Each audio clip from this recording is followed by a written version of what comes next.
How stoked are you? 1 to like 10, probably like a 12. Yeah. New season, it's gonna be great. It is great to be back here on the desk with you, but more importantly, in this new studio to kick off such a great season.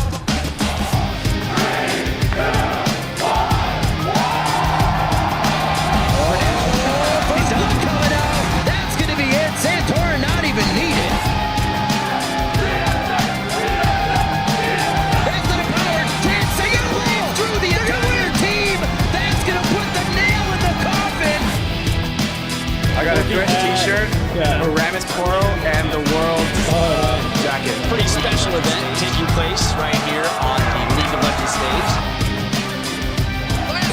Here comes the fight. The CLG is going to win a 4v5. That's how far CLG is ahead. You don't even need double lift. Welcome back to our continuing coverage from Week 1 of the North American League Championship Series Spring Split. Here's Team Impulse making their way down the hall, looking to redeem themselves after a tough loss yesterday. And then, of course, Dignitas, their opponents, after a great start against Coast, looking to start the week with a 2-0. And we've got a fired up crowd, of course, here in Los Angeles, looking for 5 more matches. Hello, everyone. I am James Patterson, and anchoring the analyst desk with me for the first half of our day are Joshua Jat-Leesman, Aiden Zyrene Moon, and David Freak Turley. How you guys doing today? Pretty awesome. It's great to be here. It's a whole bunch of fun. I'm glad we actually get to use the desk a whole lot more on the LCS. Looking forward to some more games today. And guys, we will take a look at some LCS big plays in just a moment. But first, I want to get your reactions on the types of games that we saw day one. Yeah, I really just liked the variety we saw in strategy from these teams. We saw TSM pull out a victory despite being down 3 dragons and didn't necessarily matter for them, whereas we saw Team Liquid really control Dragon with that Deathball comp and use it for their entire victory pretty much. So I think I'm expecting a lot more of that. As long as it's executed properly, a lot of different strategies can work. Yeah, that was a big highlight for me too, and I think a lot of that is the new map and the new champions that we're seeing, as well as coaches being in champion select. So you're seeing teams come in with different win conditions, being like, are we prioritizing turret pushing, Baron, Dragon, team fighting, whatever it is, we're seeing a lot of it. Yeah, I have to really completely agree with you on the coach's point. Peter Zhang got a lot of props from Dominate, the Team Liquid's coach over there. He did awesome, and it was interesting to see that he's like, look, here's a chance, and then in like the trading phase, like, here's how you're going to play the map, here's how you want to play the game. It's something I hadn't really thought about, but of course you should do that as the coach. The other one being, you were talking about Dragons a bit, Jat. The one thing I think we do see crystallize already is when you see an early game team composition, I think the days of take the first 2 Dragons, control the game are gone, because there's no gigantic tangible benefit to getting the first 2 dragons. Instead, it's, look, get the early game lead, kill turrets with it, use that gold lead to get yourself ahead. The dragons can't be your only win condition. Yeah, and I think a big part of that is that Dragon doesn't give gold anymore. So before, you take 1 or 2 dragons with a very early game oriented composition, and then you already have this big lead over your opponents, and the 3rd dragon is pretty much uncontestable at that point, even if they have a team fight comp. Now, gold pretty much stays even, and then you have 2 dragons up, and that dragon is always contestable, and the team fight comp will usually come out on top at those points in the game. Well, we'll see if teams adjust around those global objectives, and here's hoping for some more variety today. It's definitely exciting. With only 1 day under our belt, we already have a plethora of tweet-worthy moments. Here are just a few that you called out with the hashtag LCS Big Plays. Our first features a wombo combo from CLG versus Team 8. Pook Tekmai says, Link ult followed by Jarvan ult followed by Nars ult. And that was the biggest of LCS Big Plays. Let's take a look. Q gets canceled, in goes Link. Dodo's about to die, but maybe Lulu has something to say about this one. Here comes the fight, no double lift, but CLG's gonna win a 4v5. Link goes right into the middle. Frozen Tomb on himself still does all the damage he needs in an AoE on everybody, and then Jarvan Cataclysm goes up. There's a wall there anyway. Benny comes in for the full team Gnar ultimate. That was the Narvan combo we were talking about. That's so strong right now in the prioritization of CLG. Even 4v5, if you execute that combo, works out really well. Yeah, that type of comp's going to team fight real strong. Tristana was icing on the cake, but those 4, they're contested for a reason. They synergize so darn well. Team fights are scary. Well, our next comes from the mid lane, from TSM versus Cloud9. @KO Man says, first blood of the NALCS Spring Split goes to Bjergsen. Here's your number 2. Q gets canceled, in goes Link. Dodo's about to die, but maybe Lulu has something to say about this one. Here comes the fight, no double lift, but CLG's gonna win a 4v5. Link goes right into the middle. Frozen Tomb on himself still does all the damage he needs in an AoE on everybody, and then Jarvan Cataclysm goes up. There's a wall there anyway. Benny comes in for the full Team Gnar ultimate. Yerson's so good, he's 4 champions. Yeah, exactly. Well, apparently we pulled the wrong. We pulled the wrong. It was so good. good. See it again. Filled 2 slots. Unfortunately, we aren't going to be able to see that Ari play then, but we all remember it and know it was fantastic. And that means we'll move on to our favorite highlight, which was from Dignitas versus Coast. At Shane Reyes writes, that Aurelia 4-man teleport stop. What's that about a language barrier? Hashtag stop the ports. Let's roll that big play. They have all the time in the world here to trade for Baron. I mean, you don't trade this because your Nexus will die. Right now, we can just end it. And the game? No. Only if they Baron. Oh, they Baroning? They're banning. I'm a zero. Stop me right here. I stop. Okay, and cancel. Transcendent Blade through the entire team. That's going to put the nail in the coffin. Gatsu. Good job. And Dignitas is going to take down the Nexus to win their first game of the North American Spring Split.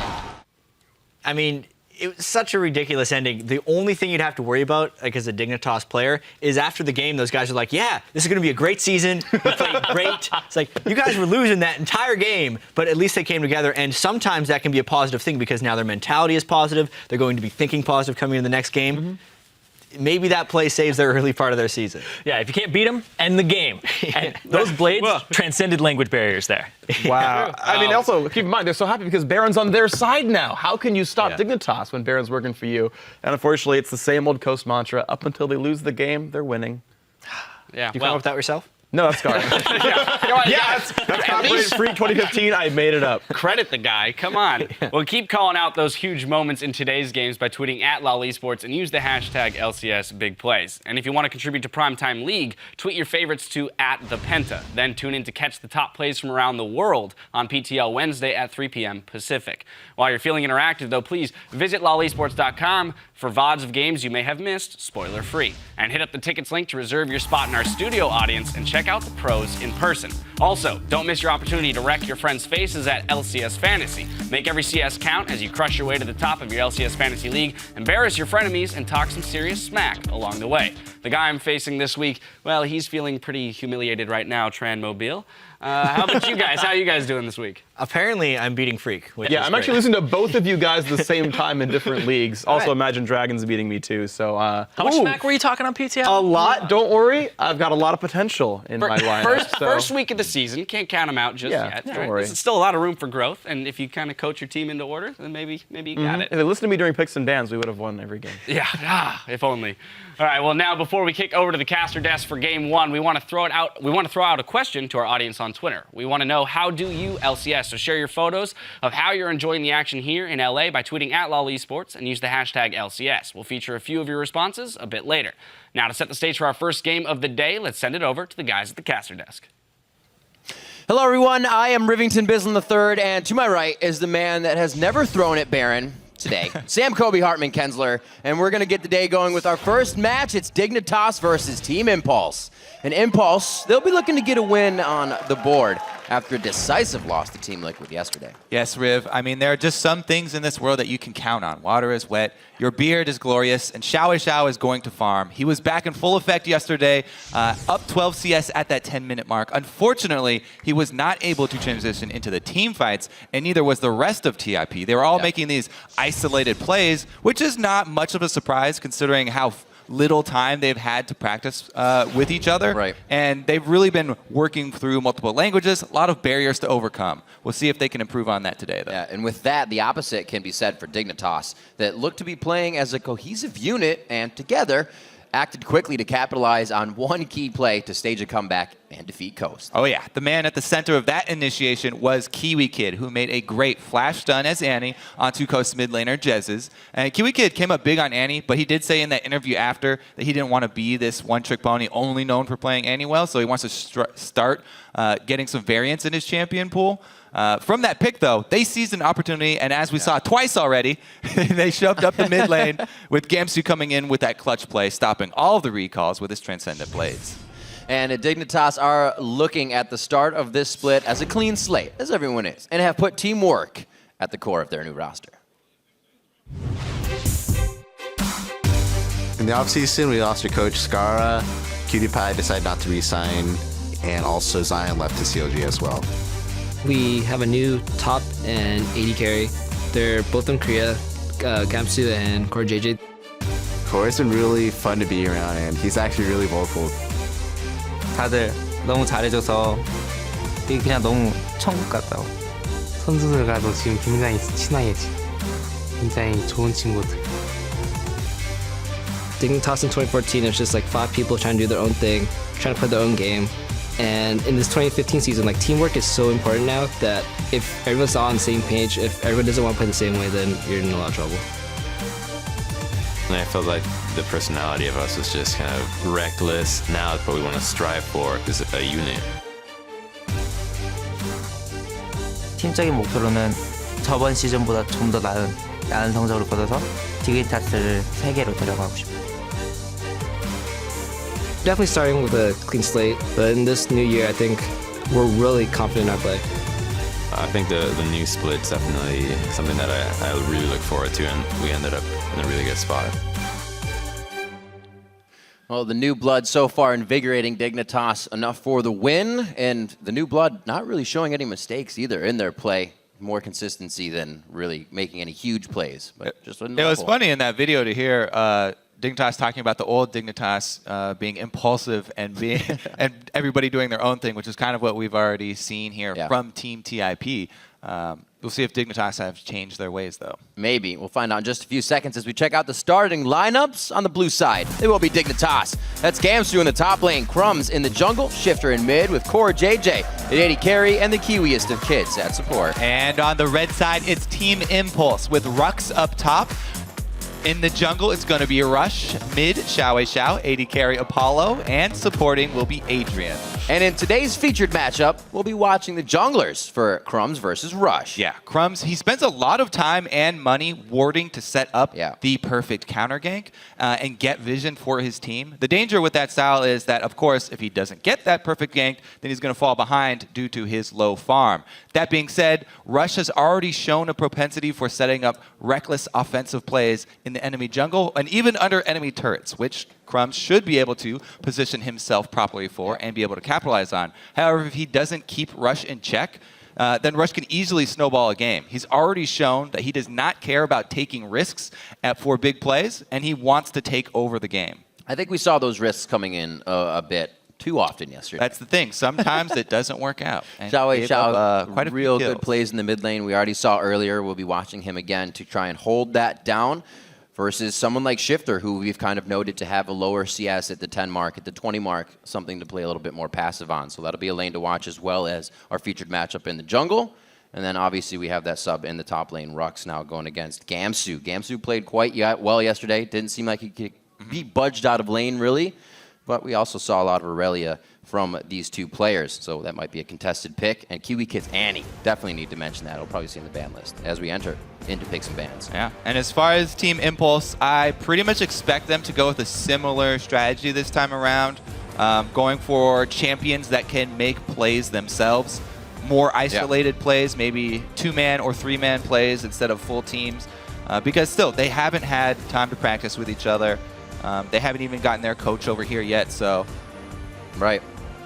everybody should be able to stand on their own for Team Impulse. It does make things difficult. You're not really going to get Winter Fox results by having so many, or subs rather, and not being able to get together. They were just really playing with nothing to lose.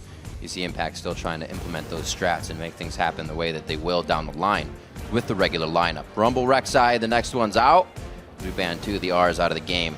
And we will see what happens with these last ones. Not too much focus towards one lane specifically just yet, but we're definitely getting a lot of comfort picks off of both teams.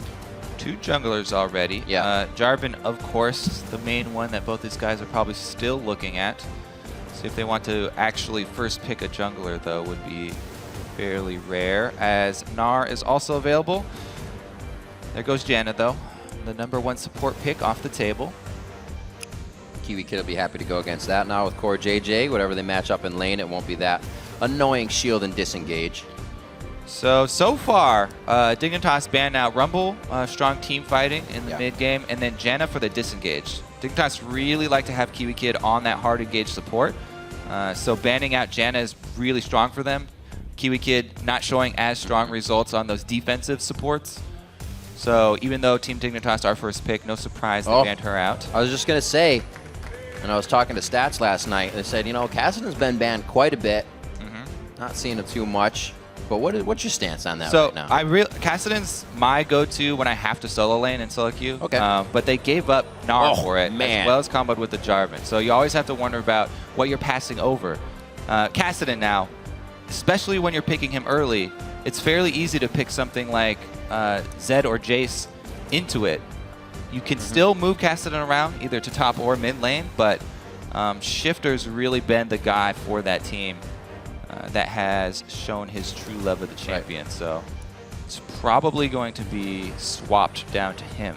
Well, it's safety for the combination they're looking at of the engage. We saw TSM play against that Gnar yesterday, and they kind of just got to the point where they said, look, the Gnar bar is up there. Let's walk away and disengage until he's down, and they took the fights they wanted. So if you can't get yourself in the right position like we saw our big play of the day, just teleporting right in Gnar size, it's almost hard to get these fights engaged on a team that can keep jumping away. And so far with Kassadin, and now possibly the rush of Sivir and Crumbs getting Rengar, they are definitely going to be hard to catch. Very, very clear so far from both teams. Dignitas, they're looking for those picks. Extra move speed for both Rengar and Kassadin, chase people down.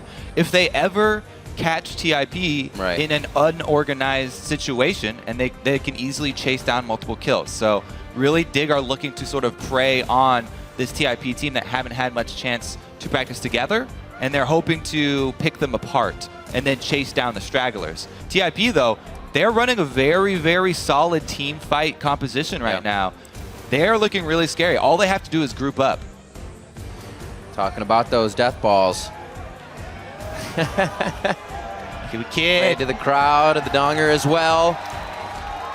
A little bit of love. Thing is, Annie is still up, and if they're looking to catch people and kill people quickly, Annie didn't get banned, Annie is still a pretty high priority for Kiwi Kid. Thing is, Thresh plus Corki is difficult to run into. Sivir, though, with the spell shield, should have an easy time, no matter what support she gets. And there it is. As long as Flash is a spell and Annie's up, I think Kiwi Kid's going to take it. So we'll see one more getting locked in. Is he actually going to take the LeBlanc? See why not. Shifter actually has that quite well. Learned in the solo queue ways. We'll be that top Kassadin this time around. They go with the double AP assassins. Yeah, I was going to say, they have a lot of potential now to just blow one person up. Possibly a Cassiopeia to go against that top Kassadin if it is to be. We've seen a lot of fantastic Cassiopeia play from other regions, and it might be starting here in NA too. Cassiopeia is a strong top laner. However, it's fairly dangerous to run her against Kassadin, Rengar, LeBlanc, Flash Annie. The one problem with Cassiopeia is that she has low mobility until she poisons someone, so she's an easy target to get jumped on very quickly. And I don't think that TIP would like to run that one. I like all these picks that he's gone through so far. Less so this one. I like this one a lot, actually, because Team Dignitas, they're looking to pick someone off and blow them up quickly. It will help in So Lulu, I'm thinking I want to do damage. That's Lulu, you don't need Xiao to be the solo playmaker. You have a lot of all they damage have on to the do board now, protect the one person that did go after first. If that person survives, all you have to do, buy a little bit of time for Gnar plus Jarvan to come in. If they land that stun on these squishy assassins, then Dig will be toast. We saw how devastating the polymorphs were on Lyssandra's yesterday. As soon as she would come in, now it's going to be on a LeBlanc or a Kassadin if they try to come in. So it might be hard for them to get the picks they want if they're going to be stuck there for a little more time as a cupcake. We do see the teams, however, now the coaches are still discussing what happens. So this point is probably like, this is what I want you guys to do early game, point of time. So basically it's Team Impulse, play a bit safer, make sure that everyone keeps up enough wards to try and keep track of the movements of Team Dignitas. And for Dig, it's exactly the same thing. They're trying to pick somebody off. They want to control vision for exactly the same reason. We saw yesterday, Winter Fox, the team with the most decisive win, they also had Sivir and a Rengar, and they would actually even have the AD carry come help Rengar gank early on for the mid lane. So maybe Dignitas will go with that. The Boy Scouts of the NALCS so far, camping mid. They have their camping strats down. So as we get into this game, as Jat noted yesterday, kind of through Crumbs' play, he does like to get that pink ward down. It's something we'll have to watch if he can utilize that. Allows him to, as you said, get to those counter ganks. Well, the teams load onto the Rift, however, send us your predictions for this match by tweeting hashtag DIGWin or hashtag TIPWin to @LOL Esports, and we'll be tallying your votes throughout the broadcast. The crowd is ready. I'm sure you at home are ready on all forms of streaming platform. And we're about to get on to the Rift. Kobe, Dignitas versus TIP as we start off this game. And let's see what they decide to do. We did get some lane swaps yesterday, and it did affect some of the top laners. They are not used to it on the LCS level of play. Let's see this time around, because Kassadin is not one of the best 4 lane swaps. And Dignitas, their squad that they're running right now, this could easily snowball very quickly and look great, and they can chain a lot of kills, or it could crash and burn. If they get behind with this many squishy assassins, then it will be brutal. Rush, though, I have to say, I think this time around, TIP would benefit from Rush playing a little bit more conservatively and placing a bit more value on his own life.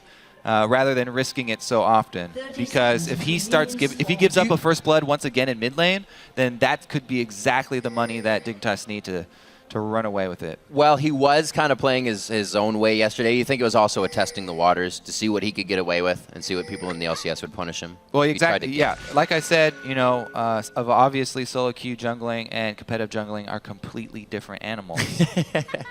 Got to tone it down. Just tone it down just a little bit. Xiao, usually the quiet one. Very vocal today. Percent of what I do. He's cracking himself up. Shifter waiting patiently. All right, so it looks like it will be standard lanes. Standard starts for both junglers. Yeah, it's so great. Rex actually performed extremely well, like many other subs did yesterday, I have to say. So expect him to have an easy time up there versus Kassadin solo right now. Yep. I do not expect Crumbs to pull an early Rengar gank at all.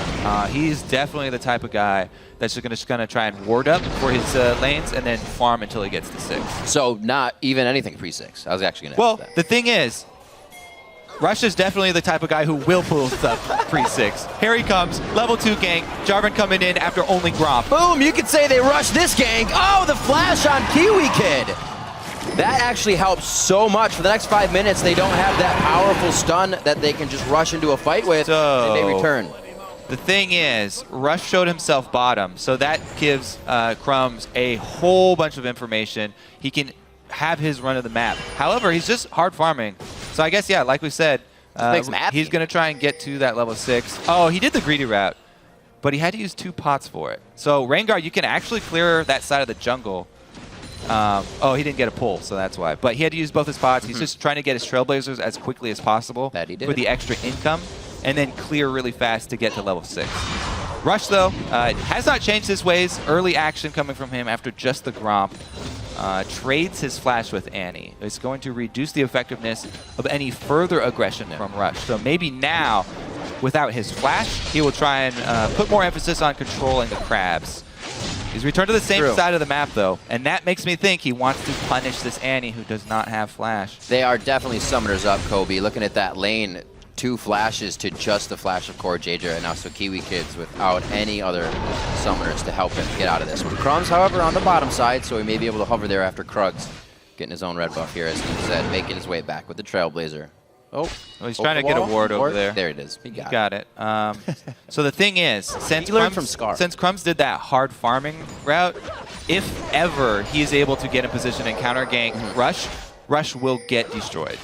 Crumbs will annihilate him. So why is that? Because he did the hard farming route. He's far ahead, far ahead in experience. Right. Well, if he can find that brush around the pink ward and 1 ward towards his bottom side, it would be pretty tricky. He would definitely get himself a kill. Rush very low on his Gromp right now, so he's going to be going back. Core JJ and Kiwi Kid safe for now as he hovers up with that Pyromania stun. Yeah, I mean, it's a very surprising tactic. It definitely does work a lot more in solo queue when you go for those level 2 ganks on Jarvan. Yeah. You can see what happened, though. Because of it, he was not able to buy his upgrade for the machete on his first back. His gold income is greatly diminished. His clear ability was greatly diminished. And he could have been punished right there. It was a big window for Crumbs. But Crumbs doesn't get anything done, and Rush was able to recover in his side of the jungle. Goes for the early Stalker's Blade, so he'll probably return to his ganking ways. We do have that ping back onto top side. Not back on, just towards top. I don't know if that was Rux's or that was Rush saying he was coming up. It does look like Rux is about to gnaw out, so he may not actually come up here as that's going to wear off as he gets his own red. So, just wait for their hanging out his red. Did he not get it yet? Is he actually that slow in his jungle? Wow. So what happened? Yeah. That's what I was talking about. I was just kind of realizing it right as he gets up here. His blue side, because he didn't have enough money to upgrade his jungle item. There we go. That's the Gnar going down, focusing on that bar and making sure they get there at what would be the safest point to attack. Crumbs is now going to show himself, which doesn't really help Rush, but allows him to stay safe and possibly get a counter here as Crumbs is going to walk blindly towards this Tribe Rush. Rush is headed over, and he did have the bush advantage, but only gets the flash out. Good flash by Crumbs, though. That was definitely necessary. If Jarvan lands the EQ and gets the slowdown, it'll be rough for him to get away. Basically, though, Crumbs only going up there to help shove so Kassadin can get a base without having to lose position in top lane. So neither team able to get too many deep wards in or invade the jungles. They're kind of biding their own time getting to that level 6 as we saw before, especially Rush now that he is behind. A level 5 on Crumbs, but it looks like he does want to try to hit mid, and everybody is alerted to this. Pings from both teams. They're just copying Winter Fox's strategy. Yeah, that's true. There's no flash on that Annie, so there's definitely no danger. And TIP, that pink ward definitely paid off. Now they find it. But this is exactly what Winter Fox did. They had the Sivir come up with the support and gank for the mid lane at the same time as Rengar. This time, though, Crumbs was not level 6. He had 3 camps up, and as a level 5 Rengar waiting around mid, I think it was just because they had the perfect timing for bot lane to roam. But Dignitas, those tricks, everybody saw that yesterday, not just you guys. Right. Yeah, they were really able to shut down these here, take that game into their own hands. We've seen it a lot more, so teams looking at each other's textbooks here, taking a few pages out. Not making it work that time, but they did blow Xiao Xiao's flash, so they can come back to that if they want. He is now level 6, so Wild Growth still there to keep him safe in lane. It's 55 to 50, so he doesn't have as much as a lead as he usually does. Shifter's actually been doing a great job, even forced up to the turret in that lane. Did they replace that pink ward in the pixel bush, or did they just Dignitas never even clear it? I'm going to say replaced. I'm going to say replaced as well, because he was standing right on it. Majority rules. But it was definitely a good ward, and they need that one there. 4 repeat ganks. So push up in the bottom lane, 65 to 46. Apollo actually is not something we've really looked at here. That initial hit on this lane from Rush has affected them somewhat here. That CS is now... Oh, I thought he was going to get all those, but he did not. This is going to allow Crumbs to come up. It's not going to push up far enough, so he may actually go for the ult, and the hit here could be a level 6 soon for Kiwi. The thing is, TIP saw Rengar hit level 6. They should have their Thresh back. No. Playing very, very far up. I was going to say, that was a little janky as they both went in at different times. Wasn't expecting much out of it. Just a flash from Adrian, so a little messy there as they try to go in for the gank, predicted. Yeah, it was one of the things. Crumbs, he did get his level 6 pretty early because he soaked minions in mid lane, but whenever you actually hit your level 6 in that mid lane soaking minions, the enemy team should be very well aware of it, and in a Thresh lane, all that you have to do is play with your Thresh behind your AD carry, and it's much easier. All you have to do is click the lantern immediately. With an Annie, though, it's the right idea for Dignitas. They can lock you up. Chain that CC with the Bola as well as the stun. Sometimes they can take out an AD carry from 100% to 0. And Dig has been working on all of these options. As soon as Kiwi Kid got that back, they tried to make it work, but they're not really going in the way they want. Everything's kind of going in Tip's favor here. The gold lead is just in their favor by a little bit. Now First Dragon will be theirs. 9 minutes into the game, Team Impulse has pretty good control of this map right now. Yeah, and it's going the way that they want it to go. You know, fairly calm in the early game here. Rengar did not get his first ultimate gank off, only burned a flash for it. It's exactly what TIP wants. Get to that point in the game where they can group up as 5 and use that Gnar ultimate to win them the team fight. It is really nice to be able to stop that first gank so Rengar just doesn't return to lanes repeatedly, as we saw yesterday, keep ganking over and over. We'll see if Dig decides to do some more roaming here. The bottom lane, they're trying to push up. It's still evened out, but they do have Adrian and Apollo backing so they can get themselves some mana. Pretty calm game, as you said. First Dragon to Team Impulse. Shifter trying to put the first bit of aggression onto Xiao, but there's going to be pretty much no kill potential here in the mid lane. It'll be interesting to see if they can keep their win streak up here. The beginning of the season is always theirs, so if they have the confidence to keep it going, maybe we'll get another biggest win streak of the LCS. They have to beat C9 now. I also do like how Rush has stopped his ganks after the first one where he got behind Rengar a bit and he had to burn his flash. He didn't overextend again. He didn't mindlessly keep on going for That's true. He went back to farm up the jungle, try and catch back up, help out more with the defensive wards. And now he's back on pace, got his warrior enchant, and he has the burst that he needs. There was definitely a lot of nerves and excitement coming yesterday. We even saw tweets from Core JJ saying, you know, I was so nervous and excited, but I am happy that we did get a win out of it. But sure, these guys have to think about the mistakes that they made, and it weighs hard on them. Their first game, they're on the stage. This first time people are cheering, and we've heard a lot of players say how much that impacts the game. Possibly first blood. It's been 11 minutes. Oh, Tibbers! Adrian found Tibbers, and they are going to be getting first blood in the bottom lane. KiwiKid picks that up with Core JJ. So the gank from Crumbs eventually allows bottom lane to get that kill. Thresh no flash, and Tibbers is able to burn him down slowly. I believe they were using their pink ward as bait in that tri-bush. We just didn't get it quite on camera. And Annie is the AD carry that will punish, or is the support that will punish you when comboed with Sivir. Really easy to hit that boomerang.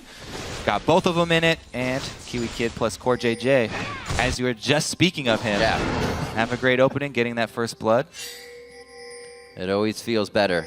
Talked about it a little bit yesterday when Bjergsen got his first blood. It just kind of puts you on that edge where you feel right to make plays, and you'll still go in. I'm sure we'll see KiwiKid going for more of those plays. If you can't get it out of a flash, he'll bait you with a ward. He's playing very dangerous here, but he has Core on his back. So we're going to take the time to get this one cleared out. What? KiwiKid is playing with fire here, literally. Xiao, what a bait in from Dignitas here. Impulse walks right into the trap. That could be a finished off rush. Nice play back by Adrian, and Apollo low on mana. He's going to have to back out of this as well. Rux trying to throw the house down, and Gamsus have to force a rift over the wall. Very good pull in there from Dignitas. They got the picks they wanted it. Impulse kind of walked right into it over and over. Yeah, I would have been a little bit more afraid than TIP were right there. Versus a Rengar, when Annie's got her stun charged, Rush just charges right at her. This guy does not back down from anything. It does cost Xiao his life because he was there trying to back up Rush, but 1-for-1 trade and not too detrimental for TIP. It's one of those instances where you got to say to yourself, this Annie doesn't look like she gives a care in the world that she's in my jungle. There's probably somebody else next to her. Rengar ultimate down, though. That does buy them a pretty big window. This level 1 on Rengar ult buys you a much bigger window. Crumbs is waiting for something to go down here on the backside of this red, though. And he's fully charged Ferocity. Pretty much everything they want when they want it. Ethereal Chain missing on that one, though. Rush with the fancy feet. Very nicely. Oh, but it's KiwiKid. Don't forget that he's always there. Once again with the Tibbers. Yeah, going right past once again through the mid lane. Just walking, not the safest of route. Walking through. But this is the reason that why we said you have to be worried about this Dig team snowballing. They have so many different sources of damage and CC available to them, because not only is their support sort of a mage assassin, but their jungler is also an assassin. Both their solo laners are. They have plenty of damage if you give them the opportunity. Oh my gosh. And this is the cohesive unit we talked about, right? They come at you from every angle. Crumbs was already in the jungle. They're now initiating another fight. Gamsu's here from top lane now. They are always where they need to be as a team right now. This could obviously change, but they're hitting it spot on for the time being. Dig doing a good job trying to control around mid lane. They're going to lose top here. So as the top turrets start falling down, we're going to see TIP naturally grouping together more, just because there are less lanes for them to farm. So top going down and mid under pressure, this is the time where the team composition here for TIP is going to come together. Yes, Dig had success so far picking people off, but TIP are going to be grouped so much more now with 2 outer turrets down. This is really Rux and Rush's time to shine. Time in the game really helping to cause the swing on that one, as they now can group out of the laning phase. 18 seconds on to Dragon. Top laners, actually teleport is equally down on both sides. Let's see what happens here. Pretty far out. Tibbers is going to be up probably for the fight, and Core JJ is already in the bot lane. You see Impulse getting their blue, readying for the Dragon. This would be their second. Definitely be great for Dignitas to be able to pick up number 1 here.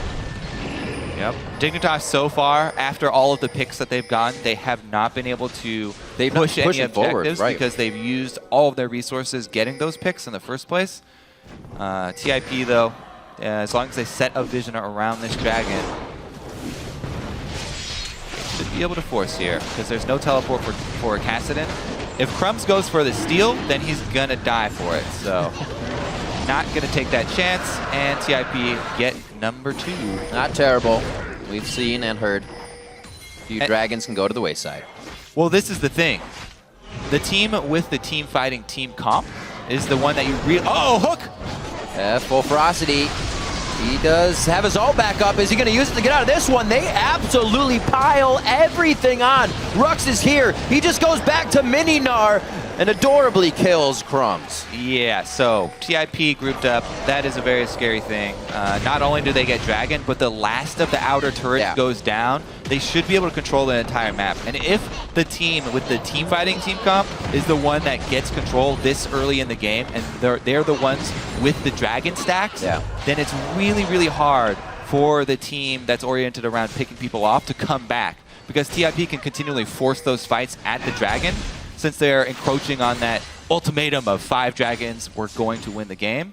It really puts Dig in a hard choice because they can't continue to give them up so often, but they also have a really hard time team fighting these guys. Dignitas fans still behind him on this one, even with the latest push of Team Impulse in their 3 kills. 26 to 23,000, 24,000 just about as well. And we actually... We've seen a little bit of it. We've seen them play off the ball of an objective, but big objective fights where Dignitas would kind of fail their lead or something. We haven't seen this new Dignitas team approach those objectives in a late game, so it'll be interesting to see how they take that as well. So far, giving up the Dragons, but we've seen the team still come back from a situation. Uh-oh. Crumbs, wrong spot, wrong time. Rush, a little tiny flag and drag there. Will they get the right spot? Can he get the rocket? Nope. It's going to be a dodge out to the right. The poke. Cannot get it down. The flash still is Gamsu is acting as a human shield, taking a bullet for his friend. Yeah, still get the flash out of Crumbs though, and that's going to be very detrimental for Dig because they are going to rely on Crumbs to take initiative and find the pick. They need his ultimate. They need that infrared vision to find somebody who's out of position and then try and capitalize on it so they can... Uh-oh! That could be big. The catches... Once they're at the turret, now they're coming greatly from Adrian. These hooks are hitting very nicely, being at the right spots to flay or find Crumbs. He cannot get himself into a flank position. And this could be hard for them to get the picks they want if they can't get around Impulse here. Yeah, well, we will look for Impulse to increase their ward coverage. Ooh. Stun still lands. Oh, slow. Ever so slightly, they are able to squeak out of that one. That is a mid-game Trinity Force Corki, able to defend his mid laner right there. So Apollo, once again, showing up big. By the way, he had a strong performance yesterday. So, you know, change of names, change of teams. Definitely good new look here for the artist formerly known as Wiz Fusion. I think it's a good change. I mean, your name's Apollo Price. That doesn't suck. Yeah, it's his actual name. Why would you have a... There you go. All right. Slowly putting themselves back in a position. Impulse tries to make their way to the mid lane. At least 2 here. It's going to be Adrian keeping safe Xiao Wei Xiao. They have great wards across the map right now, all the way pushed up past the blue buff. They haven't warded anything towards the red side because it's not necessary. Yeah, they're doing exactly what they need to. Get their vision down so they don't get caught out. It's such a scary thing, playing against Rengar plus Sivir when all this extra damage that they have, including the Annie, who does have flash up, by the way. Anybody on any side of the map could be the target. If that squad comes running at you, then it's very difficult to escape. So you need a really early warning system. Yeah. Bottom side, though, looks to be the target. Dignitas coming out of their own jungle might be able to pull this one off. Full ferocity stacked up off the red. They really want to make this move. Yep. And we see Rux coming on your stream. Mega Nard out. Maw of Malmortius. And a Warmox. Noticing the double AP comp that he's going up against. Figured that would be a better buy.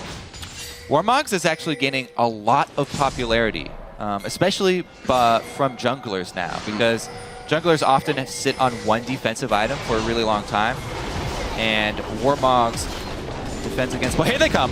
Oh, that's going to be the ultimate. One more time from Kiwi Kid. How far can this fight go, though? Crumbs goes down. The kite back is great from Impulse on this one. Kiwi Kid can't get out now. And that Cataclysm absolutely zoning and blocking the team in. Beautifully done. Impulse with a near perfect, actually a perfect fight there. They didn't get the ace. They get out a little scratch. They make it look really easy there. You can see the reasoning behind that Lulu pick right here.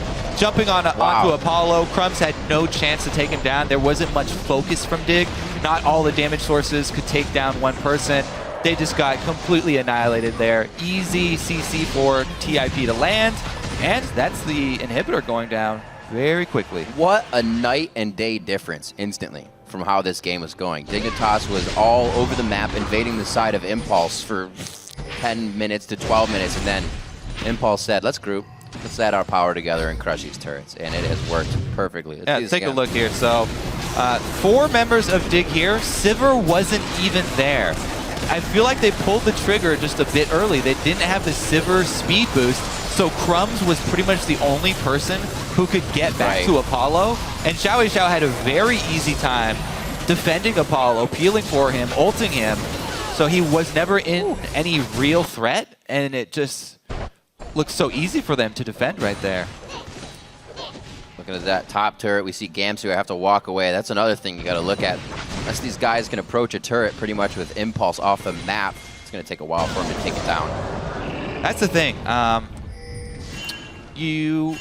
As Crumbs, you can see his decision making there. Their turret was about to go down, so you have that feeling. Oh, I need to engage this before That's our like turret always goes the last down. minute when you go. You want to save your turret, but your teammates are not in position, then you just can't do it. Yes, in an ideal world, you want to be able to go right now, but if your teammates aren't in position, then you have to abort.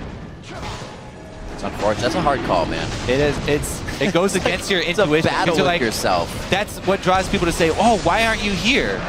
Nope. But it doesn't matter why they aren't there. It matters that they aren't. All right, so that's another dragon, by the way. That is the speed boost. Oh, that is going to be huge. So from what we saw from Dig yesterday, and firstly, what we saw from Impulse yesterday, this is very impressive for Team Impulse. Yeah. They've got their one game of practice in. I guess so. They got their game calibration yesterday. game done. They're able to figure it out. Everybody's on the same page. Yeah. This time around. A little bit of early game aggression, but then very solid play. They knew that they had the squad that just had to group up. Teleport coming in.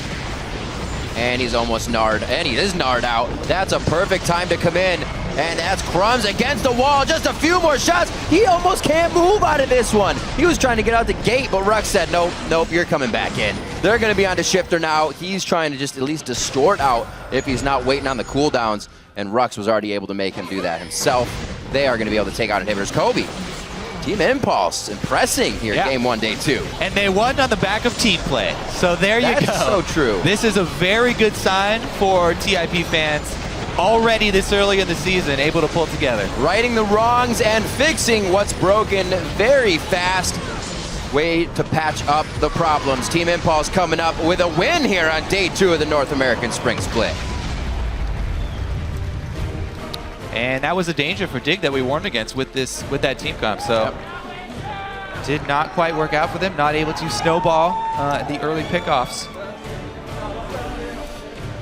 So I think with the assassination pick comp that they had in Champion Select, I should say both teams, they got great picks, but to the Gnar Jarvan 1-2 first rotation going in for Impulse, that was, I think, pretty much sealed the deal. Yeah. That created so many opportunities throughout the game. Yeah, especially if you run a team all based on damage and CC, then timing is of the utmost importance. Yeah. You cannot afford to have split seconds in between your initiations, or any amount of time between the CC stacking, or you have no tank to soak up any damage and your team just sort of crumbles. So pretty much different champions across the board as we look down. Rush did get Jarvan again, Adrian on Thresh. Apollo played Sivir yesterday, so these guys did have to mix it up to come in for the win today. They didn't try to fall back onto Comfort. It's good to see. Coach can come around and make the right decisions as well. Bodes really well for the future of this team as well. Their coach, by the way, not here for the first week for TIP, so they had owner stand in there. Coach said that he was going to, guys, just have fun the first week. Yeah. You know, work out the kinks, get some time playing together. And Say they did. when I come over in the next week, then we'll clean it up and work on step one. Yeah. So far, good job for that team. Very much so. And looking at Dignitas, not a terrible game. They found initiations that they wanted. The composition still worked. Thinking that the Annie would have pretty much sealed the deal when they got that in Champion Select. Not so much. Impulse played around it very well, understood the window of when Tibbers was going to be up or down, and they took it to him very hard. Straight to the turrets. Once they could start grouping out a laning phase, Impulse showing much correction from yesterday's gameplay all around the board as well. Everybody played very strong, and I think it came a lot from Rush, because that was a bit of a weight that pulled the team down yesterday. You saw Xiao getting kills in the mid lane, up 20-30 CS, and Rush was like, all right, I'm going to make a play here. Xiao's like, all right, I'll make up for that kill. Now I'm going to make a play here. All right, I'll make up for that kill. And you can't come back from that if it happens over and over. There are definitely still some things for both teams that they both need to work on cleaning up. But overall, very solid performance. That's right. We've got Jat standing by on the winning side with a team member of Impulse. Thanks, Riv. And I'm here with Apollo, or formerly Wiz Fusion, but now back in the LCS. First off, congratulations on the win.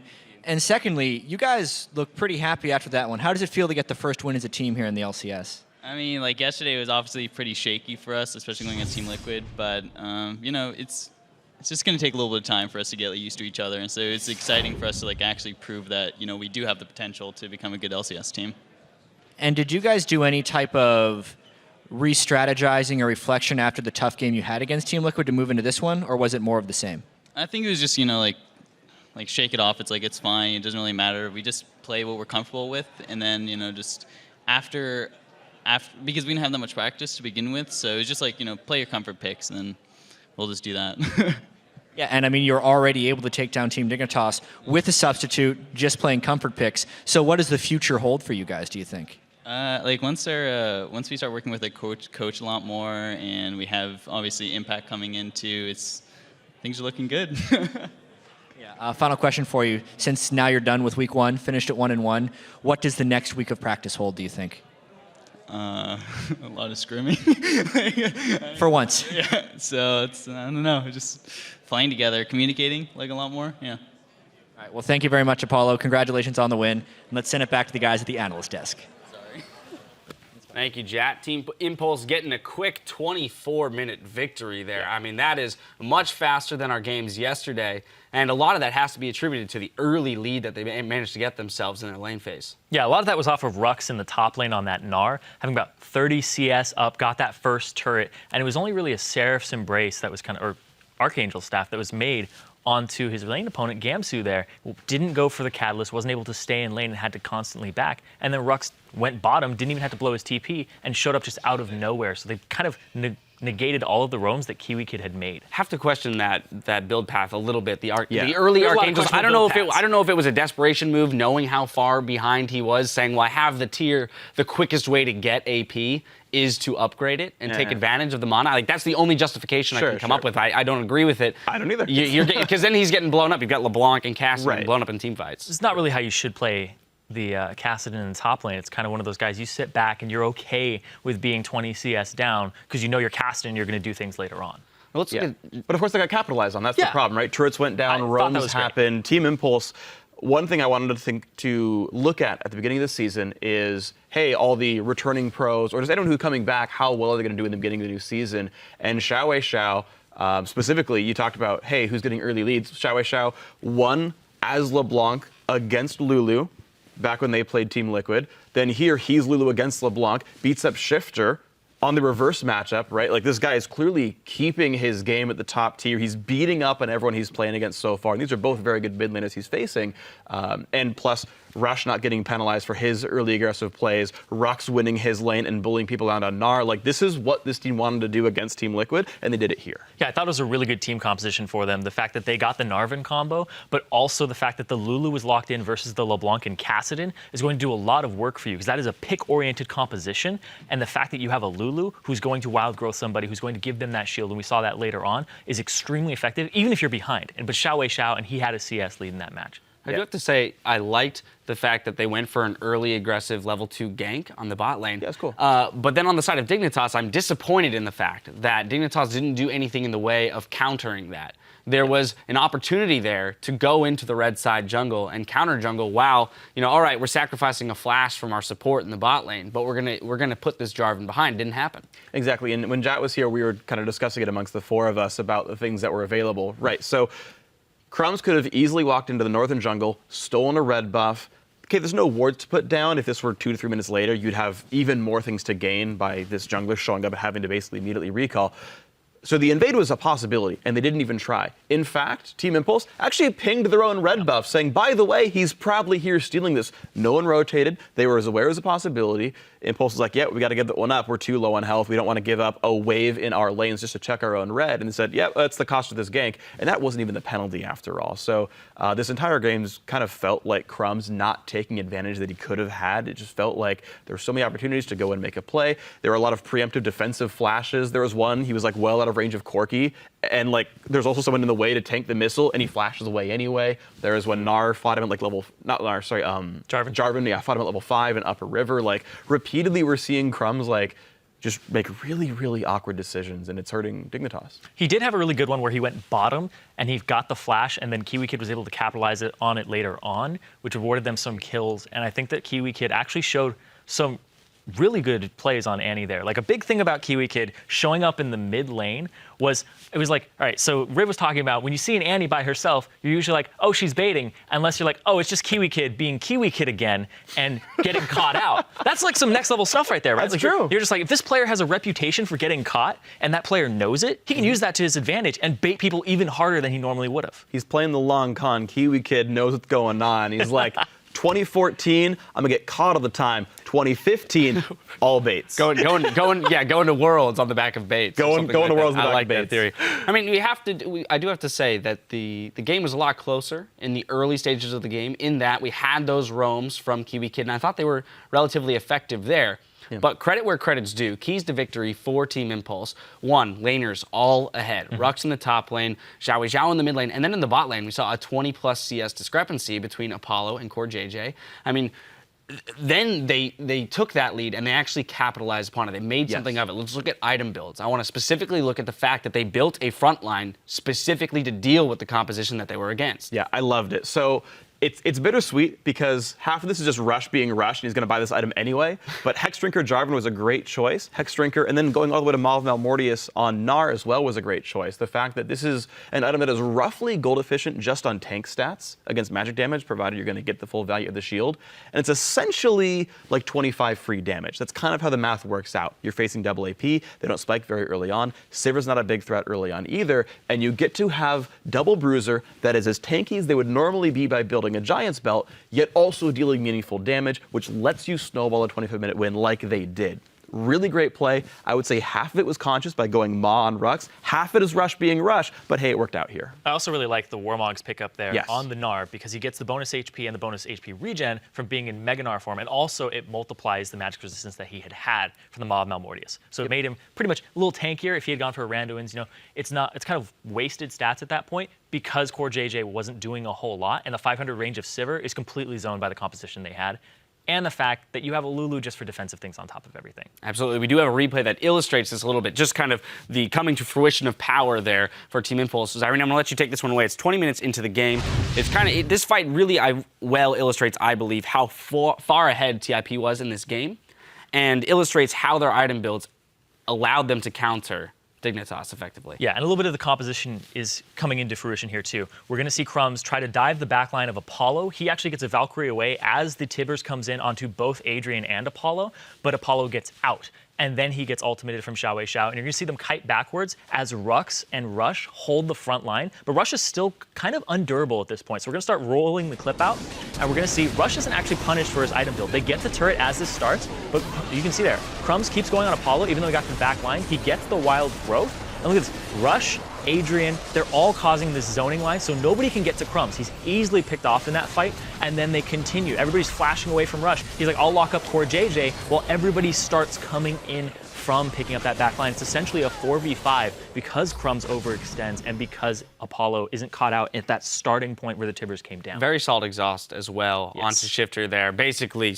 you know, ensuring that there was no possible way Apollo was going down. And then, of course, you're only 20 minutes into the game. Triforce Corky's going to turn around and start, you know, raining hellfire on the team. And good on them to make team fights happen, right? 20-minute sieges, we saw Team 8 pick Corky against CLG, and like they got 3 out of turrets and then waited around for these like burst casters to scale on up, the Lysandros and whatnot. Here's like Triforce done on Corky, we've got Lulu at 1 completed item, and we're freaking fighting a Kassadin who does nothing at this stage of the game. Let's group up as 5. I dare you to Tibbers us. We're just better than you right now. Yeah, and they pushed. Yeah, and another thing that I want to bring up there is since we're taking kind of like stock of dragons, they had 2 dragons at that point, which gave them the turret pushing power, which allowed them to kill that turret before the fight started, and allowed them to get both the inhibitor and the inhibitor turret off of that fight. Right, and that's what you want to do if you have an early game sort of bit of extra power, is it's not enough to just get the dragons, you have to get dragons and turrets in sync. The fact, as you said, that they had 2 dragons, that should be rolled into what you're already acquiring, which allows you to push into that second layer. Again, a great sort of perfect storm for these guys, a well-played game. I'm glad to see them play like this, and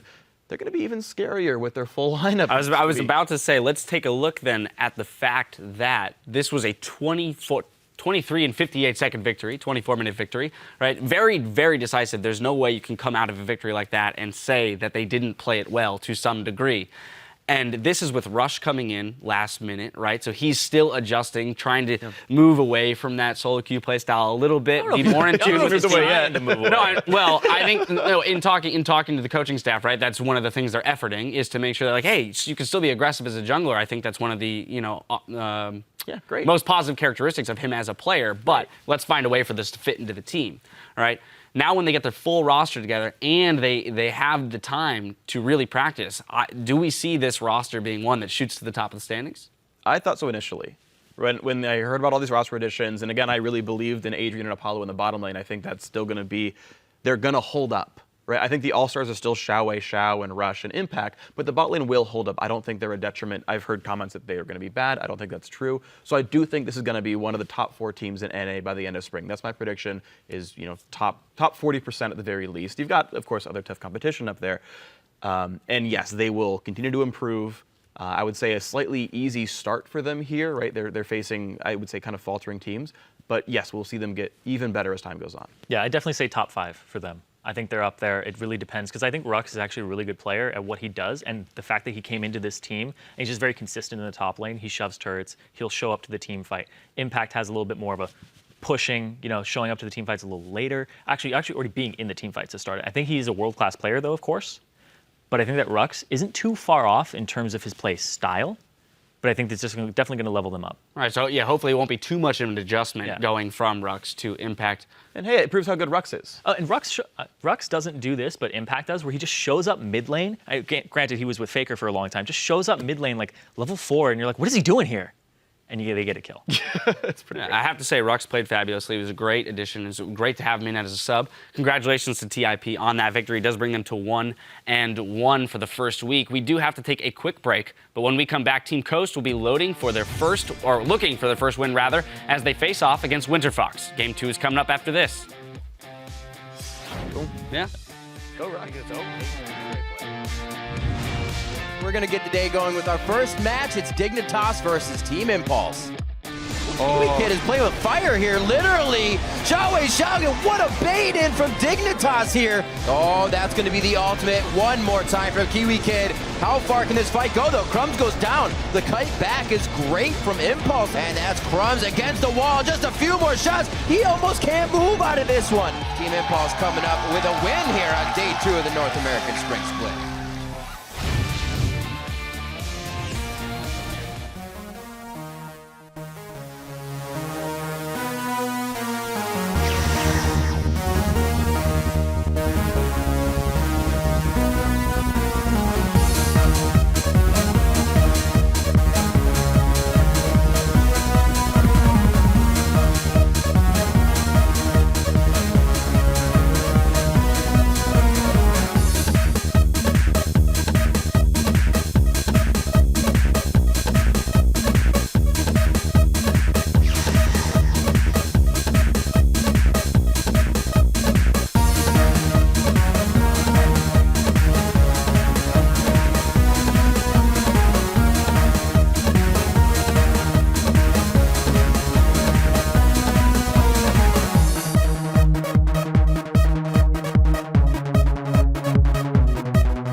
Basically, we sort of revamped our roster. We had to also rebrand ourselves. We thought Winterfox sounded really cool. Last season obviously did not go that great for us. We finished 7th both times. We decided to kind of experiment, and we're bringing in 2 Koreans now. We acquired Avalon and Imagine. Unfortunately, we have to use subs for a little bit because of some delays in the visa process that were out of our hands, but I think looking towards maybe week 3, week 4, we'll have some practice under our belts and we'll be doing really well. In terms of in-game, I think Helios does most of the leading. He shot calls most of it, and he's like, do this, do that. Okay, keep going. Very easy game, we can win. Evil Geniuses take down Cloud9. He's going to be calling like most of this stuff. I have faith in him because he's helped me improve a lot over the second split, and I think a large part of that is because Helios has helped me recognize what my weaknesses are as a player. I'm definitely a lot more confident. Pobelter and me are still at our prime. Like, we can still even get better. I think that we'll catch a lot of people off guard. I think a lot of people are not giving us really that much respect. To me, I consider top 5 to be like a minimum. I don't think we'll be placing below that.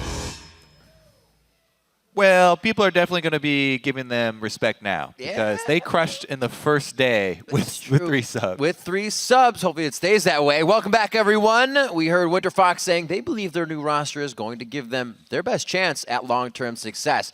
But you can't say they're hurting with their new substitutes, as Kobe just said. We'll see if they can keep the momentum rolling in our second match. That's Team Coast versus Winter Fox. Yep, Winter Fox as a whole played incredibly well, and they gave us the massive win of the entire day yesterday. Pobelter in particular had a breakout game on Fizz. He benefited not only from shorter ace ganking mid, but also Glebe and Altec both bringing a lot of lane pressure as well. And you could say that Flares was playing like a man auditioning for the job in that top lane. Side note, I also did like his attitude. Not only were they winning, but Flares was laughing the entire time that they were winning. You can tell he's having a lot of fun out there. It was awesome to watch. Definitely brought a healthy dose of swagger to get into their opponents' heads. And meanwhile, on the other side of the rift, Coast had a heartbreaking loss, if you're watching, to Dignitas that by all observers was theirs to lose. Yeah, that one, from the beginning of the game, Coast actually had the upper hand, and they looked to be on their way towards a win. But they made the worst call from day one, and actually a contender for a worst call in the LCS ever. This is the decision to start that Baron while Dig just strolled right down mid lane into the base. And Coast did show a lot of strength in that early game. Right.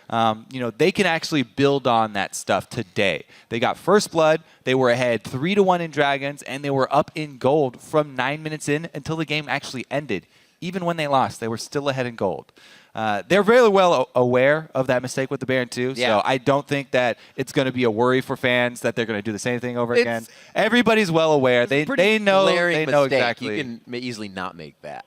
We'll see if they can pull it together right here as we get into the game with a quick roster rundown. On the blue side, it will be Coast. That's Chris in the top lane and Paler in the jungle. Jez is in mid, Mash stretching on AD carry, and a Sheep on support. And on the red side, it's Winter Fox. Up top is Flares. In the jungle, Shorter Ace, mid Pobelter, AD carry Altec, and support Glebe. So this might be kind of like where we can go for broke. We have nothing to lose for Winter Fox, but what about the teams that play against them?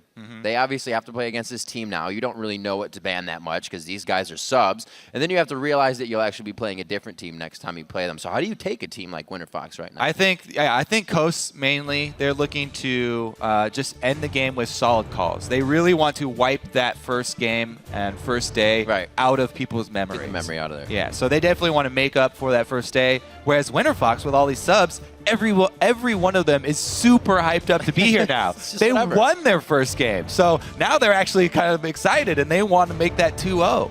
Yeah, well, they definitely have the chance with the amount of power they have shown yesterday. Zed and Sivir being banned out, the Rek'Sai and the Gnar as well. We'll not see that Gnar this game. It's just too powerful. It's been in too many recent games and really controls quite a bit, especially if you combine it with the Jarvan that we've been seeing. One more ban here now to the side of Winter Fox after Annie gets taken away. Yep, they don't want to see any of that bottom lane coming up and ganking for mid again. Pobelter getting out of control. So they ban out both Sivir and Annie. They've left up a lot of stuff here, though. Janna in particular. There's also some strong top laners left with Lissandra Rumble. Yeah. A lot of options, a lot of directions that Winter Fox could go in. Remember, yesterday, Flares was one of the guys who actually whipped out Renekton. A couple people using him recently did get a couple of those extra buffs to try and generate more rage when attacking champions. He made it a more fun lane for watching Renekton, that's for sure. He definitely did. Insert BM here. You gotta wonder, though, when facing that first pick Janna, you're just like, that's so much disengage right off the bat. Shorter Ace is always happy to be. Always smiling. You know, these guys, by the way, these substitute players for Winter Fox, this is the stage for them to really showcase their skills and get picked up for challenger teams or even LCS teams. That's so true. You're in the limelight right now. Make it count. Shorter Ace has done so, and we're going to see some flashy plays from him this game. We'll see what he can do. We know Impaler also has a good Lee Sin, so that's a bit of a takeaway for him.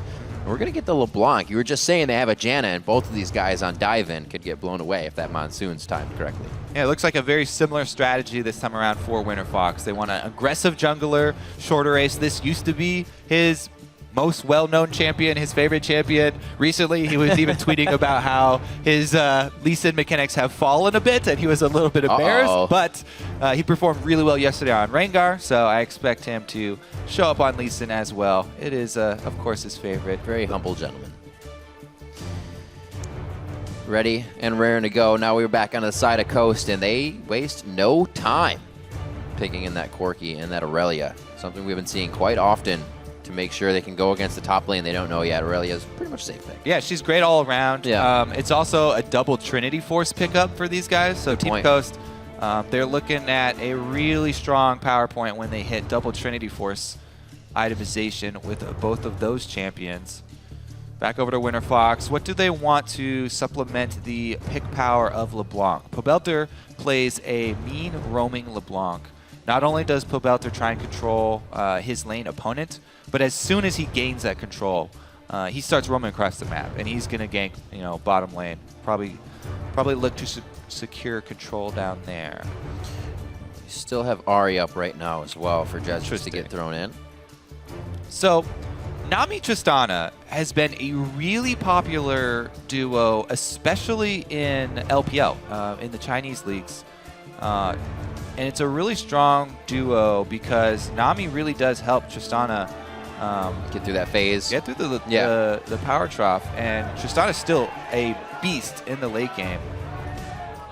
Nami also got a win with it there. Interesting. So a little bit more long-range poke. With the Corki locked in as your AD carry, if you get a mid laner like Xerath, your mid-game siege is ridiculous. So basically what they can do is siege up with Corki and Xerath poking the whole time, and if Winter Fox go in for something, then they have Janna for disengage. So it looks like a pretty strong mid-game push here for Coast. They could knock down quite a few turrets if they line up. Plus locking in Jarvan does give them that early game pressure to try and get them to those Trinity Force combines. Yeah.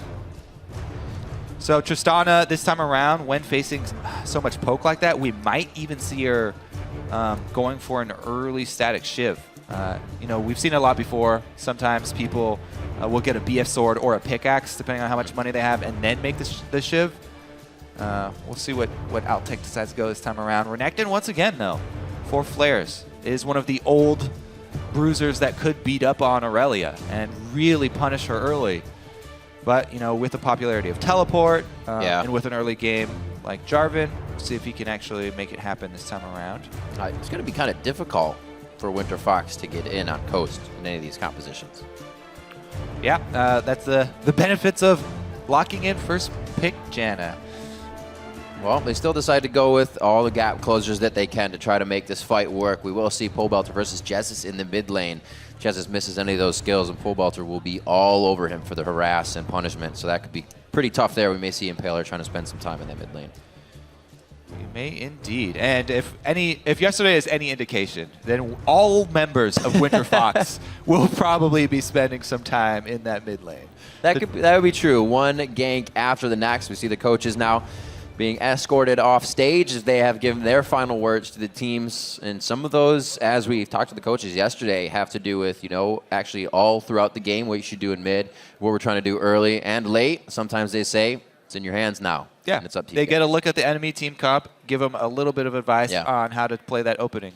And remember to keep spamming your votes on Twitter by sending hashtag CSTWin or hashtag WFXWin. We'll update the poll throughout the game.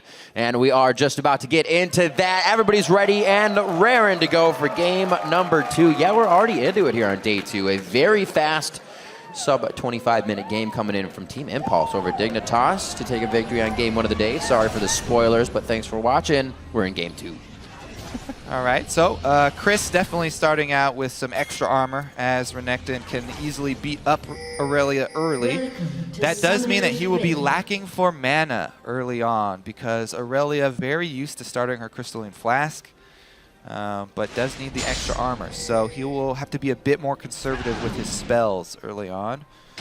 And Flares is going to try and push that. control that top lane. And if Shorter Ace goes up there as well, they can win the 2 versus 2. A lot of battles here for deep jungle vision in the level 1 though. Until minions spawn.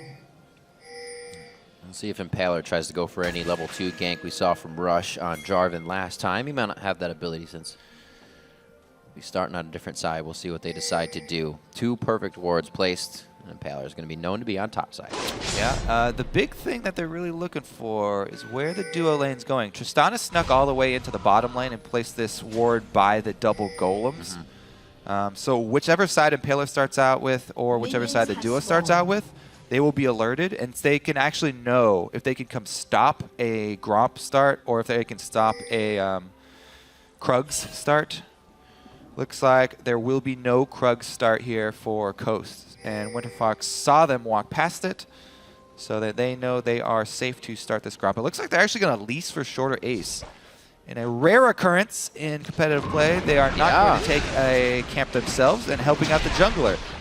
This should mean that they expect something from Shorter Ace within the first 3.5 minutes. Lee Sin is very capable of going 1 camp into double buffs for a gank with a pull. Let us see, though. Taking quite a bit of hits. Just a nice guy. They wanted to help him out, but no, he probably will be trying to go through something. After this, he's going to take a few hits. He's obviously trying to micro back and forth to dodge out on as many hits as he can, even if it be only a few. Yeah. One of the things that I was actually quite sad about in the recent patch notes for junglers is the reduction in soft leashes from 10 to 5. Now, not a kick it. I'm really, yeah, well, not a lot of people took advantage of it, but you can take advantage of that even on melee champions. It's not just for ranged champions. Kiting them back to the edge of their soft leash range, you could get jungle monsters to cancel auto attacks. Now it's really dangerous to do that though, because if you do it 5 times, then it heals fully. So even some melee champions take a little bit more damage on their first jungle clears nowadays. Lee Sin though, and how helpful is that? Do you find yourself being able to take a different camp, or actually take a camp and then go into lane more than you would before? Basically, what I used to be able to do with the 10 soft leashes, you can go double buffs and still be at full life after double buffs if you kite it back to the edge of the range and get it to cancel auto attacks. Not so much. Not so much. You can still pull it off pretty close now.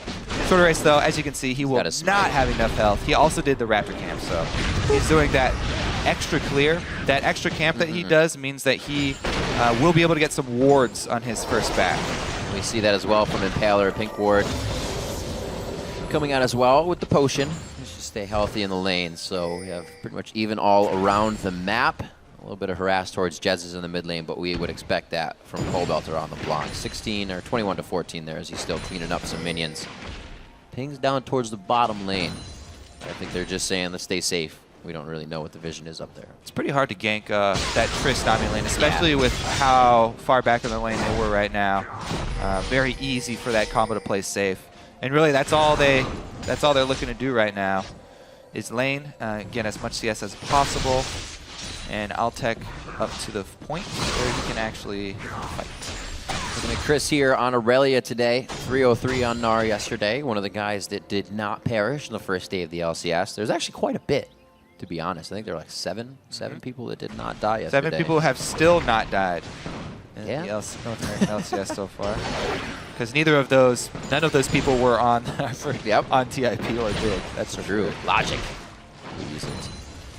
Gold, it's not too big of a discrepancy, rather. Just a few of these minions and camps that Shorter Ace has picked up. A little bit of pressure towards mid lane. That chain missing. Impaler's in a perfect spot. He actually connects the resonating strike to dodge out on the flag and drag.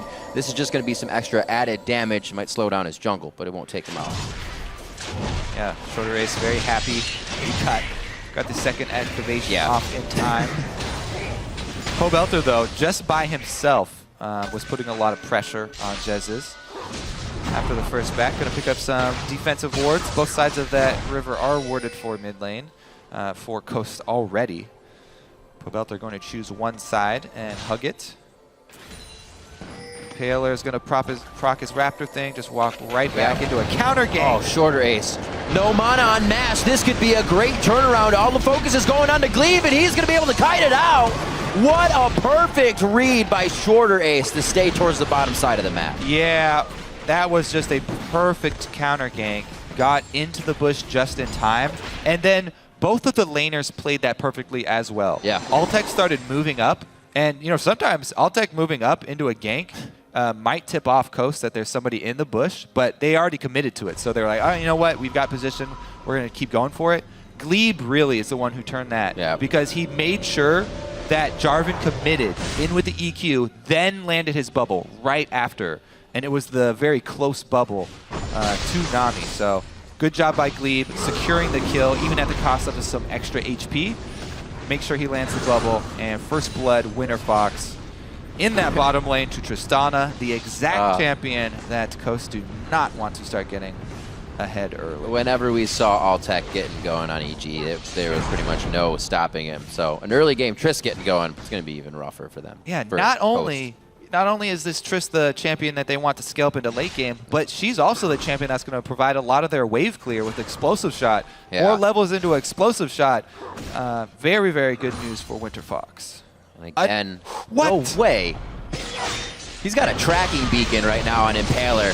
Whoa, flares! Oh, go! What? What? No! Well, not so much a tracking beacon. They still went. No, I guess more like both junglers had the exact same idea. I mean, usually when you have a top laner shoving up like that, and your jungler comes up into the side bush, you think that he's there just for a counter gank. But that dive was very, very poor. They committed to it, though. 100% commitment from Winter Fox, and they both died for their efforts. This time, Impaler is the one able to come in just after the action starts. And so far, it's actually been whoever gets there after is the one who benefits. Just goes to show you how fast it can swing for a jungler. Swinging 2 kills there. Already fixed up on the Warrior Enchant as well for his jungle item. So Impaler just got a big amount of damage, and they're already trying to control a little bit more than they had before. Now getting forward wards into the jungle. Winter Fox, we're going to see pretty much the first time they have to react now and play adaptively to what Coast is going to bring to the table. Let's see if Coast now can hold the lead. Let's see if they can. Now that Aurelia's got 2 assists off that, that's too bad she didn't get any of the kills. Right. But they're definitely going to be much more wary of diving her. Aurelia is already, because of her kit, one of the best champions at defending against dives because of that stun and her ability to dash around the minions. Now, flares, Slice. no flash. That's it. Slice can't dice. Oh! He still had dice time, and they almost gave him his escape. Nice play, though. They knew they had the damage in the gap close. Yeah, so one of the things you'll see from really experienced Renekton players is they use their slice when their lane opponent is right next to them. Right. So you're barely scratching the champion model. They don't actually have to be on the other side of you. But he does get the dice charge off of it and saves it for the Cataclysm gank. Meanwhile, his team tries to get the dragon in exchange for his life. Oh, right of the arcane! Right to the face of shorter ace. 4-1 now. 9.5 minutes. Dragon does go over to them, so he was able to do some work before he went down. Not only did they kill him, but during that entire time, Impaler, well aware that they were going for that dragon after his top lane gank, so easily moves down to the closest objective to him, the red buff. Ooh! Altec is just eating every shot. Level 6 he can Corki. Valkyrie forward safely right now. The only thing he has to worry about is a bubble. And that's going to be a jumping out Altec. This he is probably the still could have got zeroed, but great play by Mash. This is the point where Corki really dominates. Hit that level 6, so much poke with his ultimate. But Altec, because of the early start, he did go for the BF sword first instead of just having to grab pickaxe. So he does have a decent amount of flat AD. BF sword probably going to go into Shiv right after. We'll see how long he sits on this Avarice Blade, how greedy he actually is. Raked in 4 extra gold. That's a lot, though. Almost to a potion. Now he's back to lane. He'll be able to clear this wave pretty easily with that BF sword. Now misses 1 on it, but not a problem. 77-87 in that lane. This is where he's going to close that gap, as now we have the other side backing Mash. Sheep doing a lot better this time in that bottom lane than they fared yesterday, so they're going to be able to provide the power in lane towards this mid game. You know, Dragon just going down, so that won't be an objective for too long. They're actually really doing a lot to set Chris up for success, too. Not only did they just go up there for another gank. Ooh. Chris knows that short race is waiting there, and they're trying to bait him because they've got double wards. But yeah, not only did they spend time sending another gank up top, but they also had 2 pink wards in this side of the river, plus the extra greens that we just saw save his life. So a lot of attention being paid top lane for Coast right now. Looks like they really want to play off the back of this Aurelia, who's getting quite fed, and will be able to get her Trinity Force fairly soon. Taylor back up here as well. FLICKR's playing this one quite smart, actually, making sure he's got his bar topped off so he can get some health back and actually do a little bit more damage. Yeah, doing a good job playing safer now. He knows he is the target. Oh, they are going to go. He throws on Dominus, but it's not going to be enough. Taking about 3 shots there. Chris able to get the upper hand with Impaler once again. And these guys are really bringing the ganks now to the top lane. FLICKR's is having trouble, so he can't provide any of that tank game later, any of that menacing Renekton. They're really cutting him down. Also, good showing from ProBelter here. Yep, FLICKR's, you know, having to try and go full tank this time around. Not able to go for the Tiamat path because he got so far behind with that ill-fated dive up top. Chris is going to be a monster, though. Costa really trying to play off of the Trinity Force spike. In the mid game, she's amazing at snowballing once she gets that item. Can easily take out one of these squishier targets on Winter Fox. So it's going to be up to Winter Fox to try and control vision and get Belter to the point where he can pick somebody. Morella Nomicon already completed, and he's already looking for the picks. Pulling some sneaky jukes into the back line. Oh, here. Did he? I think he noticed. He noticed they were moving. He saw the moving Krug. Yeah. Or actually, he's just... Wow, they almost played that right onto him. That's the second one. He mimicked Distortion. That's all he's got. He does have a flash. He's going to have to use it. He already got the Summoner heal from Altec. That's the Tsunami coming out. A nice bubble is going to stop up Chris. Oh, he dashes the flash. Tries to get the kill. ProBelter answers back with the Ethereal Chain. And Nashmi can't hit the big one on that. It's going to be disengaged. All right, so Winter Fox need to make a really quick call to have FLICKR shove because their top laner is down bottom. Use the teleport. They need to work around where Chris is. Chris is the biggest point of power for Coast right now. So wherever Chris is on the map, Winter Fox need to make a play elsewhere. So shove top lane as hard as you can. Try and get some damage on that turret. Make him lose out on some sort of minion advantage. Make him pay. FLICKR's is trying to do it, but as we said, he went full tank, so can't take it very quickly. Definitely doing his best, though. That's the thing in League. You don't always want to try and defend where your opponent is attacking, especially if they have the advantage on you. You need to move somewhere else on the map and just try and trade with them while you are weaker. As we just learned from the Dignitas game. True stories. Minute and 15 onto Dragon. You can see that Winter Fox is setting up the wards for this. Glebe will not be able to fully clear out the ward. Impaler's going to have his way with the vision. Pink on mid. Oh. Yeah. That's Shorter Ace not really being able to participate in Dragon too well now. Very nicely done by Jezus to catch that. Just waltzing across mid lane. You got to respect your position in the game, especially when there's a Xerath taking advantage of that little misplay. Yeah, Jez is doing all that he needs to, farming up in the mid lane. Chunking down the junglers is actually quite large for them. Sending Shorter Ace back to base when almost all his camps are up. Definitely going to take away some of the income here for Winter Fox and allow Chris the freedom to ward up for himself. So not only the rest of the team spend a lot of time top, but now they've bought him time to ensure that the red side jungle will be an early warning system for them. You saw that ward there as you're talking about. Both teams kind of the same idea. Coast wants to get the deep ones in. Winter Fox knows that Coast is at that aggressive point. Well, they will get him in. So the pink wards are actually very defensive right now from Winter Fox. Moving up, they're going to be able to get some good clears here. A lot of pink ward coverage over Dragon, so they spent a lot of money invested in this area. Hopefully they can get the Dragon for themselves. That'll be number 2, coming up on 15.5 minutes in the game. Yeah, and look at how Jarvan has actually matched the Sightstone of Lee Sin. Impaler this time around. Not only has he started matching Shorter Ace's movements, and actually he was the one who got to pull off counter ganks after the first one went awry, but he's also matching that vision. Oh. He has to throw down Dominus, so that means he's going to stay for the fight. Chris should be able to heal up through this once Transcendent comes up. FLICKR's making sure he gets his bar back as well. From that Dominus being on, it will charge up every so often, and now the fight's going down towards Dragon. Teleports are up for FLICKR's. He's going to almost win the fight, so he may be able to come down and help on this one, but the team is backing off. Coast is able to get the advantage here, and they're going to be able to take Dragon number 1. Yeah, Pobelter goes down, and I think it's going to be number 2 for them. Stack that. Oh no, Tristana was the one with the first one. So one Dragon each here for these teams.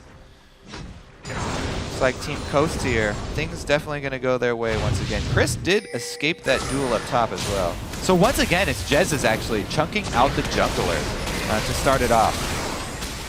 Ooh. Gets his flash as well, and then it made Pobelter commit with a W actually.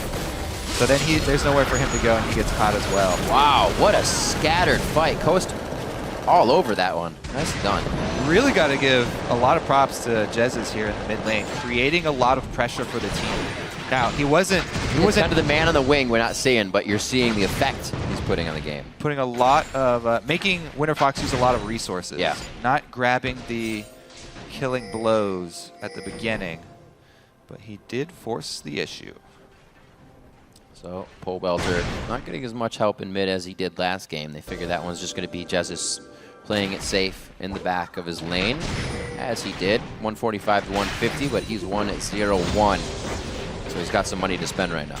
And remember what we said in Champion Select here. The double Trinity Force timing for Coast is really strong. They can then group up and shove, use this poke that they have to beat down WinterFox. WinterFox with fairly squishy guys. They still have an opportunity to try and pick somebody off, though, because Coast have not grouped up yet. Not going for the poke quite yet. Double Trinity Force have been completed, though. That may be the signal. Right, that just came out for Chris, so they may start to initiate what they were looking for coming into this game. Start to ball up and figure out where they can get these poke hits onto WinterFox. They themselves still focusing down towards his bottom lane. It's like they want to keep Altec protected, which is a good idea. You get that late game Trist, going to be able to carry a little bit of a rotation from Pobelter, but it looks like he only went halfway down. Now he's going aggressive on Jazz in the mid lane. So a lot of action all around the map. Going to have to focus on his top lane right now for Chris. He's getting it pushed up, so we won't get help from him. Nami wave down in the bottom lane, but Shorter Ace is looking to take advantage of the tower bait.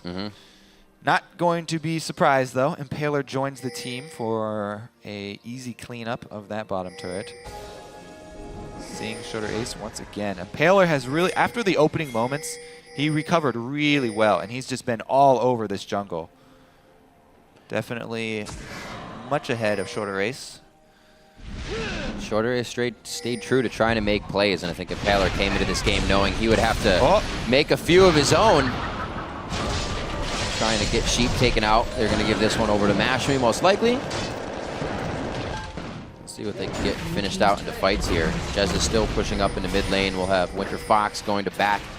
Maybe an Infinity Edge finally finished up here for Tristana, sitting on 1,600 gold, so that will be Shorter Ace getting caught out. The Cataclysm goes down, but Sheep's the one to get it. Janna comes up big. They try and jump on Sheep, and he's the one who actually gets the turn on Shorter Ace. That is going to be an easy grouping for Coast, and should be an easy turret.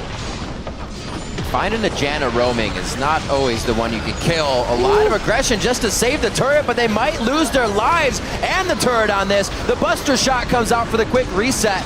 Altec says King Me jumps back out on this one, and he will be able to start hitting some shots from the outside. Only a level 10 Tristana, however, not very long range on that draw of bead passive. Altec taking more shots as they clean up one more. Jez is getting a snipe out that he was looking for, and that was even after Altec had used all summoners to stay alive.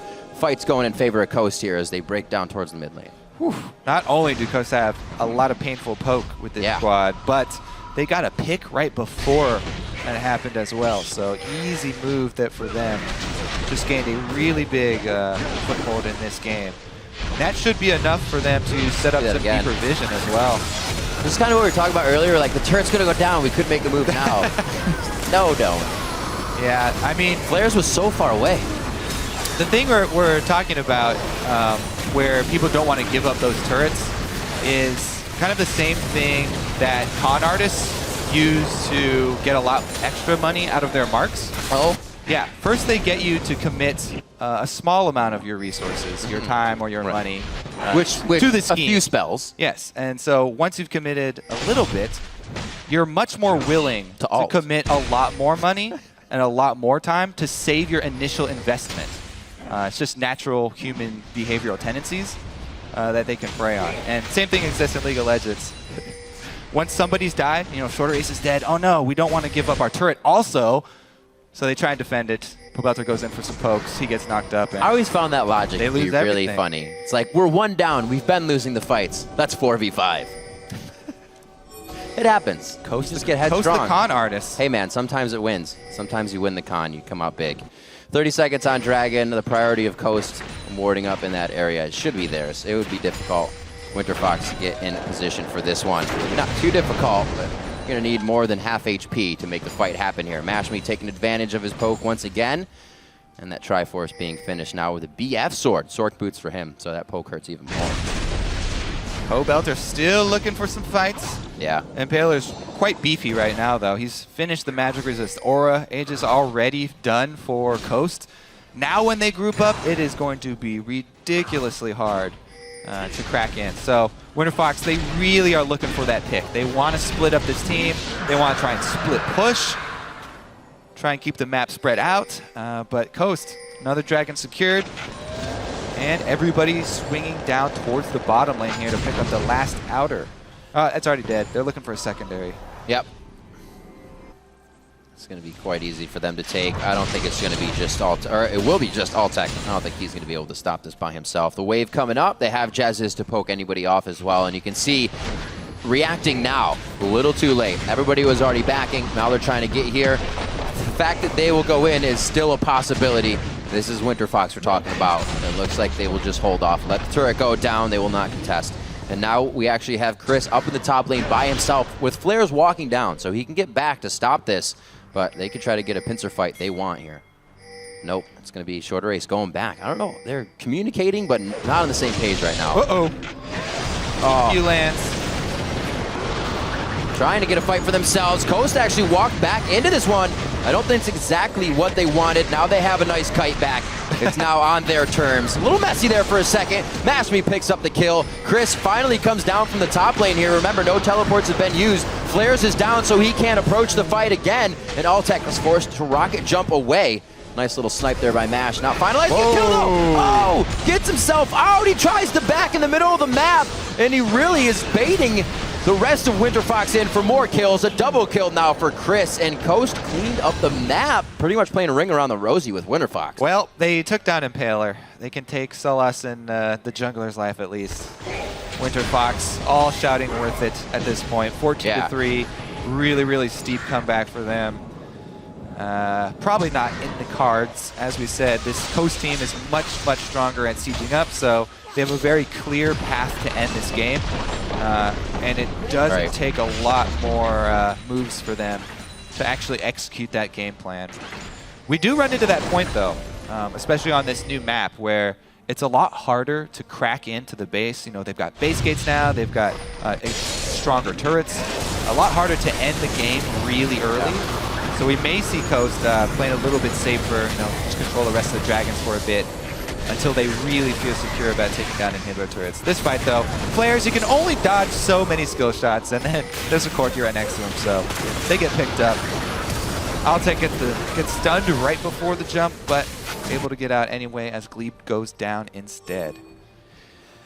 A lot of inventories are hurting right now on WinterFox. You see items on items here. Eternity Force and Infinity Edge versus the Infinity Edge and a Static Shiv. It's still good damage, but you're going to get that burst out of Corki right now, and Altec is still trying to build himself up. The early game didn't continue for him in a consistent way. He got that first kill, which was going to be fantastic, and then it kind of slowed down. Glebe also not able to make as many plays as he did on Annie, so we see that dynamic hurting Winter Fox a little bit more. They don't have every champion being an all-in champion. They're kind of playing on the back foot. And they were style they like. Unable to feed extra money into Pobelter to get their #1 playmaker ahead. And now they are slowly crawling behind further and further to the team play from Coast. Led by Impaler, who's done a really strong job, by the way, I think, this game jungling. A lot of people expected him to come out as a pretty big jungler expansion tournament. He showed really well. He was a big part getting them into the LCS. Things look grim. Impaler was there. He is right now 2-3-10.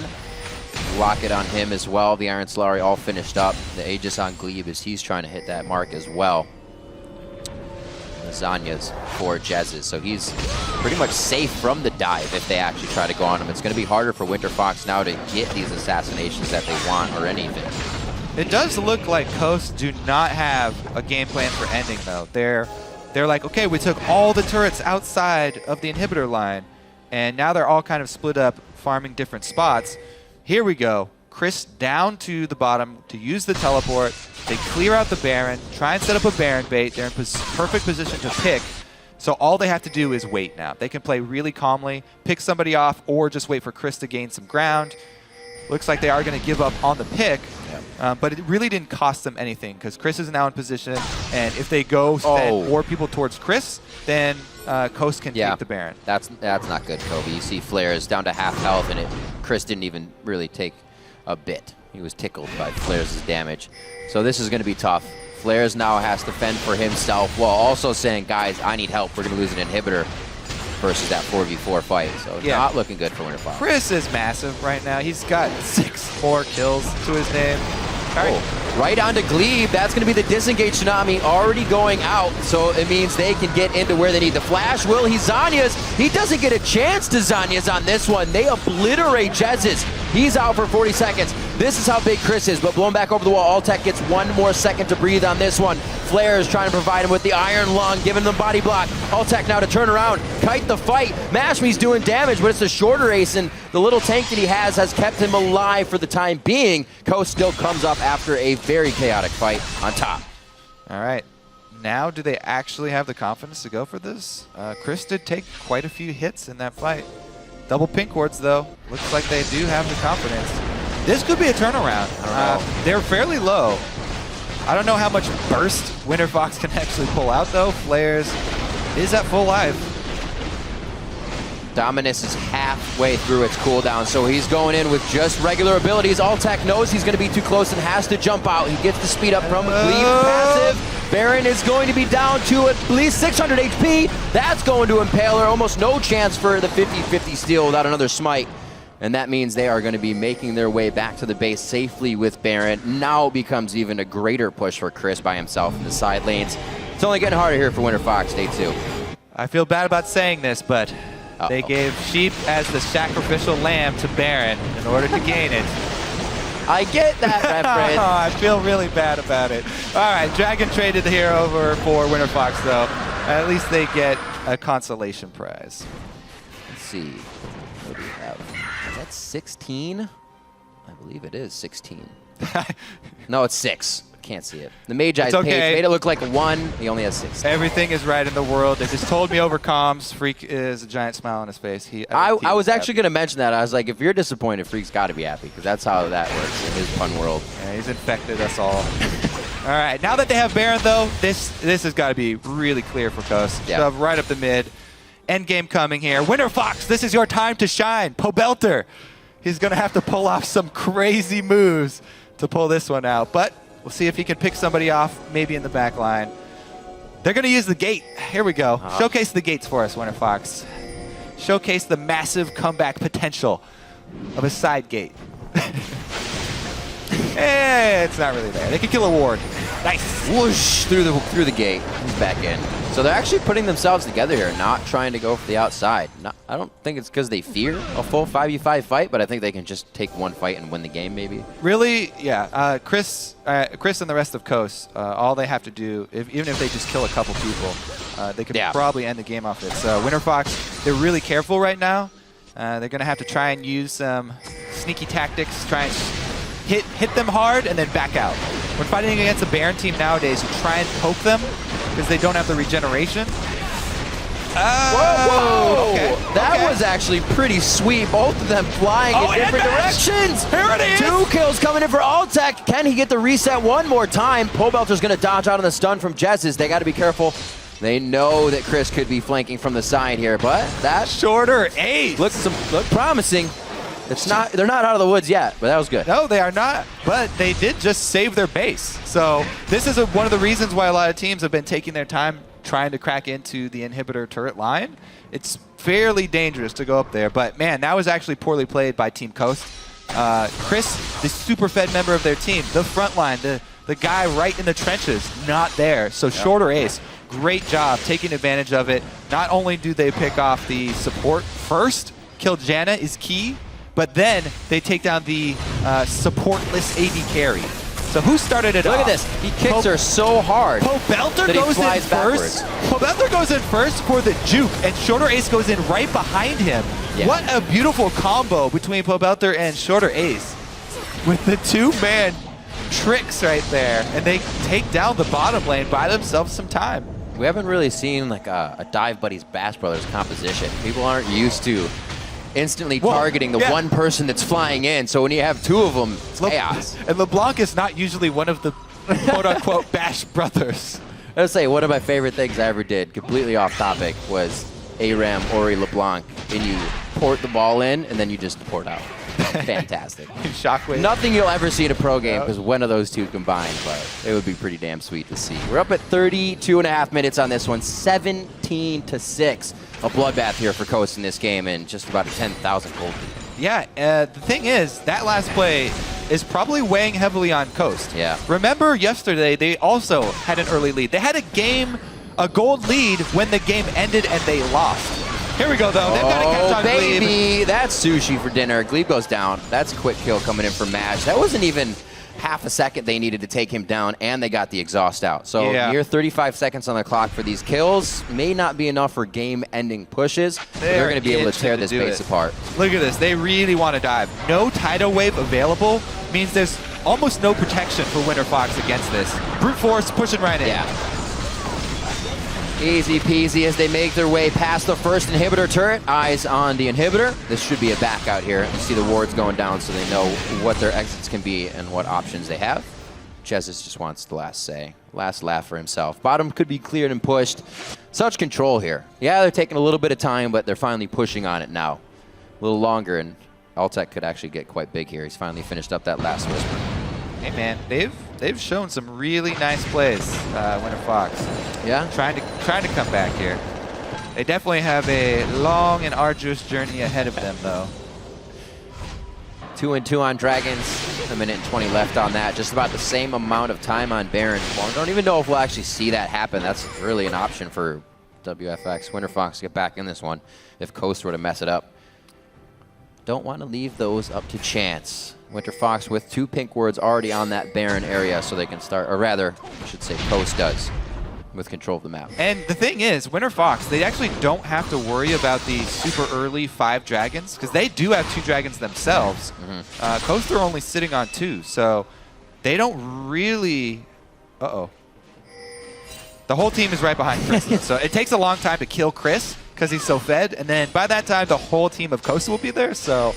It would have actually turned out fairly poorly for Winter Fox if they tried to take down that tanky Aurelia first. So, good thing for Winter Fox. They did not pull it there, and they wanted to wait to try and defend at their base once again. This is going to be much harder a defense than last time. Not only because their inhibitor is down, but also because Sheep is going to be expecting it this time. If Shorter Ace is able to pull that off twice, then Coast will have nobody to blame but themselves. LeBlanc over the wall. Oh, he found one! Who's gonna get kicked? Stunned way too quick. Jez's knew it. Knew they could get in. Maybe if they waited for a wave that he could sit in, but when he was the only one, it was a dead one. They are gonna be backing out of this. It actually thought Coast was gonna go harder on that, but they are being very methodical about this. They're not letting themselves get caught out in these hard-fought situations. This is gonna be another turret because of that patience being a virtue. and they are going to be able to get flares as well. One of the tanks going down does not spell good things when they're already inside your base. All right, 2 inhibitors down. Complete control here for Coast. Baron is back up, so we'll see how cautious they are. This is a fairly risk-averse team after their first opening. So it looks like they are going to just take a trip back to base, clean up the neutral objectives, and use those super minions as the pressure while they clean up the rest of the map and the neutral objectives, and then return for the final blow. Dragon Trace going over to Coast. Obviously no contest there. They pretty much own both halves of the court on this one. Let's see this one more time. He tried to see where he gets hit. Did he get stunned on the way in? Yeah, he was looking to make his way over towards the same target. He got hit instantly by Chris. But, you know, Jez's and Chris can both stun him as he's jumping in. Jez stacked that They were perfectly. all expecting it this time around. So. I thought at first Jez's actually like just hit that and he jumped into it on accident. But it was Chris. Chris with the quick fingers. Playing a very nice Aurelia top lane. Still yet to die in the North American LCS. Wow. Yeah, it's pretty impressive. Chris Deathless in the North American LCS 2015 season. Must be that left-handed right configuration. They got him. mouse. Good thing they spent so much time getting him the right mouse. Glebe takes about 50% of his HP through the middle of his bar there. That's going to be a dead Nami. Glebe goes down first once again. He did use most of his spells to assist the team, but for not, they're still chasing down, and Coast looks like they could possibly end the game here. Flares was pushing in the bottom lane. They have vision of that, so Jez's, the rest of the team, very happy to keep going. And they're right over the gate, and Pillars in base. Yeah. They've got the keys to that gate. They got the password. Tank and double turn. Keys to the city at this point. All right, so congratulations to Team Coast. Yeah. They do make up for yesterday. Clean win, fairly clean win. They had a couple hiccups. Something they had to patch up. The whole team seemed to be a little discombobulated after that, and it's good to see that they, as we said before, could put it to the wayside. They didn't let it weigh on their mind. Flares is doing his damnedest right now to sneeze on the entire team. They're taking It Chris. looks like they're going to be able to hit it. Wait a minute. That's going to be the Nexus. It's the Nexus. They're going to get it. They don't have enough power to stop them. That's going to be just about 38 minutes. Actually, 38 on the clock. Coast comes up with a win here on day 2. They killed Chris at the very end, the last second. I know. I tried not to look at it. His An death was unfortunate over. turn of events. Chris does perish for the first time, but it was during a victory, so you got to take the good with the bad, Kobe. Rest in pepperonis, my Rest friend. in pepperonis, indeed. One hell of a game, though. Yesterday on Gnar, today on Aurelia. Obviously, the champion pool we see to top lane, but we'll have to see what he has next if people are going to ban those two out against him. He's definitely a huge factor on Coast with the rest of the team. Jez is also, we saw the right of the Arcane a lot of times from the Fog of War off the side of the map. We didn't see him much until the mid to end game, but he had such an impact on the control of the map, controlling the lane, and stopping Pole Belter from really his normal and regular roam that controls an entire game. Yeah, I really did like Jez's play this game, and it's not the flashy play that you get from assassin mid laners. It's the play that you get from people who play a lot of Xerath, people who get that poke damage down, landing full combos on the jungler. You know, you chunk out a jungler and send him back to base enough times, he's gonna be under leveled. He's gonna be starving for gold, and then they also were able to pick up objectives off of the couple of moves that he was able to make. Impaler as well, both those European imports performing really well. So good pickups, both of those guys for Team Coast. And the subs as well. Shout out to Shorter Ace and the rest of the guys that subbed in. Very fun time they've had in the North American LCS. Great game yesterday. Played great, great mentality, smiles on and off of the stage. And they really showed so well yesterday, and we saw a little bit of that today as well. But then it's what comes down to it when you know they're not a full team is the reorganization, trying to react then to being behind. When they're ahead, things can go for anybody when you're ahead. It looks good for the whole team. But coming from behind, now with the subs, we see where there was kind of a misplay between that. But they won't have them next week. It'll be the full team. Yeah, they'll have a whole batch of new people. That'll be fun. Coast, I should say now, if you look at the score, it kind of tells the story that they played their comp so well and they were ahead, 25-7. If you're not able to get kills when you have that LeBlanc, when you have a Tristana late game critting people, not even that many assassinations, Coast organized correctly, positioned correctly, and they just came out with a much better win than yesterday. Wasn't able to shake them. We're going to see right now, send it over to Jat for more on Coast win. Thanks, Riv. And I am here with Impaler, who was a victorious Jarvan 4 in that game. Although we're going to go back just a little bit to yesterday because you guys never had a chance to kind of talk about it. Even before this interview, you're lamenting about that game. How's it feeling on your mind now that you have a victory? We really should have won yesterday as well. We haven't scrimmed at all since we played because me and Jez has arrived so late. So it was kind of messy. We messed up. But I think we'll find our form soon and there'll be more games like this with decisive wins. And you're actually saying you're quite tired today. It's because when did you actually get into North America? I arrived like the night before we played. So I slept and then I just came here and started playing. Hopefully you can rest up and adjust to the time zone in the next week. But let's talk about this game a little bit in particular.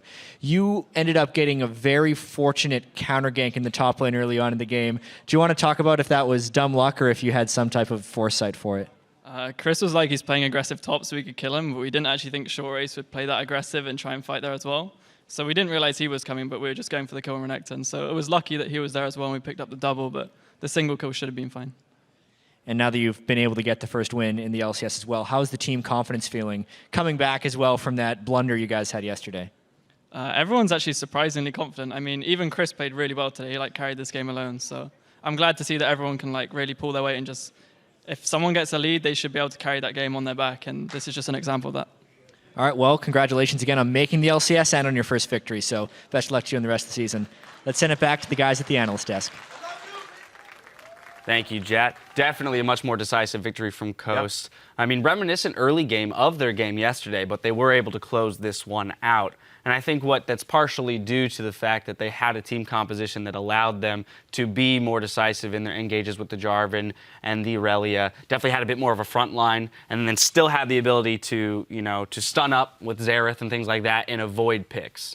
Yeah, well, one thing is you've got a comp that does two things really well. This is what I like about having Corki, Janna, Xerath, is you've got this sort of poke pattern you can fall back to, throw out Qs or Rs and solve people up, and you've got this nice holding pattern where progress is made, you don't have to force the issue, which then means when it does look really enticing, you can go and it's probably the right idea. I'm glad that they had these two different ways to play the composition. Yeah, it's kind of a fallback too, because in case Irelia gets shut down, even though she wasn't this game, they played really well around that and got him fed, you still have a ton of wave clear and siege, so that Irelia will hit those item breakpoints and scale over Renekton. I do have to give a lot of props to Chris. It was mentioned that he hadn't died yet in the split until the very end. Yeah, exactly. As soon as it was mentioned, he dies at the last minute there. But fantastic play out of him and synergy with Impaler. That's great to see that, coming over from EU, they're still able to, build that synergy so quickly. Right, I mean, they've been playing together throughout the expansion tournament. This is a lineup we'd seen for a while, so they had some time off. It's not like the Team Impulse thing where it's literally the first games they're ever playing together,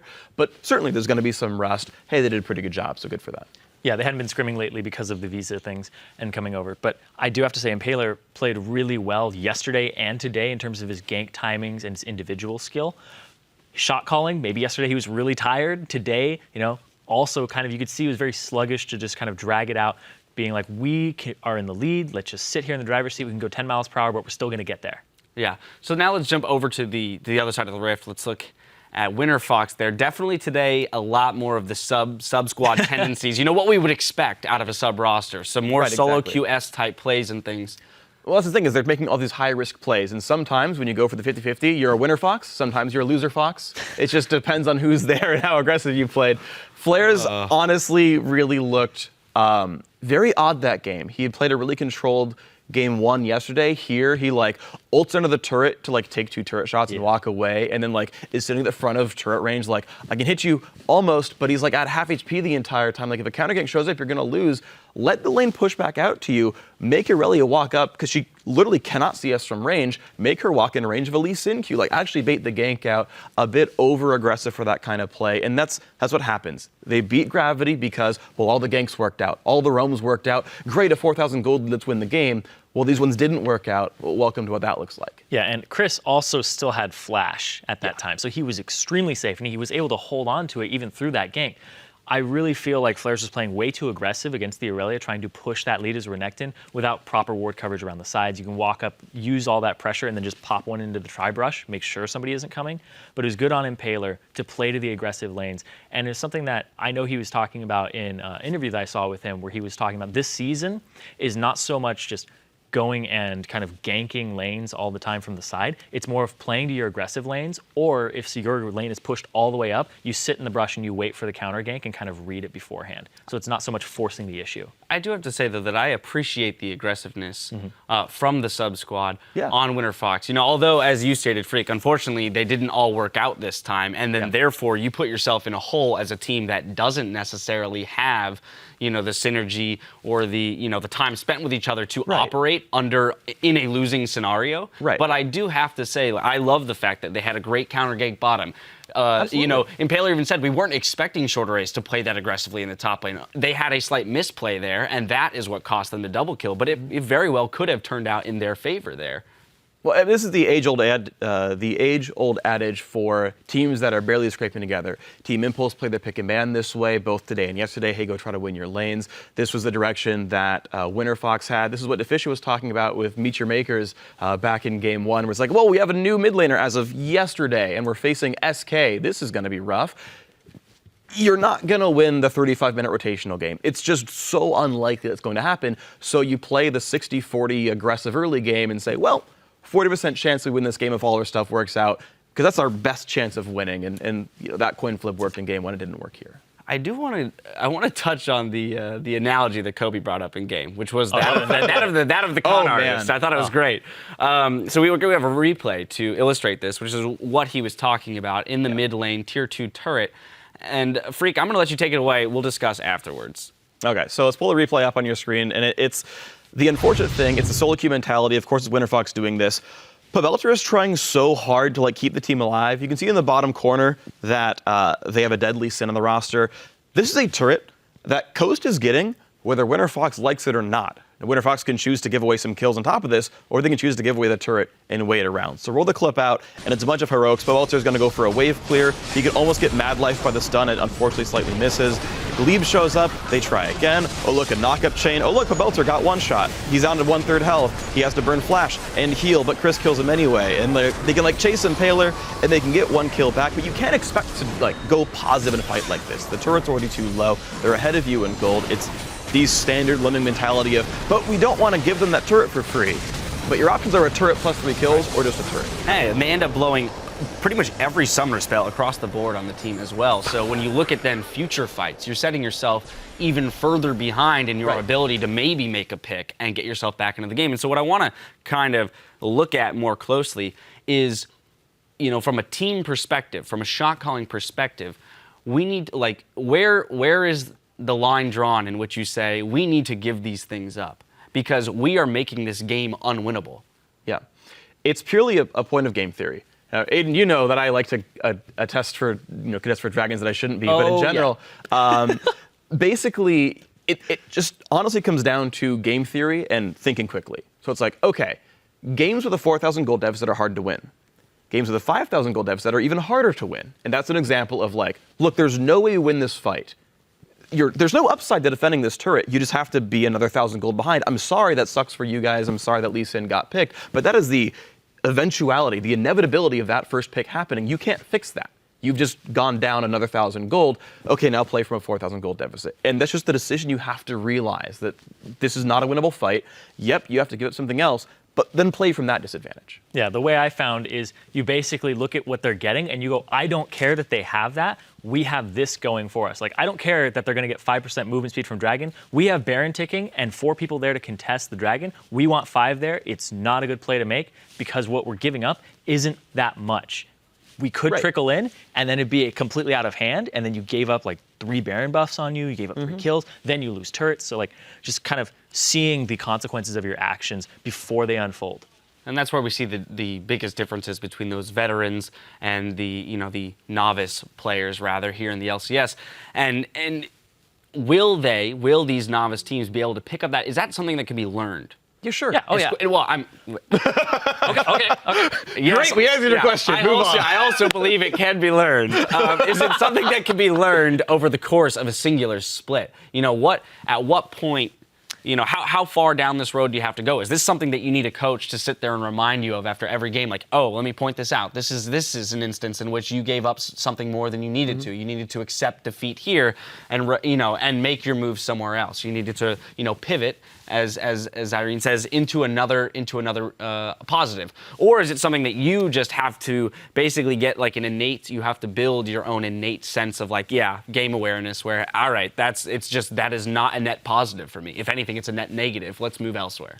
Play the game, figure out what everything is worth, have somebody call you on your mistakes, and also, it doesn't have to be a coach all the time. Your players in-game, your teammates with you, can go ahead and check you. I think that's kind of like the best shot calling is when there's a shot caller who has like almost the decisive call, but then somebody feeding him information and kind of checking him, being like, that's not a good call, rethink it. Yeah. Right? I'm sorry, finish your No, point. go ahead. It's exactly what Team Liquid does. It's exactly what I Will Dominate said.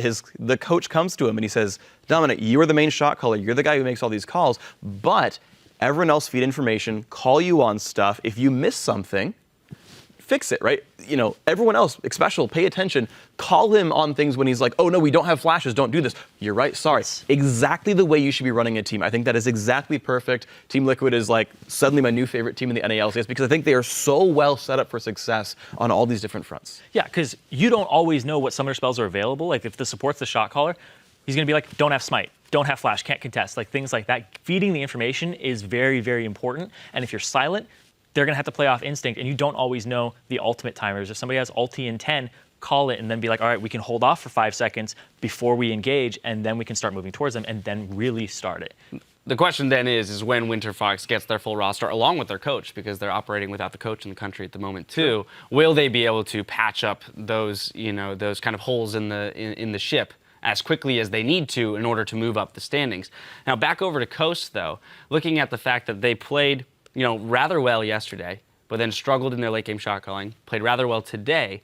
However, we do have to have the caveat of probably not against the strongest of teams in the NALCS based on what we've seen so far. Sure. How do we believe they're going to stack up against the likes of TSM, Cloud9, even though they had that loss yesterday, probably still considered one of the top teams, Team Liquid, things like that? Yeah, I think it is a tough road for Coast, right? They came in as the last team to qualify for the LCS. They didn't win in the promotion tournament. They were the second team under now Gravity in the expansion tournament. You expect them to be underdogs coming into the beginning. Now we see some teams make really big rises. I think Cursed Team Liquid is my big example where I think they're going to be much better this split than before. And it's not because they made huge roster changes. Okay, they have Piglet, but even without Piglet, I think they're still doing really well. They won a game already, and they're, I think, again, well set up to improve. If Coast can just figure out what improvement looks like, how you improve as a team, how to improve their players specifically, you hear people like Pobalter saying, yeah, once I started playing with Helios, he helped me fix all my mistakes and I became a better player. All this kind of growth can happen with the right teammates and the right staff. Yeah, definitely a step in the right direction for Team Coast. We are going to take a break while Team Liquid and Counterlogic Gaming take to the stage for our third match of the day. So keep it tuned right here.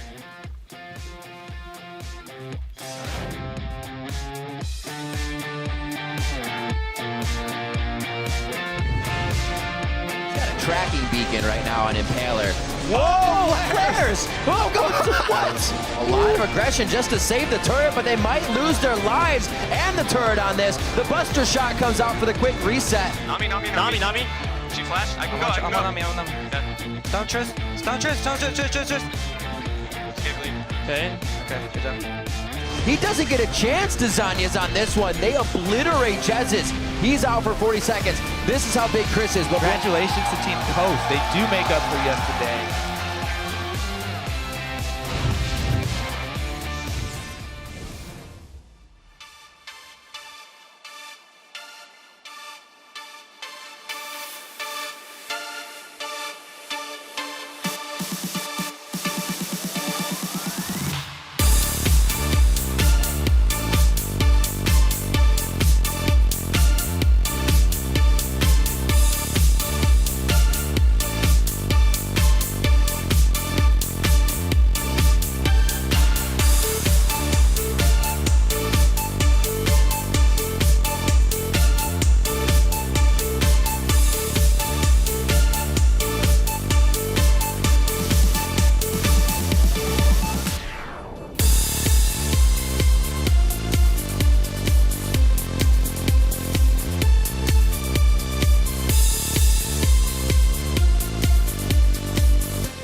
Welcome back, everyone. We're going to take a look at how you all are staying plugged in to the action here. Earlier in the broadcast, we asked, how do you LCS? At KP Beach is making the tough decision. She writes, study for college or LCS?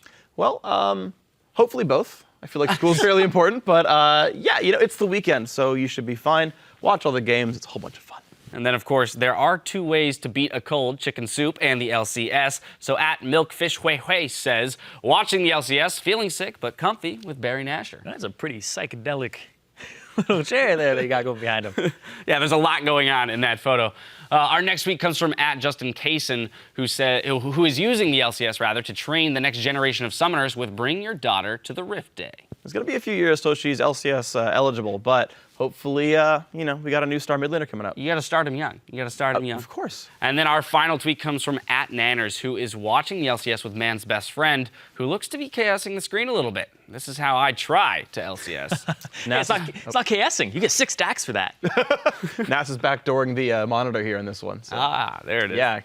All right, well, keep sharing those photos on Twitter by sending them to @LullySports and use the hashtag LCS. As we send it over to Riv and Kobe to get us into the game, Team Liquid are excited to have world champion Piglet joining the roster. And before he's even stepped onto the LCS stage, he's already got the respect of his fellow AD carries.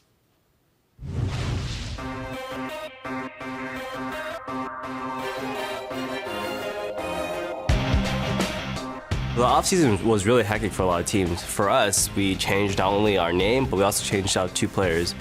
We're always known as Curse, and now it's going to be Team Liquid. It's going to take a long time for us to get used to a new tag, and also the fans as well. Voyboy left, we have Phoenix now, and we also lost Cop, and we now have Piglet. And these are 2 really big changes, different languages, different culture, and we're a different team.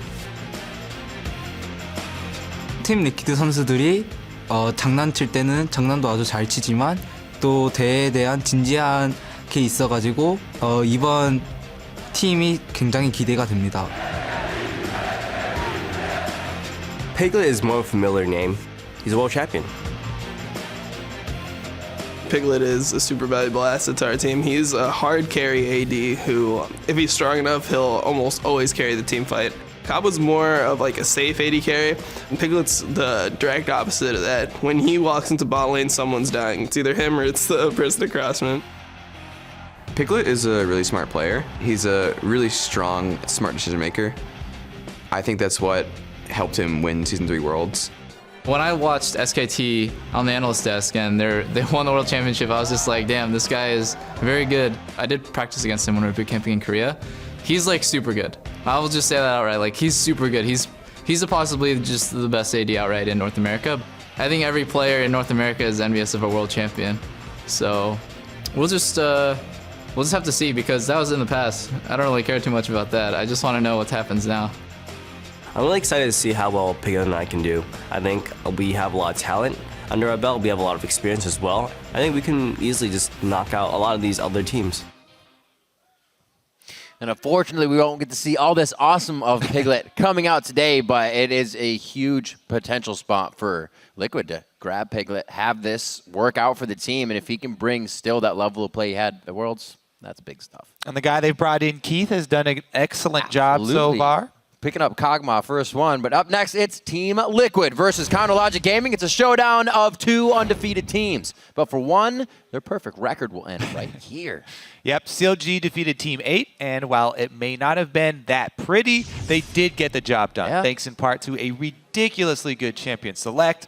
It's probably the most power picks that I've ever seen on a single team. Once in-game, they were a little bit scattered, but individually, they came up with some strong plays to compensate. Link on Lissandra had some really big initiations, and Benny proved himself to still be a solid LCS-level top lane tank player. And after that game, we did hear Double Left in his interview saying just how much he hates to lose and how he has been pushing himself really hard so that CLG can actually answer some of their critics. So count on him to keep bringing that same intensity to each game. Maybe he's back into that I'm going to smash some faces role, but a little more reserved so he doesn't get himself in trouble. I believe that's the phrase people are looking for. And to contrast CLG's victory, Team Liquid played a methodical game against Team Impulse. Yeah, their win was pretty much the most impressive win When you consider how many teams have actually been grumbling about that lack of practice time with their full rosters, Team Liquid, they had very little time with their sub, but you wouldn't have guessed it by watching them play. They actually showed confidence in their substitute player, Keith, by designing an entire team comp around protecting him and setting him up for success. We also have to point out, of course, I Will Dominate, who brought a lot of early game pressure to his lanes. He is the captain of the team, and he was able to counter jungle the enemy's movements, and he had 3 kills by the 12-minute mark already on Rush. One of them was the first blood as well. Yep. For more on Team Liquid, let's throw it down to Jat, who's with one of the team's owners. Thank you, Riv. And yes, I'm with the co-owner of Liquid, Steve Liquid Aronset, if you wouldn't believe it. I do want to talk to you really quickly, though, about the change from Curse to Team Liquid. Why did that go down? You know, I've been running this team for like 5 years. I actually played on the team. I think when we used to play together, it's kind of funny. But when the decision came to not continue with a Curse Inc. title sponsorship, I had a few options. I could have decided to rebrand the team, you know, new logo, look and feel. I could have decided to find a new title sponsorship for the team, or find an organization that kind of just gelled with not having a LCS presence. So Team Liquid was just the obvious choice. And obviously the jackets and stuff look great as well. Amazing. Tons of compliments there. I do want to talk a little bit about more of the changes as well, though. Phoenix and Piglet are new to the team, and there were some murmurs that Piglet wasn't necessarily fitting in that well. You guys did the great Christmas for Piglet video that people can check out online. Just how are they fitting in the gaming house now, especially Phoenix as he's here? Yeah, I mean, to be honest with you, it was pretty rough at the start. You know, I think it was the first time Piglet has actually been out of the country into the United States. So it was tough for him. It was emotional. We have translators. We didn't have the best translators at the start, so there was like things lost in communication. The team was kind of not doing so hot in the beginning when we started. So it was just an emotional toll. So it was rough. But I think actually Quest Nutrition, who did the video, they kind of identified that and they said, hey, let's go over to the house, let's like just do something really awesome and cool for Piglet. And I think that kind of just showed him like, we just care, man. Like we care about you. And I think things are starting to turn around. I mean, we only had 1 day of scrims before LCS, so that was kind of rough, but yeah, things are turning around. We'll see. And obviously you guys look great after 1 day of scrims yesterday, especially with Piglet going to be coming in next week for the season. What are your expectations like with this new Team Liquid? You know, expectations, there's a lot of things that are different about this split compared to last split. Last split, we kind of had a group of players that didn't really... Sorry, my HTC phone is ringing. Well, that's... Sometimes it happens. Maybe you turn on phone. We can move on. We can move on. It was a good answer. I'll move on to the next question, though. Final question for you. With substitute players obviously coming in heavily for week 1 and Keith performing well, what is your feeling on the substitutes in general and Keith's performance this week? You know, Keith played out of his mind yesterday. So, I mean, we have substitute players for that very reason. You know, if the players get ill or something happens or visa issues. So, you know, I'm just hoping for the best. I have all the confidence in him and just excited for Piglet next week. So he's official. He'll be here next week. So that's great. Good to hear. Looking forward to the future of Team Liquid. Always mute your phone when you're doing an interview. Let's send it back to Riv at the desk. Thank you very much, Jack. Welcome back to League of Legends by Riot Games. Let's check out the starting lineups. On the blue side, we do have Team Liquid. In the top lane, that's going to be Quas. I Will Dominate the jungle. Phoenix in mid. Keith at AD carry. And Xpecial at support. And on the red side, it's Counter Logic Gaming with Benny up top, Smithy in the jungle, Link at mid, Double Lift AD carry, and Aframu on support. So looking at what we kind of saw Liquid do yesterday, they did set her up around the sub. Is that kind of the harder thing to do when you're kind of bringing one sub into the team? Do you kind of say, we're going to play as a team, follow us? Or is it easier to play around the sub?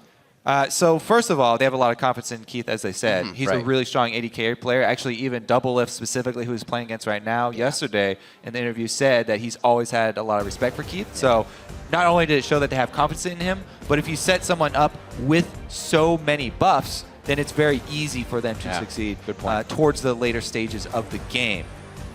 To the picks and bans.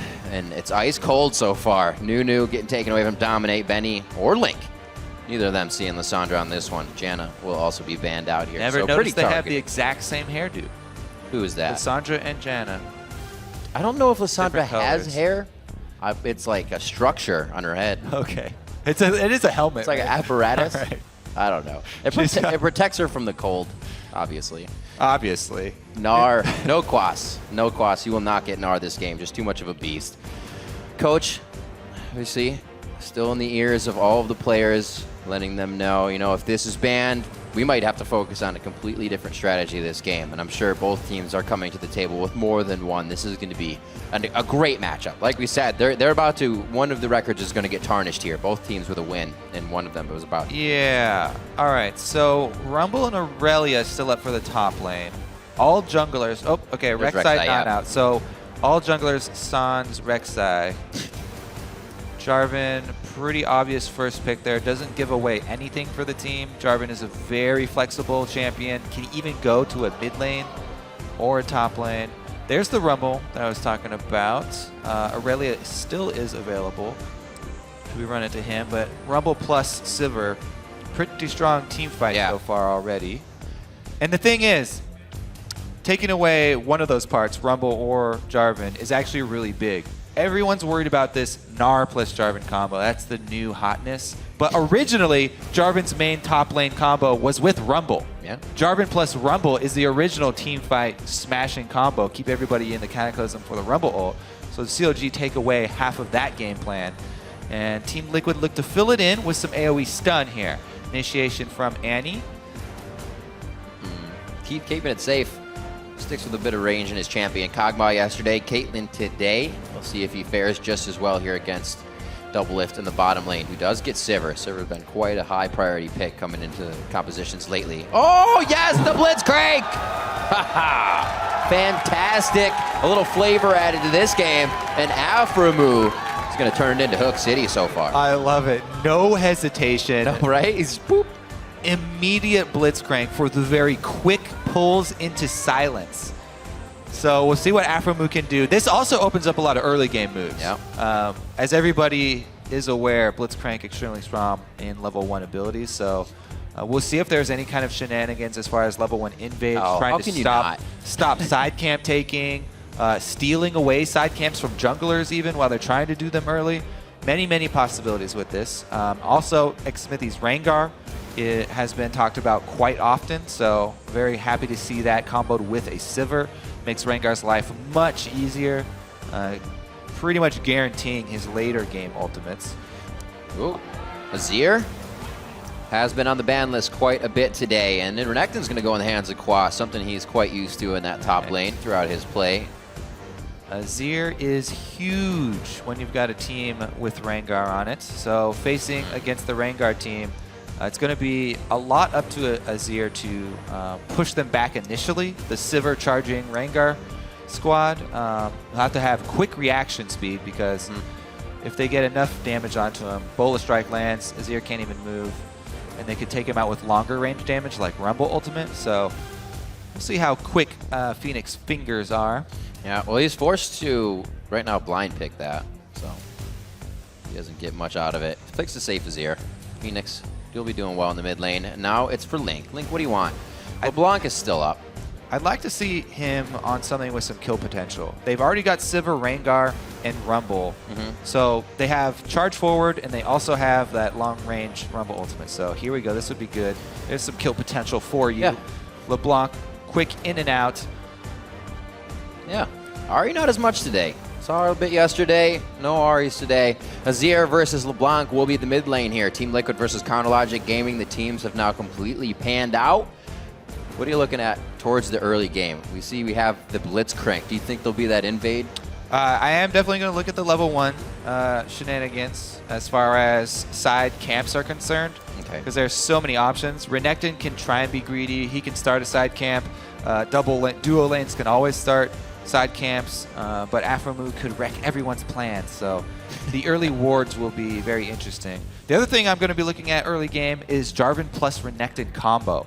That is an age-old, brutal Brash Bows combo. Yeah. That has always been hard to deal with. Rengar is the perfect counter ganker, though, even early on. So we'll see how Smithy works around, dominates moves. We've seen a little more life in the NA Rangars here, a bit better of results as well. Looking at as they come out of picks and bans, Phoenix does stick on that barrier, afraid of getting assassinated out of the mid lane by that Rengar maybe earlier, just at the 6. So he's going to go ahead and pick safety over being able to kill Link, obviously with the Ignite, the kill potential that CLG was looking for.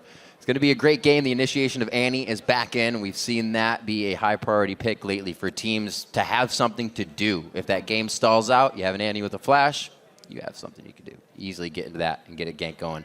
We want to know who you think will come out of Champ Select with the winning comp. Tweet hashtag TLWin or hashtag CLGWin to @LOL Esports. We'll tally those votes throughout the broadcast, and maybe we'll look at some later as well. The crowd, again, ready here for Game 3 on day 2. One of these teams about to get a loss on their record.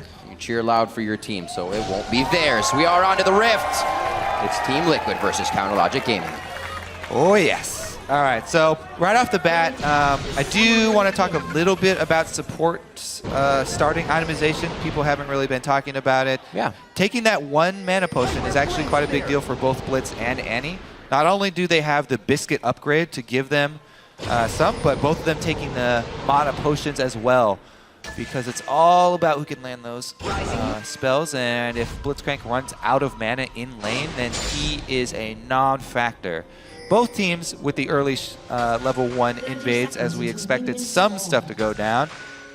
Just so happens they are on opposite sides of the map, though. Pretty much mirrored the vision that they're looking for. Yep. I believe the one deep one from Liquid, though, was seen by CLG. The ping's on the top side there, so both of these teams looking for the lane swap potential. Keep just out of range there. The Sivir and Blitzcrank would get destroyed by Caitlyn, Annie. You just have to stand behind minions and all the auto attack. Even Double Lift and Aframu, who are very, very well known for running duo lanes into pretty much anything. Not really a big fan of that matchup. So they're going top. They will be seen by the ward. Team Liquid going to answer top. Well, it looks like it. Annie's up top. Actually, Caitlyn down bottom. Yeah, she actually kept that. It looked like Keith was trying to play a trick and say, look, I'm actually backing on the ward I just saw you place. But they're going to stick with it and give them the lane that they wanted. So CLG will not have to match up. Interesting. So some people really don't like laning against Blitzcrank just for the off chance of those kills, but giving Afro with the credit. We'll have to see here. In the lane swap, both of those are very dangerous supports. Blitzcrank roaming around early, very, very high kill potential. Same thing with Annie. Will charge her stun up in the lane before heading out for the roam, and then try and meet up with the double jungle squad. So far, the CLG double jungle are actually doing their own work. Benny all by his lonesome, doing the wolf camp. And Smithy taking care of the topside jungle without the red. Interesting move there. He's waiting for the smite to come back off cooldown. If you smite that red, you'll gain a large chunk of health back. This means he does not probably want to go back to base very early on this time around. And we will see where he moves after red smite here. Oh, you don't get to see the giant health gain. They did it to you on purpose. Yeah, they're like, oh yeah, look, it happened. Right. If he gets level 3, and I don't think he's going to find anything up top. Maybe expecting Quas to go up there early. We have seen some top laners do that and make a mistake, but not this time. Yeah. So the thing is, I've actually been playing a lot of Rengar recently too. If you smite the Krugs, you will save more health by stunning the red buff when you do it than you would gain back by smiting the actual red buff. The buff that you get from Krugs to stun camps, especially Rengar, who has an auto attack reset, he really benefits from that. If you are worried about jungling with Rengar and getting low, you definitely want to get that Krug smite. Well, looks like he actually had it forward as well. We can see the stun going down onto that red as he was fighting it. Picks up the crab, gains ferocity and health back while doing it. Crab is Rengar's best friend. Oh. Not going to see him. Dominate is definitely right not Rengar's behind. best friend, and he is deep in enemy territory. If Dominate crosses over the crab, then Smithy would be in trouble. However, people are really scared of crossing the crab. Special has a stun. Yeah, that's a lock. That's going to be the turnaround as well from Dominate. He's going to try to go on Smithy. He's got to do as much damage as he can before he goes down. Kill. A valiant attempt. First blood going over to Special, roaming around in his own jungle. So thank you very much. This is why in lane swaps, the duo very, very often starts in the enemy jungle. Clears that first and then returns to their own jungle towards the end of the path. But we've seen a lot this week, actually. Many teams, even with lane swaps, starting on their own sides. Smithy here, very bold recall to recall in the middle of the enemy jungle after you see the Annie already recall from bottom lane. You gotta know that they're roaming around. Mid lane, though, Phoenix using that as your poke fairly effectively. Oh, I thought for a second he was going to shifting sands because Link walked right onto that soldier that he had up. But I guess not enough mana. Almost gets the kill out of that Arise, though. And remember, Phoenix does not have Ignite since he's really scared about the LeBlanc Rengar combo at 6 popping him. So he does not have the Ignite to use in lane for a kill himself. Quite a long time for Dominate to really get anything going for himself here, but it's the roam with the team. He's not even on Trailblazer yet. He's not too far behind either. Still picking up CS to keep it even, giving Smithy quite a bit to think about as he doesn't have much jungle to pick up for himself. That's going to activate the ward. They're not going to be able to get much out of it. I don't know why he was so scared of that, of using that Raptor proc. They just forced LeBlanc back to base. Crowd said it all right there. Don't need to add anything. That was perfect commentary. Keith having a pretty good time here down bottom. Gotta watch out for that 6. Over to Benny real quick. Notice what Benny's doing too. Anytime you're in a melee range matchup, one of the most frustrating things, especially for people who don't really main top lane, hug the bushes on the side, poke in and out of the bushes as the melee, use them completely to your advantage to try and even up the range discrepancy. Aframu coming in again. Oh, he walked into it! The Vide games. He gets out. It's safe. Nothing too big has to be expended there for Quas's safety, and they do get a little bit of knowledge that Aframu is not on the roam anymore. So top lane backing here, double lift, looking down at the inventory, just 53, pretty much even for both lanes as they haven't had too much trouble from the junglers coming into gank. But the blue buff steal, nicely going over there. They're not steal, give. Secure. Secure, thank you. There we go. Benny doing, once again, a very strong job coming in as a sub. Lane swap situation. Sometimes you get kind of rusty dealing with those after not being competitive for a long time.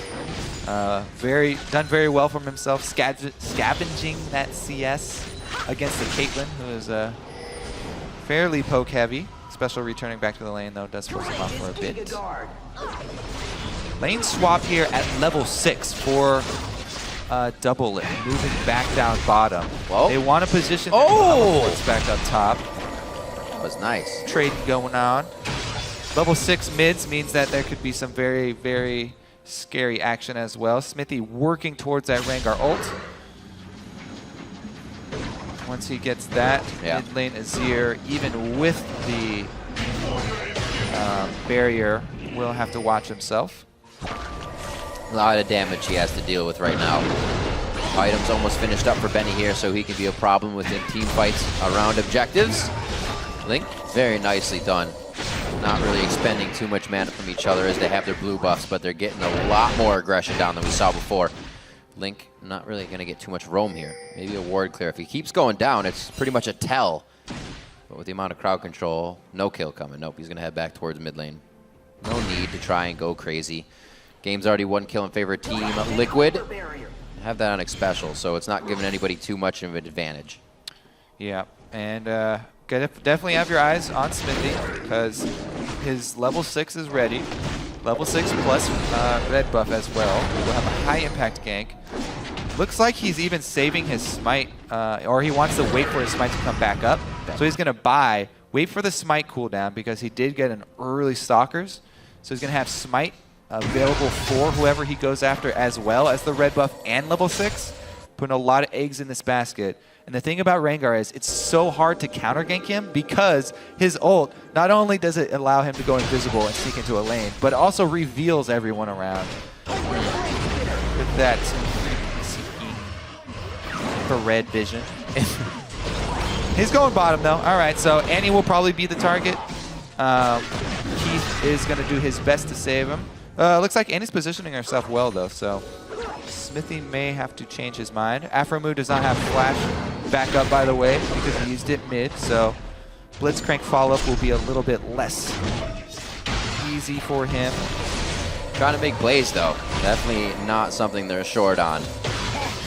Good damage coming from Phoenix. Neither of them have really been able to go back after finishing that Phoenix Codex. So you can see they're stuck to these lanes, realizing how equal it is. Here's the play finally on the hunt. That's a few shots out. Xpecial says, I may give myself up, but no, that's one. The flash goes down. Like you said, already smited out. They're trying to turn this one around with a few shots of their own here, but they're still up against 3. Dominate just on the outside. Teleports. Link, you can see him on the wing, and indeed, the TPs come in at the same time. Quas will be there. I think Benny got a cancel on his, so let's see how they work this one. Very half-hearted Rengar gank right there. Looks like everyone gets chased off, and Link behind enemy lines. See how he gets out of this situation. Yeah. Rumble canceled his teleport, by the way, so Benny I was going to say, Team Liquid, I almost have to make something work on this, because Benny's getting what he wants. Whoa! Link trying to be Houdini right now, but they lock him down. This was the water trick, the one that ended it all. A lot of oohs and ahs coming up. Did take a good distortion back, but did not have another available. Team Liquid lock him down. Should be able to secure Dragon.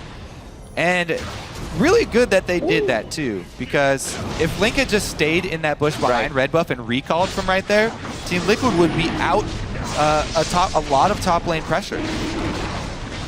That was really nicely done. So they do make something happen, realizing that it was just getting too much of a loss if Benny were going to have top lane to himself, which he's still doing. Rumble obviously not the quickest at taking down turrets, and Dragon in that fight already happened, and he'll be taking it down shortly after. So 2 kills as another one comes out of that onto Link.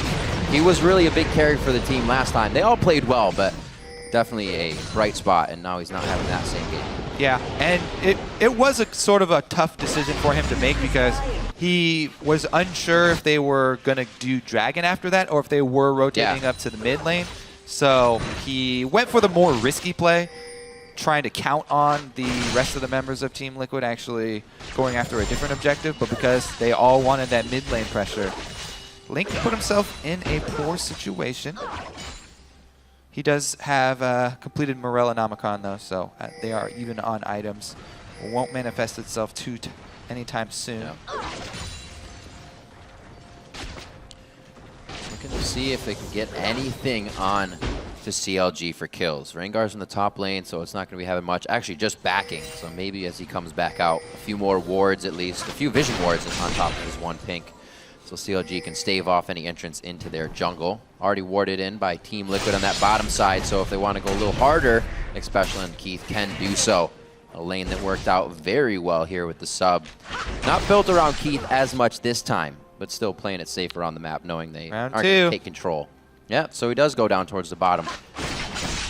Goes to the notice that he goes through the lane, doesn't even enter from his own jungle. No. Well. Great ward. It's going to be seen. There you go. Has the Raptor buff so that you will be able to see that. The only thing is just being seen like that is enough to make the bottom lane play a lot safer. And he's going to hold on to her stun now. So the turnaround is really scary for Smithy. At this point, pretty much all junglers build full damage because everybody rushes the warrior enchant. So rushing into a level 6 Annie bottom lane, even though it's a support Annie, is still scary for Rengar.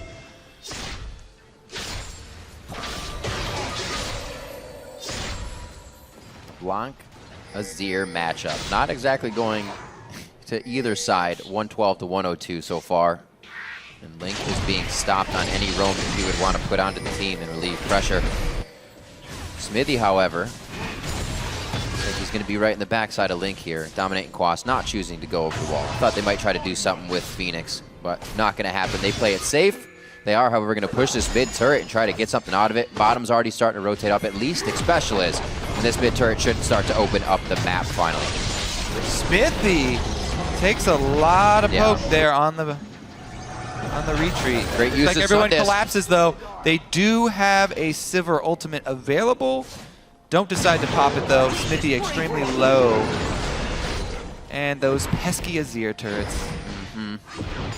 Remember, those stacking up will be changed, but they will count so far on the sheet. So that'll say 2 when he takes it down, but still 1-to-1 in turrets. Cash money. And he's now going to get his lane pushing into him. So Link will be able to push that, get a little more roam on for himself. Maybe we'll see CLG starting to get together a little bit and use the power that they have. Also known as the deeper wards that Team Liquid put when they're facing a Rengar. They want to put it further back so they can see Rengar when he starts his ultimate. That's the best scenario. If you can stay in lane, play aggressive, have Rengar come up, and then as soon as you see him head towards your lane, pop the ult, make him waste the cooldown. Uh-oh. Whoa! Got him! The Ignite! Almost. Oh, doesn't have Ignite. That was the Morello Namicon on the barrier. He wishes he brought Ignite now. Man, that was couple of close. times now, you know. Smithy hasn't even tried to go mid on the Azir. So huge play by Phoenix. Not afraid to go hard on the mid lane solo. It looks like we'll be seeing that out of him for the rest of the season. Just, oh, he actually got a hit off, but he was already teleported out of there. Benny scaling up fairly well too. He's got his 2 main magic penetration items ready for the team fight. Renekton's going full tank for the beginning here. Wants to be that front line for the team. Oh, it's used. It works. It's a good ward to be in clearing anyways. You always love it when somebody just puts a ward right in front of you. Right as you get the buff, you have to clear the ward. Such BM. Pink wards, defensively placed now by Chronologic Gaming to make sure the buffs are theirs. Be imperative for Link to be able to get those distortion cooldowns faster with the blue buff. All right, we're approaching the point in the game where Team Liquid have to be fairly careful about positioning. Top turret down, bottom turret down. There's a lot more room for this Sivir squad of CLG to work with. They're all about getting the jump on somebody. You don't even have to be far out of position. You just have to be a little bit separated from the team.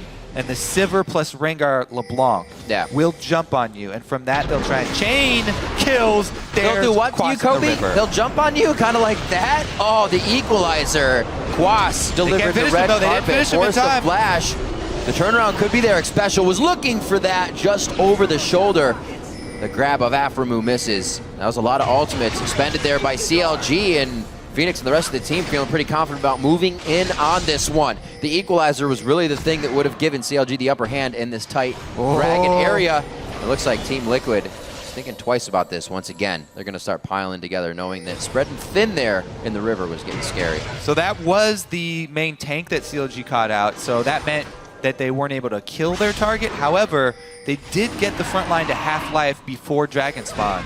Quas trying to go back and gain. Stun actually doesn't lock. Azir grab. There's Emperor's Divide. That's going to be big damage. They take down Smithy, but it was Phoenix dropping right before. Here come the shots. Keith trying to focus down on Link. That was the headshot. Can he get one more? Peacemaker making peace throughout the land, and it looks like Benny's going to get out with his life here. The crowd's loving it. Team Liquid pulling it to 5-1 now, and most likely this Dragon. Everyone can see the reason why Team Liquid had so much faith in Keith as their substitute AD carry as well. Beautiful cleanup right there. They annihilate Smithy before Phoenix even went down at the same time.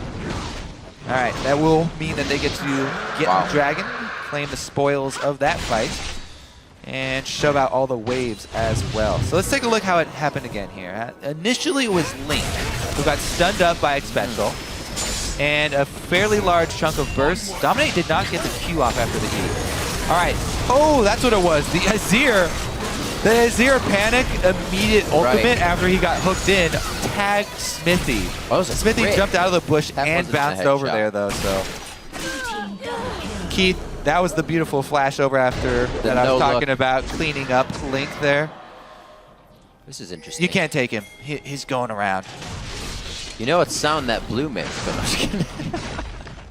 So slow now. He's not far enough away from his home to run. So he's not in any rush to get back to work here. He has no meetings to get to. No. Just sort of lounging about. Nice Sunday afternoon. It is, though. It is. That'll put a hinder on things for a while. Just about 5 minutes. So we see the invade here as very deep wards are being placed in by CLG. They want this comp to work. Smithy and Aframu, 2 bros looking to get a grab. Whoever gets hit up there is going to be silenced and stuck in place for quite a bit of time and probably dead before they can make it out. Nothing's going to come of it. They tried to set up the trap. And teleport. That's the teleport. I don't think they wanted to do that as early as they did. Xpecial could have gotten a better lockdown for Quas's timing, and Xpecial gets grabbed in. That's the ability now at this point in the game that CLG has to just pop someone instantly. That's what we were talking about in Champ Select, the immediate Blitzcrank lock-in right after Annie. Yep. It's the grab into silence. Bursts her down. She is fairly squishy. Grab number 2 misses, and Phoenix! Oh, Phoenix right in the middle of the fight with shifting sands. 2 kills to each side, but that's 3 down now overall for Team Liquid as they are trying to stave off the damage to this bottom inner turret. Looks like CLG doesn't have the means to clear anymore, or the safety. They're gonna go ahead and take this. A little nice getaway. I love how we're consistently seeing more and more champions with these knockbacks that people are trying to pull off the quote-unquote insect moves with. We've seen Robert Exley trying to do it with Tristana, jumping in. Yep. Now we're seeing a lot of Azir players go for the move as well. Very squishy Azir though, and he does not have Zhonya's yet. We see a lot of Azirs get Zhonya's. It's fairly early in the game for that though. That was a manly play. And he got 2. He had to burn his flash for it, and his ultimate, and his life for it.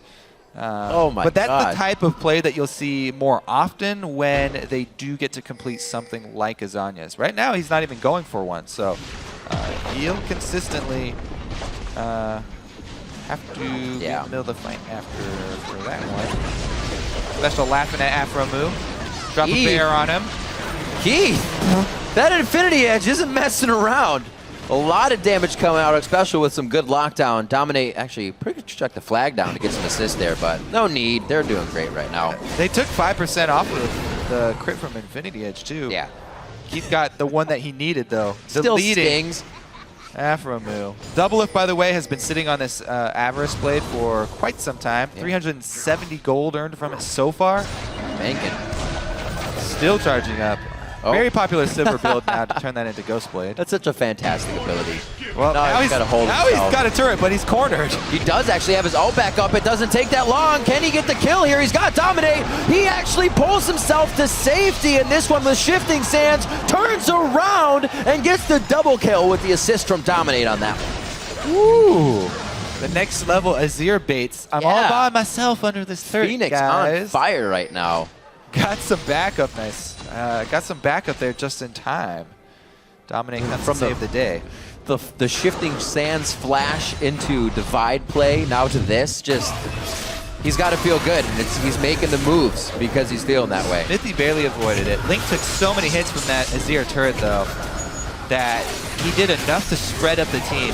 Look how much control over the battlefield Azir just brings to the team. Right. Not only has he set up this outpost, he's got this watchtower in the middle of the enemy territory, but then he also can cut your team in half with the ultimate, spreads out 3 members of CLG, and even in a 2 versus 3, it's Team Liquid who come up with the kills. Great use of terrain right there, and control over the battlefield from Phoenix. Very strong player right now from Team Liquid. Oh, that's easily distorted out. Ace in the hole now onto Link. That actually hit Tibbers, so he's not going to get any assistance. I love that Tibbers. Tibbers. Not only did he drop it right on for the damage, but in between him and LeBlanc to hit the chain. No answer. And even though they didn't get the kill, they chunked him out long enough to gain position on mid. We'll probably see that happen consistently as well, Keith. Getting that ace in the hole onto Link if you can make sure the damage will stick and not just bounce off of one of his bodyguards. 2 dragons in favor of Team Liquid. We are going to have Keith backing here. They may just have the control overall to be able to grab the next one. It wouldn't be imperative to, but it would be great to stop CLG from getting dragon number 1, especially 25 minutes towards that time into the game. Finished up Leandries. It looks like Zanya's will be next after the Sword Boots here for Benny. Like I was saying, they haven't gotten that group by Team Liquid for a nice equalizer hit by the team. and the synergy that they have. They're Or the working on pick, these grabs. right? Or the chance to use this Sivir speed. When they've gotten into these fights, it's been around some sort of turret, whether it be a natural turret or an Azir one. Now, forcing out a dragon, they can easily group up, try and make use of the Sivir ult plus Rumble ultimate here. Teleport does come in. They're on both sides. Pincer movement. Smithy hits a bola. Quas kind of reveals the whole gist here. He uncovers it all. They know they're in the den. Now they fight, and once they see the fight, they absolutely know how to assess it. Divide over to Benny. His ultimate's down, not really doing that much damage, and they're all forced to shift away from this one. That's going to be the passive of Link just hanging out in the middle of the fight. So they know Link is still close. Dominate's really now low, that it's too. down, they don't really have much of an idea about it. No jungle. Smite is going to come in. He's dead, and that's going to be going over to Quas for the team. Team Liquid pick up Dragon number 3, and they're just waiting these fights out perfectly and getting the positioning they want. Yeah, we're going to take another look at that fight, because Quas with the teleport on the other side of the team so that he could come run through. And I believe that Rumble ultimate did not get many ticks off on pretty much anybody of Team Liquid. But yeah, nonetheless, Dragon secured there for Team Liquid after that fight. Good mid-game objective control. And that's something Team Liquid's ready for. If you look at the inventories, your double AP comp, you have Benny, LeBlanc, the Locker of the Iron Solari is already finished. You have this shield. You just have more coming into these. Here goes Quas. He runs through the whole team. They've got him trapped in the pit now. It's actually CLG who sort of spread off. Rumble ultimate doesn't tick on anyone. Dominate walks through it. Phoenix walks right through it. If that gets no damage from a Rumble ult, then they are not going to win the fight. Immediately, Rengar does go down, and 4 versus 5, we know what the aftermath is. So a big lead now being grabbed here by Team Liquid. They may not look at it or look like it in gold, but they are commanding these fights however they want them. Should have a turret here up onto Phoenix, absolutely. So they gain control into mid. It's such a great ability. You can kind of hang out there, you ward both sides, you're completely clear, and now you're on the other side of the map with pretty much a base of your own. Doesn't suck. Nope. Speaking of being on the other side of the map here, Quas by himself, CLG, move everybody downwards. The only person cut off from the team is Benny. So can they get out of this one? I don't know. Teleport in. There we go. The TP sticks. They are going to take it. Mid-wave crashing into the turret. So if this goes down to the favorite Team Liquid, they have a lot to push. Absolutely exploding Link. Not even confused about which one to go after because they were just piled on in the tri-brush. That is going to be the shifting stance forward, as well as Quas doing the slice and dice, cutting them down, and the damage is coming in from the top to the bottom. The same thing is happening to the health bars of CLG. Zeroed out with an ace. The bottom lane at 27 minutes. That reminds me of The Wire. If you come at Xpecial, you best kill Xpecial. You cannot just jump on Xpecial as Rengar and let him live. If you're gonna jump on Xpecial as Rengar, you have to 100% him immediately. He got off 2 rotations of spells, survived the entire fight. That's the support you're initiating on. And Rengo is not a durable assassin jumping in like that, so. You sold me, now I gotta watch it. I'll see this one more time. I believe that was an Omar quote. So they start out on Xpecial, they sit him there, he gets a full rotation off, and is able to flash out after the root ends. Yeah. It was a good Rumble ultimate. This time around, though, they cut off the team. They had it sitting on the rooted guy. However, Quas has flash, jumps in onto double lift, and they have no escape. In come all of the soldiers. Yeah. Xpecial actually got that last stun once again onto Smithy. So that was 2 stuns he landed on him. So that goes to show you what that 3,000 gold lead looked like, because they just put it into action. Now 4,000 as CLG was able to clean up some of their camps and gain some resources for themselves, but still, they're down quite a bit. 16-5. It seems like today every team that's kind of taken a lead, with last game 25-7 I think were the kills, they have just been making a bloodbath out of their opposing team, and right now CLG can't find out how to stand on their feet here, being pushed back into their turrets. They don't have 6. Those are Azir turrets being taken down. You can see they've dropped 3 turrets on the map for Team Liquid. All right, well, let's see what the game plan is now for CLG. Because option A and option B both failed already. Trying to do corner Azir, trying to initiate Onyx special. Not gonna work out. So solid defensive plan. They're gonna wait for a good pick. Oh, that could be it. Keith, He's going down. No, hot feet, a little too hot. Empress Divide comes out. I think Phoenix is going to get locked on this one. Xpecial runs in, giving out the stun from Pyromania, and he keeps everybody alive. No, that real chain hits. That means it's going to be a dead Annie, a dead Xpecial, and CLG get a pick that they needed so much. Option A fails, option B fails, option Afromoo definitely wins. They get the hook again. Afromoo is single-handedly clawing his way back into this game, bringing CLG right up the mid lane. 2 turrets he's earned for the team. Apparently there's no cooldown on option Afromoo. Played perfectly there. Operation Afro Drop. They run straight down the mid lane, a huge chunk of gold, but they're still behind. My word. That's definitely something they needed. They are still behind, though. Keep that in mind, and it's going to have to be much more of the same for them. More picks and more chasing down. Then here we go. They're going for more of the same. They've got vision control. Great idea from CLG. They don't want to waste too much time, so they're starting recalls. Oh, cancel it. Oh, no! Man, to the slaughter on that one as he walks into the brush. A face check from Quas. He goes down. CLG starting to turn up the heat on this one. Really starting to turn the game around. We saw, you know, as they were previously cursed, they would get themselves into positions where they kind of lull about and they don't do too much and give the other team time to gain ground. Now as Liquid, it seems like that still haunts them a little bit. I mean, Liquid, they were trying to do something. Uh-oh. Flash Benny. Once again to the mid lane. This is exactly where it happened last time. A possible deja vu coming in for Team Liquid. A very big scatter for CLG, though, with low health bars. They may not be able to reinitiate this fight. And they themselves think they have the upper hand, but get power played on by Team Liquid. Yeah. Whew.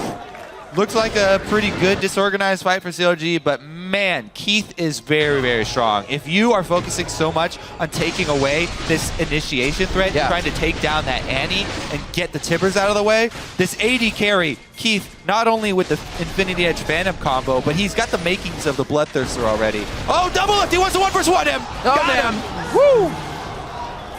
Backwards, too. Flips. Oh, no! Well, it's at the cost of the team. He lives! All right. Dominate. All right, definitely worth it. Wow.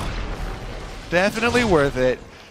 Keith with the over-the-back backflip up into double of space. Beautiful couple of shots there is all he has to pull off. Couple crits. And double goes down for trying to check the Baron. Let's take another look at the beginning, though, because this is a flash rumble slow onto Xpecial. He hit both of them, though. Special flashes back in and still gets a good Tibbers off. Yeah. Emperor's Divide does gain some distance.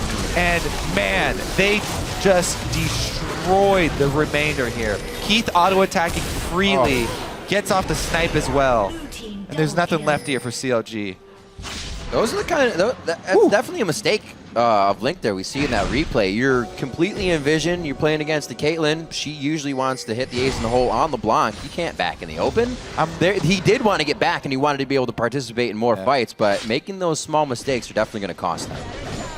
As they walk up mid lane here with the Baron buff and start taking turrets, you start to wonder, how much money did Team Liquid spend on Piglet? Because this guy, Keith, is definitely showing up today as well as yesterday. Very strong LCS appearance for him. It has. I'm sure that not an easy he'll thing for definitely players. have more requests to be a sub if teams need it. And people may be even looking to try him out. As for the game, though, good move up top here. You can see Team Liquid, everybody's swinging up top. Not only do they have Caitlyn for taking turrets, but Azir, the king turret taker, along with Baron buffed up minions. Let's see what CLG can actually do this time around. Last time, they had their backs against the walls. They were up against the turret. They got a beautiful hook onto Keith. Yeah. So if Afromoo can get that God play once again, I don't know. CLG might be able to earn themselves some more time in this game. That was Keith's second death as a sub in the NALCS. He's 13-2 and 18 right now over his 2 games and 2 different champions. So it's going to be hard to catch this guy. He knows how to position and he knows how to play it. The rest of the team is also there to save him. We've seen Xpecial many times being just a human Kevlar for people as he goes to throw in a stun. Backing on wards. Yeah, they CLG have an opening maybe to make a play. I don't know. They have that fast back, though. Afro's looking for it, and can't quite catch him. They know they still can't toy with this. There is still potential for the DFG to do some big damage. Link to get that, which is, in his part, still trying to go heavy assassin. If he's still going to get blown up just as fast if he can't blow them up. When you're in CLG's position, especially with the team that they've drafted, you have to always have your eyes open for that pick. You have to always be looking for your small chance at grabbing them off guard and then chasing them down. You have to grab someone, and then you have to chain that into objectives afterwards. But if they have to go 5-on-5 straight up with this Team Liquid squad, it is going to be rough. Yeah, it's going to hurt. Phoenix is very big right now. So is Dominate. And his Nunu yesterday was pretty good in the jungle. Now 5-1-12 on to Jarvan. And he's got some items to keep himself tanky in the fight. Items far above and beyond Smithy right now. Already with the Randuin's finish, and he's sitting on that Giants belt. As you can see, Team Liquid pretty much in full control of CLG's side of the map. Not even really placing too many wards, but making sure that they are safe. We see one just to the left, and that's enough to keep them from any engagement here, as they see most of the members of CLG protecting now one of their last inner turrets. Yep. And you can tell Team Liquid grouped up. They don't want anyone to get picked off by this Rengar Sivir. So going up to siege the turret, use that Azir poke with Caitlyn. That's just unfair. That's so painful. That means that they get the turret. You chunk out easily. You chunk out the hook threat, then you get your turret now. It's so dangerous for CLG to defend this turret now.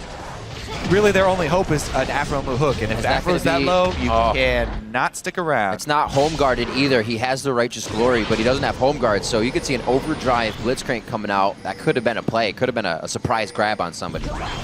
Overdrive gives them a bit of speed, but they're not able to act on it here. Really good deep wards. Whenever you siege up the secondary turrets on those sides, good to get a nice ring of vision to block off any flanks. CLG, they really have to attack from an odd angle to either get a surprise hook or to get a jump back onto Keith. Keith is a ridiculous damage source. The 4 early damage items right here. Classic pickup here. Keith's single target is unparalleled right now. So what are we expecting here as Team Liquid approaches the base? Are they going to try to dive, or do they want to draw CLG out? They don't want that fight in CLG's base. What'd you say? Team Liquid, what are they looking for? They're just trying to keep the same up. Everyone group up, play the safe game, go to siege once again. Knock down these turrets slowly. They don't have to make any crazy moves. Xpecial is ready with the counter engage. Dominate as well as Quas on the front line. They're just trying to peel for Keith. Operation is pretty much save Keith, keep him alive. If they can keep Keith alive and let him auto-attack. Oh my God! That hit Link, that's huge. It means he can't be in and out as much as he wants. Aframu's in the front. The silence is already gone. It might be a low cooldown, but it's not as low. 40 seconds on the clock, and he won't be able to use it again. Keith literally... Double kill coming in for Azir, and they have control of this inhibitor turret. Keith literally got 0 auto attacks off that fight, and Liquid still won. So, game plan out the window. Congratulations, Team Liquid, you're inside the base. Yep. Thought it was going to be a little bit harder than that, but they got the fight they wanted. I do not think CLG should have been outside their base for that one. Man, Too what much control. an eye on Afro, though. Split-second opening, goes for it, grabs Keith, and they got a nice Rumble ultimate. But Azir is such a ridiculous champion at the moment. Scaled really well into this game. He was able to buy them the time to regroup, and Team Liquid still came out with a team fight win. Ridiculous. Doesn't look like there are going to be any openings here. The ultimate offers so much. Keith is on the ground channeling Ace in the hole, so Aframo sees his opportunity. They get the 80 carry out and the Rumble ultimate on top of 0 auto attacks out of him, but they're all funneled up, and he's done. Xpecial's got the rest of the team fight in his pocket. Everyone from Team Liquid can jump on the back of that Tibbers initiation. Dragon number 4. Oh no, that's CLG coming in as we swipe back to the screen. My eyes deceive me. So they actually pick up their second one. Not going to be a huge boon for them. It's not tons of attack damage or anything. They've already received that, and it wasn't even that much at the time. So they're still trying to claw their way back into this matchup. A few more items have been created across the board. The Zhonya's for safety on Benny. If it gets to that long fight, he needs to make a play, but We saw the Rumble ult kind of just ticking away on Team Liquid, and they happily walked through it, right through the channel of the jungle. Baron going on fast. There is a ward on it. This is the opportunity for CLG. They gotta make it now. Oh, Baron's down already. Not something to be messed with. Banshee's Veil's even on Team Liquid now. It's going to be quite hard for Link to explode any one that he wants to hit. This is it. Last-ditch effort for CLG to try and defend Nexus. Team Liquid coming in, Baroned up, ready. Minion wave at the top side. Turret will fall immediately. Oh. Now he's got the home guards. They're already in the base. They're going with the minions onto the inhibitor, Kobe. This is looking grim. We're coming up to 40 minutes here on day 2. One of the longer games we've had as these teams are trying to get the win on both sides to stop that loss. The pull just missing Phoenix. He's able to get himself out of that nicely, understanding the range needed. 22-10. They're not able to get all the way through, but it's only one more inhibitor. It looks like they're going all the way around the horn before they try to go for the Nexus turret. CLG had a small opening there. You could tell they were trying to take advantage because Special blew his tippers onto double lift while Spell Shield was still up. So they immediately pop Silver ult. Have Afro looking for the pick. Not able to get it this time around, though. I like the build we got coming out of Expectral. Righteous Glory and Talisman of Ascension. Gotta go fast. That is the whole point of anti-support. I'm coming in fast, and I just need to get my stun down. We'll see if he uses it. See Special flying through the fight to initiate here. He doesn't have his flash. Well, he actually will have it up. It's just about to tick through. So I'll have that, too. CLG is going to have to be ready for anything possible on the engage. Great job overall as we look at some of the CS here now very late into the game. 291 to 218 in that mid lane is Phoenix on Azir. Obviously, you're going to be farming up a Storm, and he gave Blink a hard time. But double lift, 406 to 338 as he's been trying to get himself big enough to bust some tanks and carry this game. Yeah, and even everybody's full up on items. They also don't underestimate the power of these elixirs. Right. Towards the late game especially, everybody should be chugging those at every opportunity they get. Special's been doing that for a while now. Azir also able to grab one. Let's see here. Last lane left open. Team Liquid marching in by the books. Oh, and they have a turret. Bottom gonna go down shortly. Effectively controlling with Baron and a small base behind them. Pushing onto the last turret. That goes down with really out any contest. They are going to hit this one. Again, the Rumble ult is just purely ticking. Practically on every member, they are starting to take a bit of the damage now over time. But that's going to be the grab. The dodge from Keith and the fancy feet. He doubles up on kills there. Only going to be Link and double lift left. And Team Liquid look to tarnish that record they have and bring themselves for 2-0 here in the North American Spring Split, the 2015 season. And this is day 3 for, or game 3 in day 2 for Team Liquid. They take that win, and again, a dominating win at that. Yes, and they are still in first place. Yeah, they are. It's got to feel good. Even with the sub coming in, Keith has shown so well for the team. Able to pick up kills, able to pick up quite a bit for himself throughout these games. And like you said, probably showing for a few teams to get that free agent pickup. Definitely made a good case for himself. Aframu doing his best. Yeah. A lot of really clutch hooks. Sometimes it was a little bit too fast even for his own team. He saw the opening, and Caitlyn's channeling her ult, but there was no damage to capitalize on the hook that he got. So she was able to get out. Really good play there, though, from Team Liquid. Very solid opener, and once they got that lead, able to take it home. Azir plus Caitlyn, very, very solid. Great for sieging up and ending games. Also saw these wins coming pretty much with different champions across the board since they were banned out on some of the ones they played yesterday. So the versatility from Team Liquid is definitely there. We already know top lane Quas has quite a champion pool, and the rest of the team showing that they can also stand tall in that aspect. Finalized score there for Keith in his sub of the NALCS, 15-2 and 22 on COG and Caitlyn. Fantastic play, and I'm sure the coach absolutely happy. Piglet to return next week with the team. We'll see some even more dominance, most likely. For CLG, subs as well. Not really subs, but their players to come back next week. Coach as well. We'll have a bit more structure on the team, and we'll see what they can start to bring out as they start the split next week again. Yep. Zion Spartan will get to come back to the starting lineup next week. Benny did a great job this week, obviously, up in that top lane, holding it down for him. Coach Smiles. extremely happy. Smiles all over. You have to be, especially for a coach. There's so much weight coming in on you this season as well. You're going to be that guy that's going to stand behind this newly branded team and hopefully do good. And that's actually the results they're coming up with now. The discussion here going over on CLG's side. Looking at their composition, do you think there's anything we could have picked, chosen differently, or been able to synergize better with? I mean, so I'm always really excited by these types of comps. So I just think a lot of the play could have been executed cleaner. They didn't get much out of the Rengar.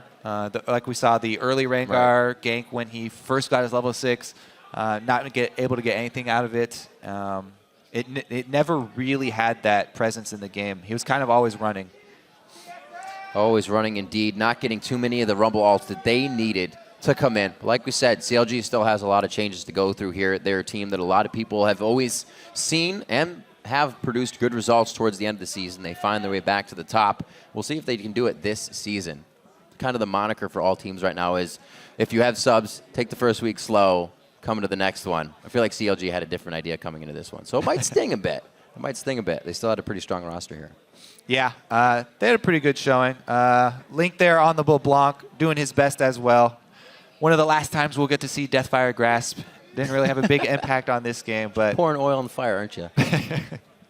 Thank you, Deathfire Grasp. Thank you. You will be missed. For all the good times. For all the good times. And we actually saw that they were not forced into that. We saw Link building the Deathfire, knowing they had to just return the same amount of explosive damage or get the picks that they needed. If Aphromoo wasn't going to hit the grab, then somebody needed to explode immediately so somebody could get out. Or Link, rather.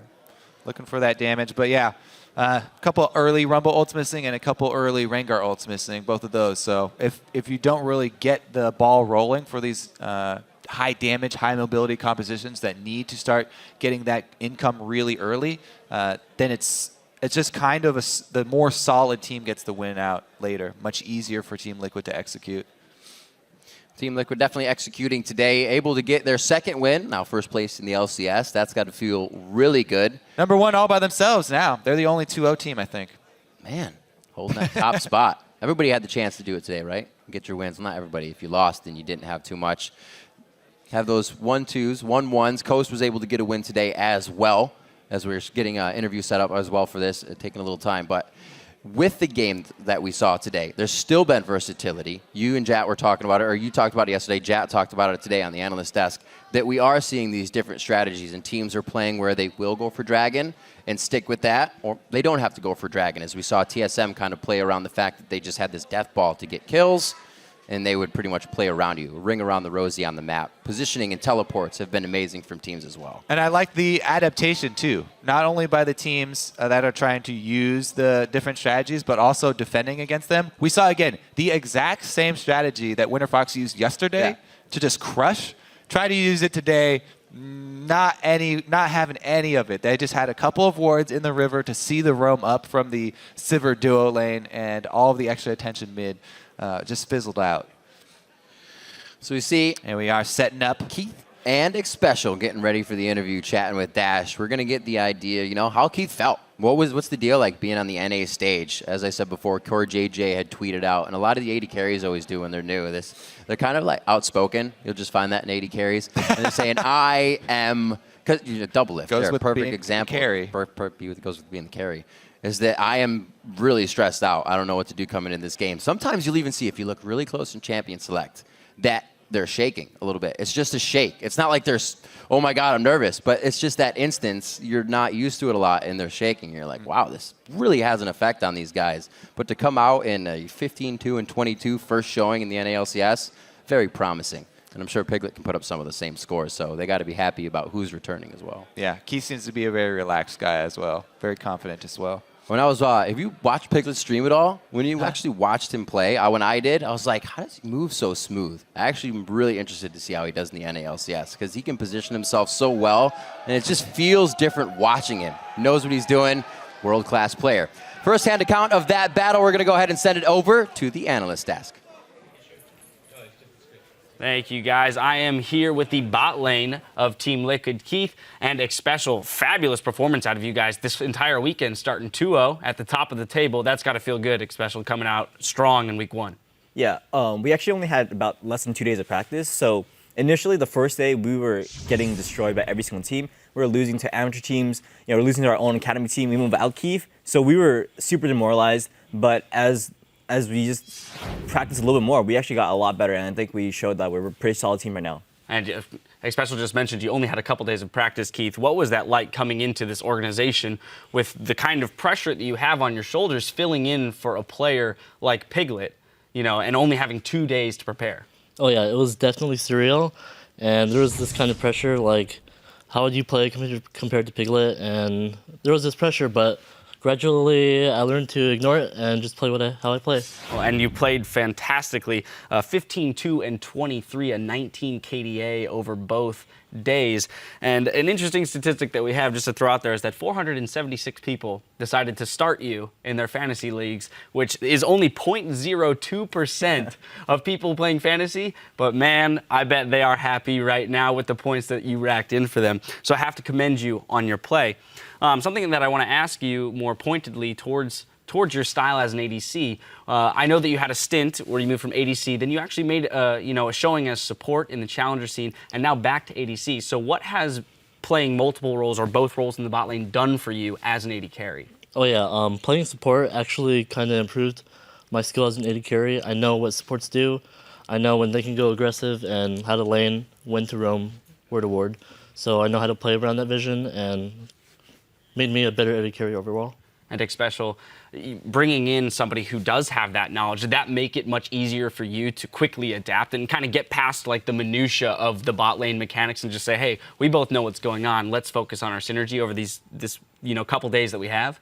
Yeah, actually, we were doing really well as a bot lane, mainly because we could both speak English. And compared to Piglet, yeah, he was, Piglet's really strong mechanically, but not being able to speak the same language was actually a huge detriment for us.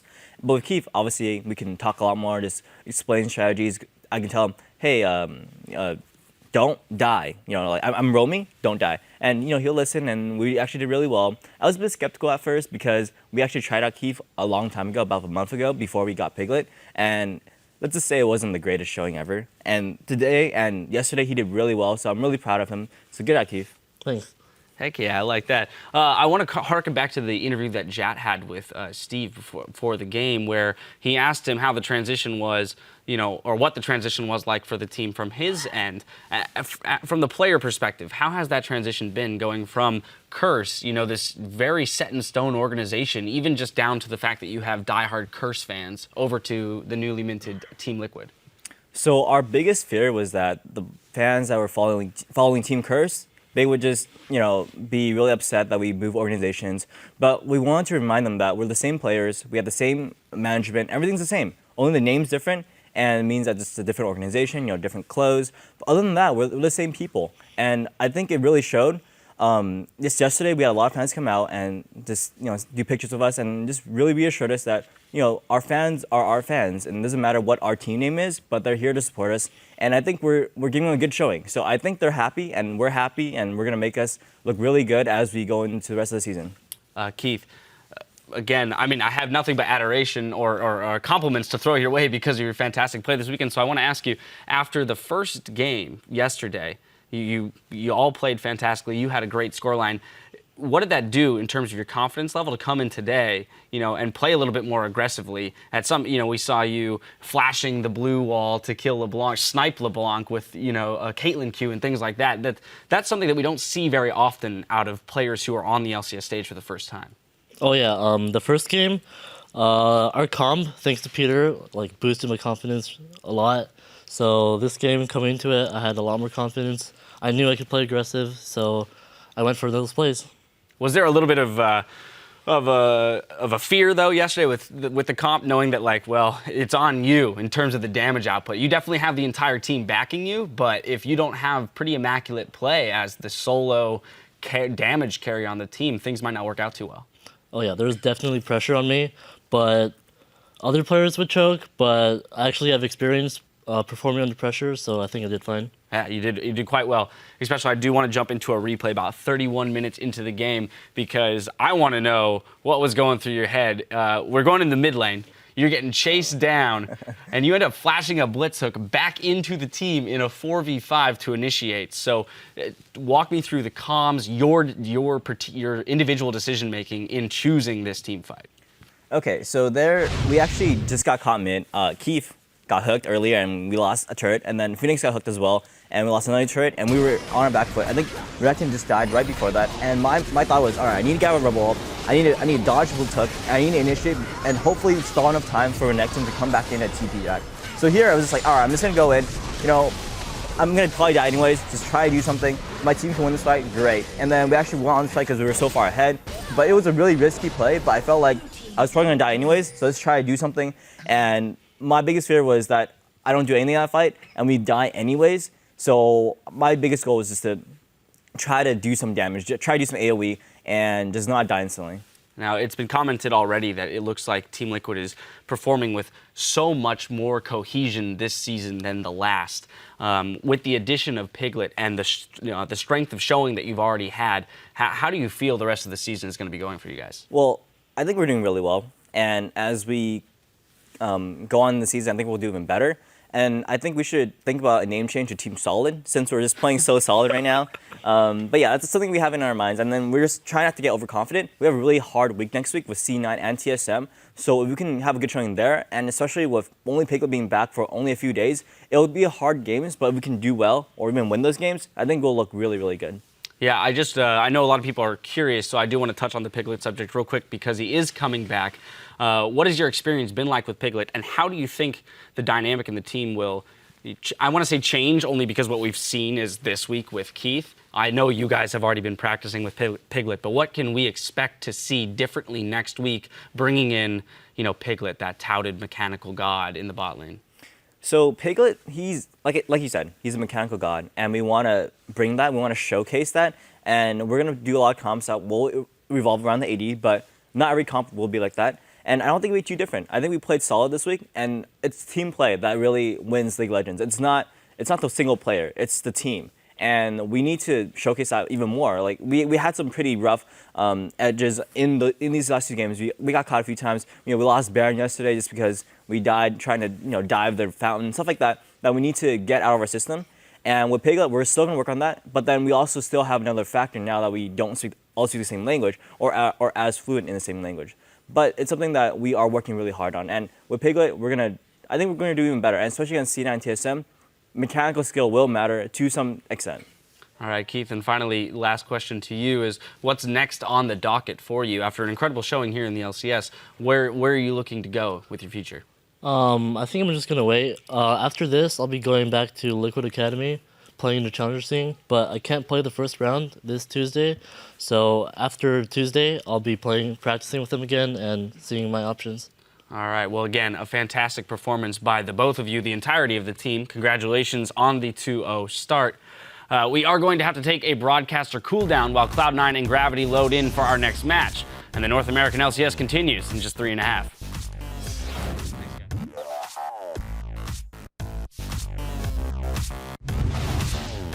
Tony's mom has got it going on. She's all I want, and I've waited for so long. It was Phoenix dropping right before. Here come the shots. Keith trying to focus down a Link. That was a headshot. Can he get one more? Peacemaker.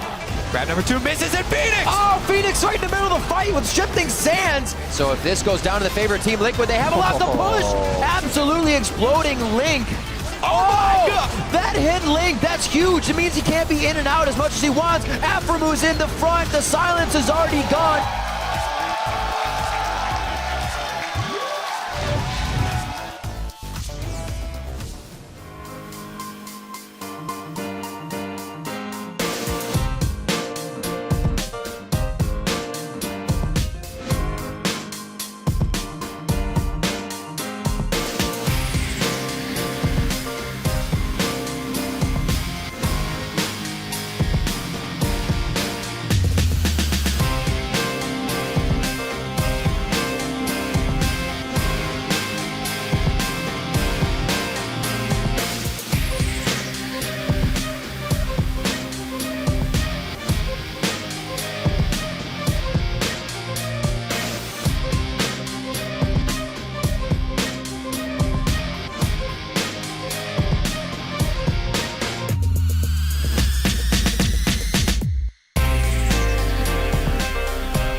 2015, sorry. Summer, spring, I can't even get this right, of the North American LCS. The LCS. I'm David Freak Turley. It's the LCS, got that one right. We're still in North America.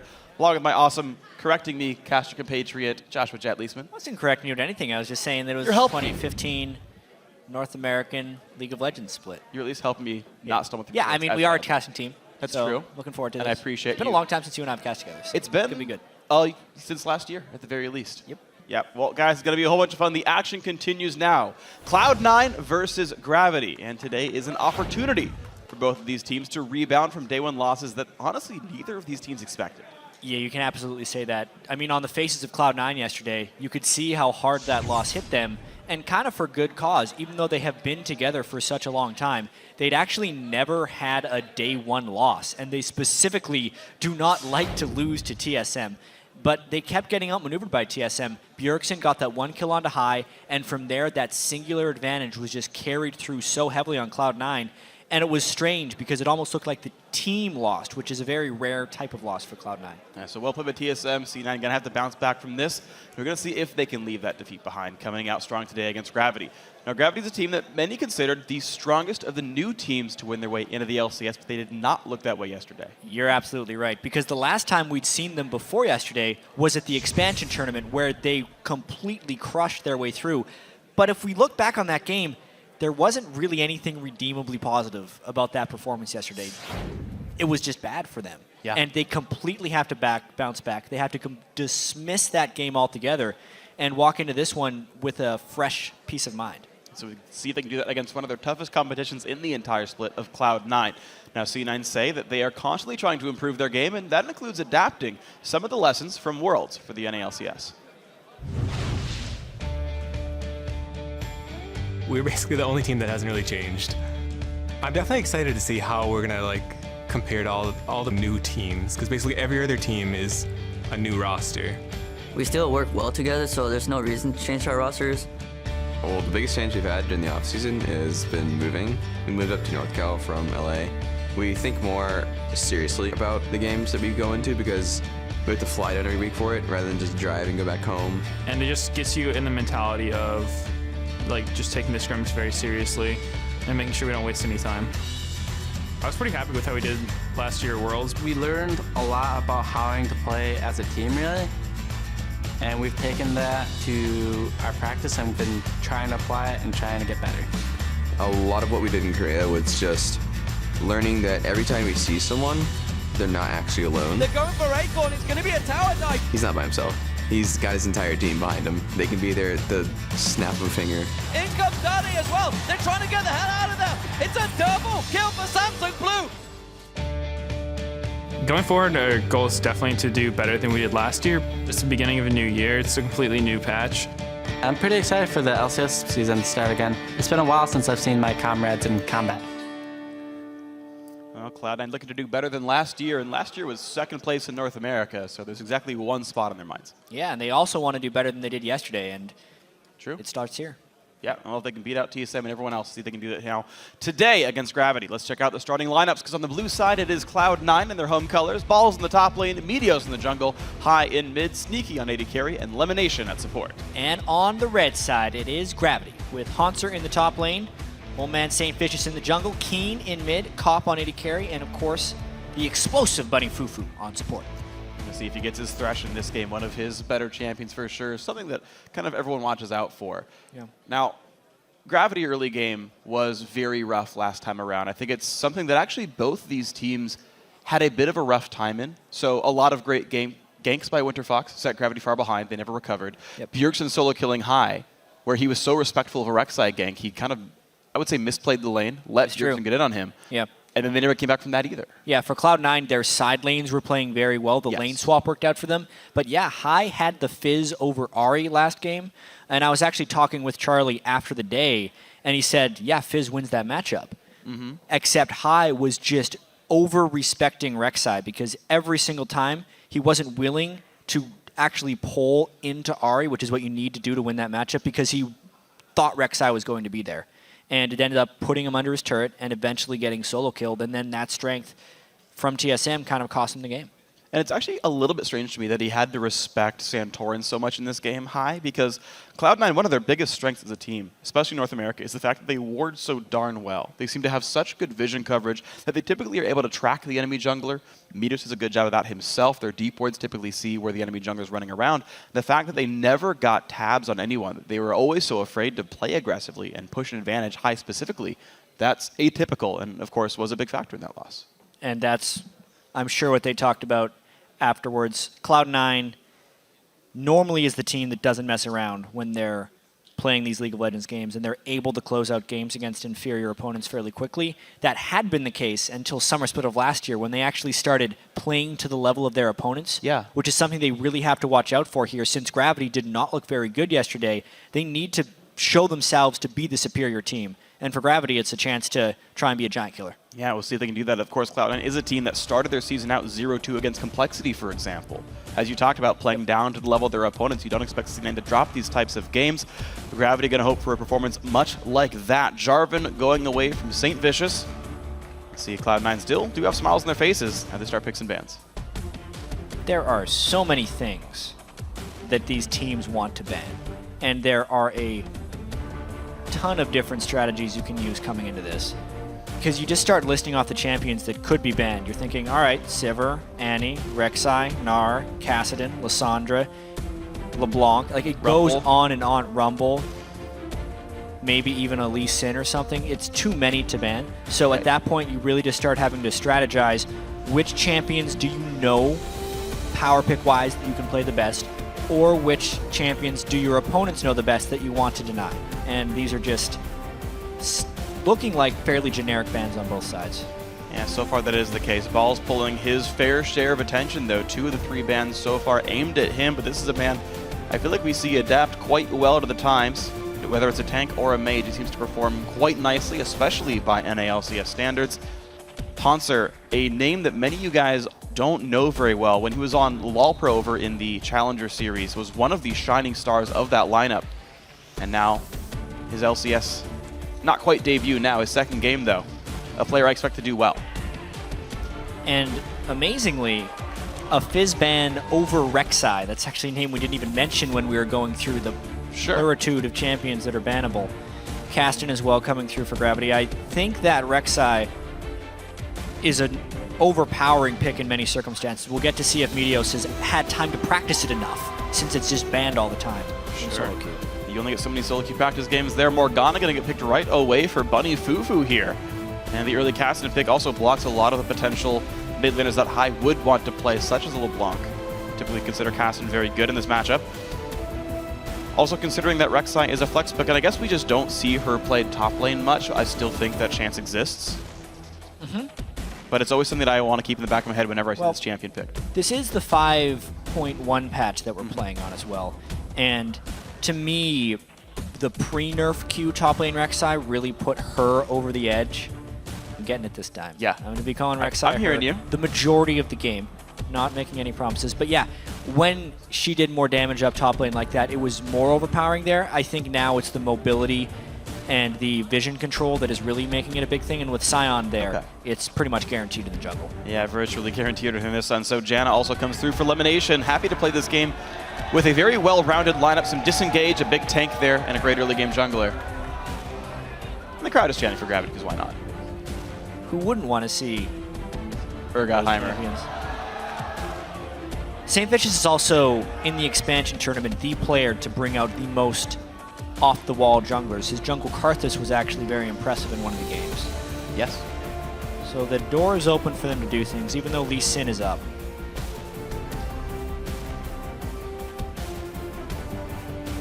They're taking their time with this for sure. Yeah, and Hauntzer also knows he's facing a Psy on top. They could leave the rest of their lane matchups as blind picks, but looks like they're right away going to show off what they're playing here in the rest of their matchups. It seems like they're just going to really wait on Hauntzer's pick, because maybe they flex that Kassadin up there. Saint will play Vi, and Cop will play Corki. Probably his best champion. Yeah, Cop getting Corki this late into the draft is quite solid, considering that Sivir is already banned away. That's typically what people have been playing against Corki, is the Sivir for the spell shield on the phosphorus bomb as well as the teamfight utility. It'll leave Sneaky to pick something else. And to talk to your Kassadin point a little bit, I actually almost default to thinking it's going top lane. Yeah, at really. this point. I see so many top lane Kassadins really do well. Ooh, well, Sneaky's going to be well protected in this lineup. And maybe Cass is going to be a big threat there. And also a Black Shielded Vi being very hard to peel. I just kind of thought about that. Gravity might have had a really good read that Cloud9 needed some kind of high damage carry up there. They've got potential for this one. Yeah, it's going to be an interesting little back and forth here since Orianna and Janna plus a front line of Sion Rek'Sai is a really hard AD carry to get to. Yes. And even though, yeah, Vi and Kassadin can guarantee you get to them, with the shielding that can come out, I don't know if it's enough to actually kill it. That's a fair point. I kind of like that amount of protection Cloud9 threw into the last few picks. And Gravity, if they do this Zed, is just going all in on actually killing the Kog'Maw. Yep. Well, Cobb, thankfully for himself, he's on Corki because he's got no protection almost at all for himself. Gravity have a lot of ways of going in, and we'll see if Cloud9 can make them go back out. Really like it. Yeah. This creates a very tense level of power between the two teams because if Gravity can actually get a little bit ahead and Cloud9 is unable to shield their carry, it'll swing completely in Gravity's direction. But I feel like as soon as Cloud9 gets a little bit ahead, they would just be able to steamroll since Gravity is really relying on assassination here. They're very short range. There's very weak wave clear here with Zed and Corki trying kind of mediocrely to kill off minion waves if the pushes do happen to start here. Cloud9, great defensive tools on their own. So yeah, I think a difficult battle for Gravity. They have that one trigger that they can pull. And how in the world is Corki going to shred through Rek'Sai Sion?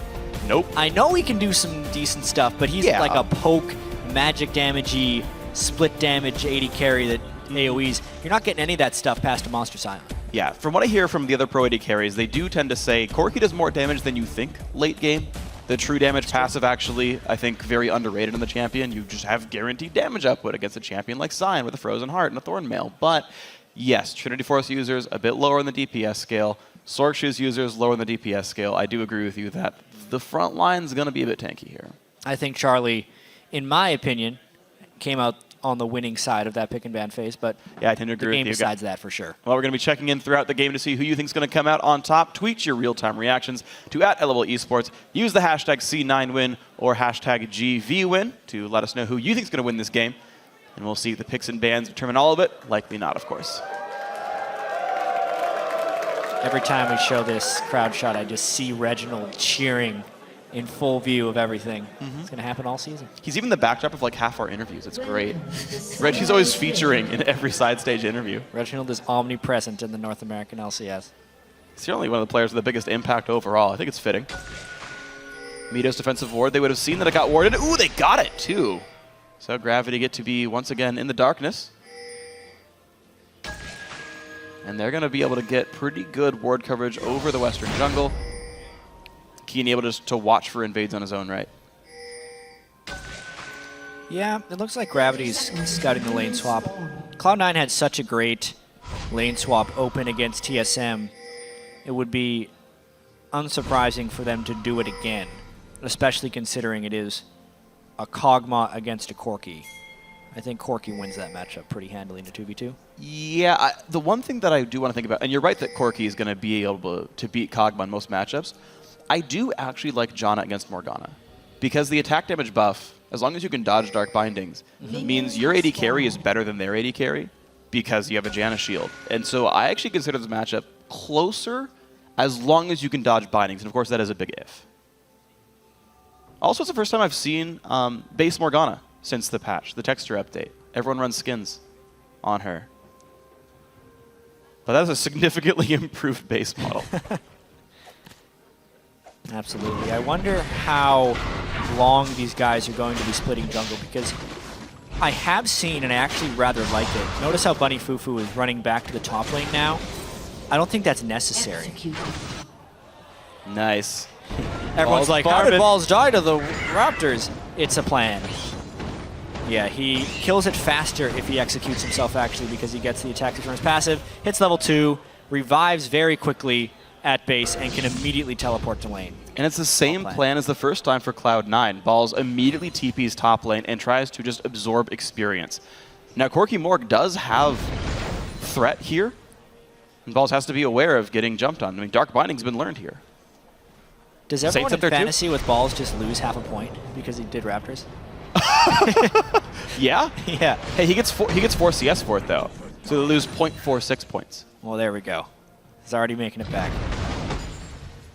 I'm just, wow. Yeah, he's able to be so relentless here. And there's just I wonder how threat. much he's going to shove out. I mean, because he was able to get level 2, and then Sion actually has very good distant wave clear skills. I wonder if he's going to be able to continue to CS because of his level advantage in that lane, even if he's got in the lane shoving the other direction. That'll be really interesting to watch for. True. And he did just get a friendly ward down from the recall to watch for any jungle ganks. There's not even a good way for Saint to jump on him. Binding, will it come out here? Is it even up? Yes, it is. And that's actually the big risk, because Ball's gonna die. Yep. There goes another half point in fantasy. That's too bad. Really, Balls overstaying right there, unless it's all just a brilliant CS strategy. He got honestly, 3 more. With his 15 CS, it's not worth the kill giving up on the other side. That's 400 gold to Bunny Fufu, which can litter the map with wards this early on in the game. Yeah, he had the dodge of Binding for that to be worth it. If even just flash it or something. Didn't happen. Great play by Gravity. And this slowly farming Haunter is maybe going to have an okay game now.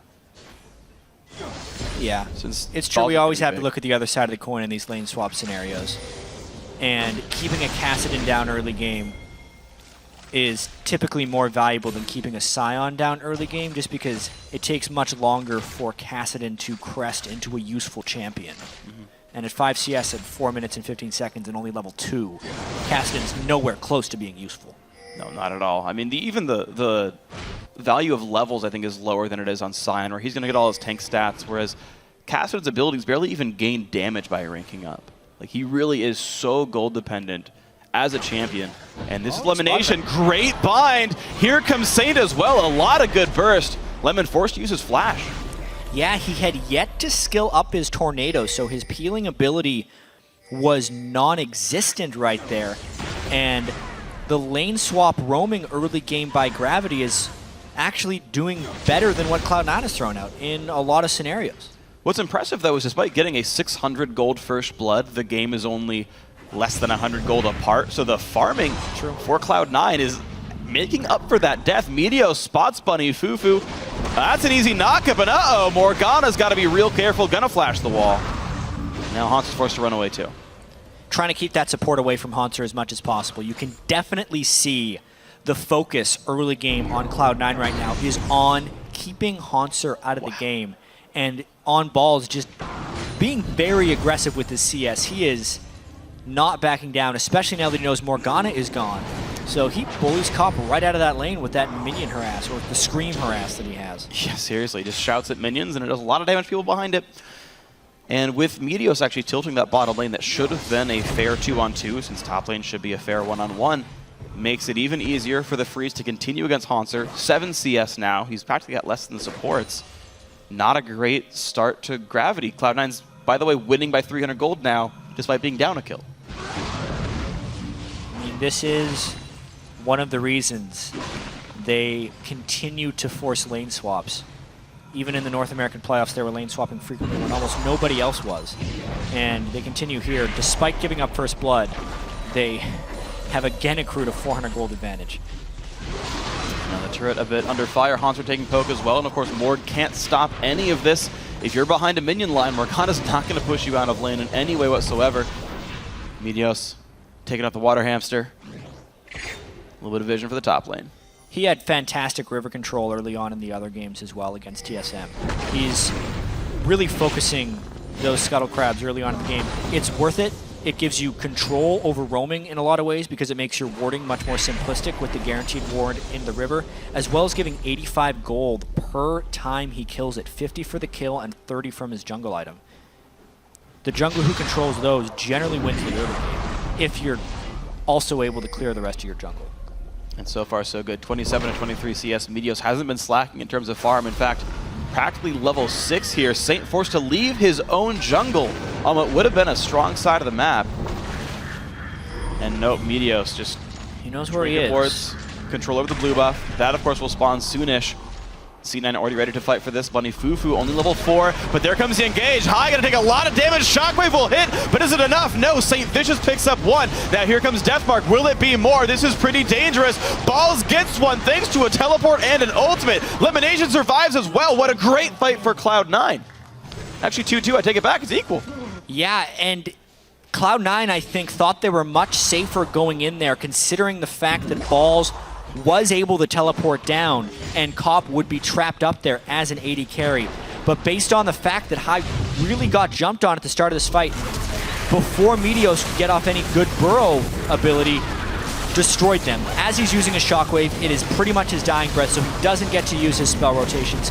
Not to mention, I think Bunny Fufu was a little bit ahead of Elimination on that, so he gets there as well. And they salvage 2 kills out of getting caught in the jungle there.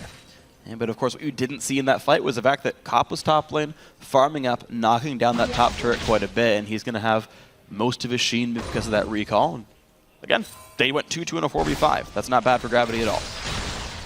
It's definitely a big improvement over what happened to Gravity yesterday against Winter Fox, where Keen was ganked relentlessly by supports and junglers again and again.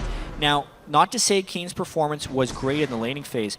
One thing we weren't able to talk about during that lane swap and the gold lead that Cloud9 had been able to get was that High was out farming Keen by a pretty good clip. That's actually equalized now because Keen was able to pick up that kill during the skirmish in the jungle. And now, since High is yet to itemize any armor, Keen can start asserting a little bit of dominance in that lane. Yeah, Cutlass done no major defensive items at all for High, just some ability power that makes his shield better. Not exactly a big boost. Meteos so far has saved the Rek'Sai ulti, not to get around the jungle too fast, but maybe he will find a gank on that champion. Both blue buffs have been transferred successfully. And so far we stay in a holding pattern as the lanes go back to their generally expected allotted champions. And now we have to track how Haunter's able to farm against Balls' Asylum. Cassian is pretty good at CSing under turret. It'll be a matter of whether or not Balls can get harassed down beforehand. As we mentioned yesterday, those Rek'Sai screams are some of the most anticlimactic things in League of Legends. At least Sion misses or hits something and it's exciting either way. Rek'Sai just shows up and goes, all right, Raptors, let's go. Time to farm. Speaking of which, I actually think Meteos is going to be looking for some engagement shortly. He did the classic Rangers Trailblazer while he's farming, and then when it became time to upgrade to his Warrior Enchantment, he's gone with the Chilling Smite option. And that is the item for Rek'Sai. It allows him to close the distance and get the knock up with ease. That's going to be a good thing for Meteos then. Got plenty of rage. Going to be able to fight quite nicely here. Despite being 0-1, I think life goes okay. And of course you can see that Cloud9 intended for all these lane matchups to exist. You notice that Balls' first item pickup was in fact Spectre's Cowl, expect to be fighting Kassadin, not a Zed, not a Corki. Knew that actually fell right into Cloud9's hands, by the way. Knew it would swap back eventually, and also because Dragon will become an objective that Gravity wasn't going to want Corki up there forever, otherwise they would basically just have to forfeit those things based on the teleport advantage. So a smart item choice there, but the question will be now how well they can capitalize on this, you know? We saw yesterday when Meteos was spending that time top lane, mid lane started losing, and they weren't able to get much done. The classic synergy between Meteos and Balls was kind of non-existent yesterday, and even though they swept this ward, they still know Meteos is in the brush because there's another one there that they're not accounting for. Exactly, and Saints kept himself on the top side of the map, knows he hasn't been spotted himself because he's got the Raptor buff on him, so no wards have spotted this Vi. However, Cloud9 get cold feet. They see, hey, upper jungle's cleared. Saint was here recently. They get some wards down, that's nice, but otherwise that just stalls out. Definitely a subdued game. It's interesting in the fact that Cloud9 seems to have been playing the lanes better, but Gravity is capitalizing on more of the small advantages that Cloud9 is presenting, or basically punishing Cloud9 for some of their over-aggressive moves. Balls in the top lane, and honestly, even though Cloud9 could have had an advantage in the jungle fight that High perished in, they were not properly grouped to display that type of aggression. Yeah, the fact that Gravity, I do just want to call back to the fight because it was so good, immediately, without hesitation, went in, You had a flash Vault Breaker for St. Vicious. The Zed came in right away. The binding was there. They just jumped on the first guy they saw in the invade. Gravity definitely not looking shaken from the first day's loss. And it's somewhat to be expected. There are a fair number of veterans on this team, Cop and St. Vicious, as the leaders of this team. Yeah, nothing's happening. Just some Krugs. But honestly, this point in the game is when Gravity is going to have to get some farm onto their assassins. The gank from St. Vicious needs to work. I think he should probably be working on Keen the most. Try and combo a kill onto High if they can get there without being counter-ganked. That's the fear, because Rek'Sai is so good at counter-ganking. I don't think Sion's a gankable lane for them right now. And if the game continues at this clip, it does seem like the protection that Cloud9 can offer Sneaky's Kog'Maw will kind of grant them an ultimate victory. So it's not Cloud9 that needs to be pressing there. That's one thing to watch then is Gravity. Can they keep the aggression going? High so far feeling safe despite being in the face of a couple of wards, but he's got teammates to make sure nothing bad happens to him. Though Gravity holds control of vision over Dragon, that might not mean much. Cop loses the recall. And Cloud9 really happy just to toy with these guys and make these fairly slow, minorly safe, aggressive plays. Yeah. 400 gold lead for them despite being down a kill. Again, I have to just stress that there's literally 1,000 gold lead from the laning phase that Cloud9 have created. Yeah. I wonder if they'll turn their eyes towards Dragon Control, or if they're willing to just kind of ignore it and wait for the other guys to do it. Yesterday we ended up seeing a pretty big difference in strategy. Some teams not able to go for Dragon, other teams heavily prioritizing it. Yeah. And I've actually kind of been waiting for two teams with the same mindset on Dragon, that they only want to take it if it's free or if the other team is taking it as a counter, to meet against each other, because then no one's actually going to be doing Dragon until about 20 minutes, since they'd both just rather counter. There's that mid lane game. There's a hard engage, a lot of ultis burned, shotgun comes in, but it is not going to be enough. St. Vicious gets the kill despite a death mark. Balls shows up, Saint can just hop the wall though, does so safely. Meteos also forced to retreat. Ball's not going to die here, but you said get some kills on Assassins. There's the start. And they burned everything. They brought the house at High right there. Flash on Saint, flash on Keen, and they are able to close down the kill, meaning next time there will be no flashes all around the park. So they should be able to do that again as soon as ultimate cooldowns are back. 3 flashes, 2 ults for that one. The flash is going to be 5 minutes away, but hey, 1 kill at a time, maybe that's fine if Cloud9 refuses to play aggressively and make you pay for those cooldowns. Boss is going to stay and actually roam himself towards the bot lane, interestingly enough, because they've sent Sneaky top to, I presume, continue bowling Cassidy. It's interesting. That's going to really hurt their Dragon control. But as I was mentioning beforehand, they're not necessarily caring about the Dragon that much. And yeah, the turret pressure could be the critical thing. One thing that can stop St. Vicious and Keen from returning to that mid lane gank would be if they can kill the outer turrets and get some deep wards inside the Gravity jungle with safety. They already have that one on the side that Saint was just there. You can see Rek'Sai and Janna over on the other side getting that vision control, doing their best to protect the mid lane. Well, you had mentioned the bottom lane matchup at the beginning of the game, and I know Kobe and I talked briefly about Sneaky and Lemon, how Lemon a very underrated support in this duo lane, one of the scariest. These guys, despite being on late game champions, a comp you typically want to wait for the late game for, have by themselves primarily taken down 2 turrets. The bot lane in a 2-on-2 matchup that they now have won, the top lane from the rotation. They don't care about this Dragon that Gravity are so keenly looking for. Yeah, well basically because Gravity was not able to track the move up into the top lane, this was one of those gifted dragons that Gravity is just going to take. I don't think that was a prioritized dragon by Gravity for any means, but it's going to be nice to get that 6% attack damage and ability power, more so when they get a few more items. Yeah, I think Keen's already going to have a good amount of help from that one. He builds a good enough amount of attack damage, and Zed does scale quite nicely on the stat. But you're right, as time goes on, that first dragon is worth a large bit more. And actually Saint, and this was actually a nice aggressive tunnel usage. Saint's getting jumped on. He's gonna go down. The flash on Burrow misses for Meteos, but who cares? That is Saint getting killed. Well, it's gonna be a continued fight because they're collapsing. Good shocker though. Hanser forced to flash away himself. 1 hit from Dead. He goes down. Nicely done. Sneaky on a double kill.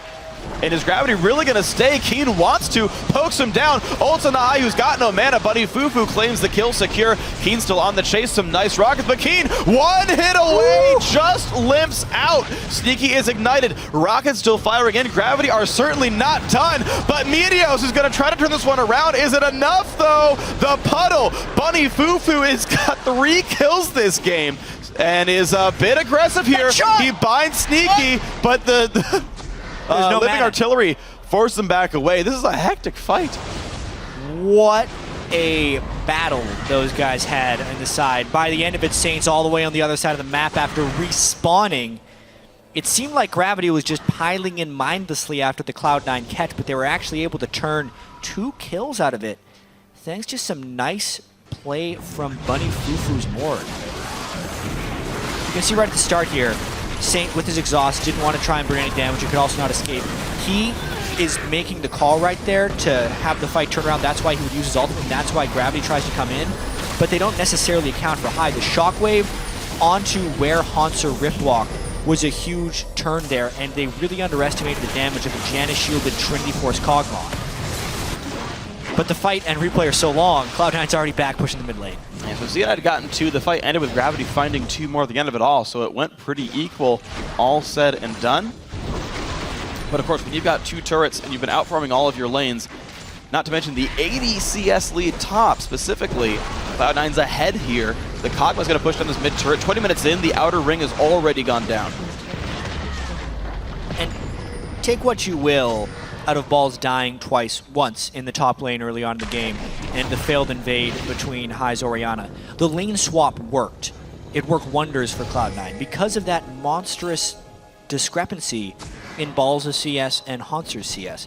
The Kassadin is required for the Gravity team comp to work.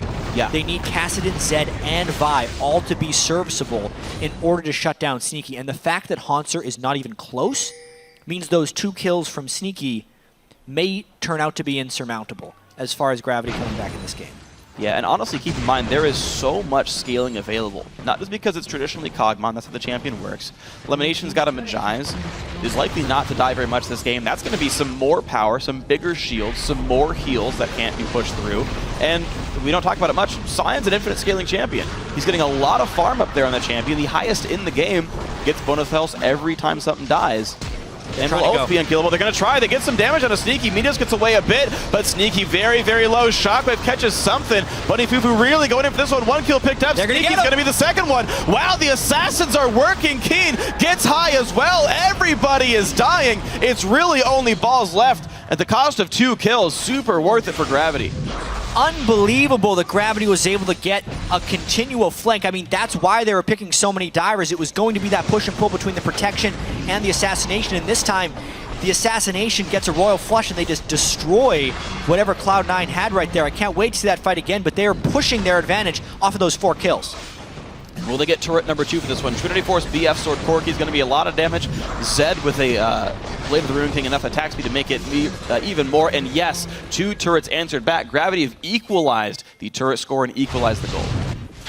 Let's take another look at this one. I mean, he doesn't even land the binding, but because St. Bitches got his Q onto Sneaky and then the lockdown, they just couldn't work around the peel. The shockwave from High, completely lackluster. That was needed to stop them down. And Balls was not there as a front line, so the Assassins could actually come clean through. Even with all the flanks warded, because Sneaky was a little bit too far forward, they were able to get that fight. Wow. This is a big blunder by Gravity, though. We've seen this before. Cloud9 sneaking a very early Baron, of course. 5.1 the patch we're on here. Barons don't last too long. Everyone on Gravity is bottom. No one guessed that was going to happen. You have to wonder why. Yes, there was some lacking ward control. Dragon is not even up. We're 22 minutes into the game here. And Cloud9 is able to get a Baron to bounce back after that fight. The gold they just got from that pushes them slightly ahead of Gravity. And they're going to be able to recall really quickly and try and make it back for this Dragon. But the one thing to keep in mind with this Dragon is, of course, it's a Baron buff team. Exhaust is back for Elimination as well. Rek'Sai screams towards the top lane. Cloud9 not really that interested in contesting for this, it seems, whereas Gravity are right on this spawn. Yeah, it's just Dragon number 2. So sure. It's not too big of an edge for Gravity. Cloud9 will happily trade the Baron for that Dragon. what it looks like. Maybe they could have tried to rush head first into that, but after the fight they lost, they're sticking away from there. We got to be able to keep eyes on Keen in that next fight. It's crazy how much work he did. The amount of peel that was used prior to Keen going in on Zed was really what swung that fight. So Cloud9 now needs to have a higher appreciation for Keen's damage and use their peel on that, not necessarily on St. Vicious or on Kassadin. And the thankful thing for Cloud9 as well is they managed to get the mid lane tier 2 turret as payment for that dragon. Gravity was behind them, the quick push happened, Baron buff minions, of course, great at taking these things down. There's so many different advantages trading back and forth. Not only are the comps so different, but split pushing definitely available here with the turret damage buff. This turret itself taking plenty of damage even without that. Cloud9 really knocking it down. Gravity, can they go in on this one? They really want to, even though Cloud9 has the Baron buff. Now they won't be regenning, that's a good amount of poke. I wonder how much they're going to be willing to commit on this. Wow, Ball's at half HP, High also. You just lost the last fight. Unless you really think just exhaust elimination is the difference you needed to make this fight work, this is a risk for Cloud9 to stay out this far. I think they realized that. Yeah. They backed away. Pretty good hold there by Gravity. Cop able to clear the waves. Yeah, so one thing I do think might matter here, and I think it's because of how the comps interact, Dragon 2 means more than it does in the average game. Because there's a Zed who can win probably any 1v1 matchup in the game right now. Maybe not against Sion, but has turret pressure because of this Dragon buff. Not going to be until Baron is done for, because unless they're grouped up as 5, their entire base will go down. Yeah. They're really looking to set up a flank here that is Gravity. They need to be able to come in from multiple angles like they did in that last victorious fight. But since Cloud9 is up against the wall there's only 2 possible angles instead of 3. Now they're going to run backwards and to the left. They know something's a bit amiss here. They actually pinged the warning. There's the ward, spotted out Keen. The artillery from Kog'Maw also make sure they know he's there. And now Cloud9 have 5 of those 6 outside the base turrets. A few seconds left for the empowered recall. And Cloud9 have managed to capitalize really well off that Baron buff.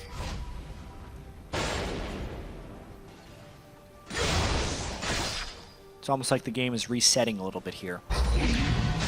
Baron was able to take down several turrets. Gravity still sitting on their inhibitor turrets and an outer one on the bottom side. And we've seen a little bit of everything here. Gravity winning the majority of the fights, but only if they can get flank position. And only if High misses a shockwave. I think the next fight will place an even greater importance on the mid laners here. Whether or not High can put down a greater zone of protection with Orianna, or if the exhaust can shut down Keen, or if Cloud9 can just straight up heal him because he's a big threat now. There they go. Sneaky forced the flash away. Ulti's not as in. clean. Exhaust used on St. Vicious, but it does not seem to matter. He goes down right away. Here comes Zed. High takes a bunch of damage, already gone. Bunny Fufu, 2-man stun. The follow-through is there. Down goes Sneaky. Meteos the target. He's going to drop as well, but the cleanup from Balls might be just enough. Haunts are forced away. Cop chasing for Lemonation. That will be actually another kill. It's a 4-for-2. Gravity winning again. Their dive is so relentless onto Cloud9 right now. That was not even a clean initiation by Gravity, and they still take another fight. 4-for-2. That is so worrisome for Cloud9. I think there's a big fault as well, exhausting Vi instead of a Zed. Yeah, absolutely. So right here, St. Vicious does not even land his Power Fist. Gets almost no damage onto Sneaky. The exhaust didn't matter that much, and they kill him right away. But even the Janna ultimate was used prior to the initiation, far too soon. Gravity is relentless. Unless you peel the right initiation, it will not work. It meant Bunny could get in for the ultimate stun. It meant Keen could fly in. It meant Haunter could fly in. The peel was just used at the wrong time for Cloud9 in watching that fight again. And High actually died so fast he couldn't even shockwave barely. It was about a quarter second from it going off. Got one shot by Keen on the Zed there.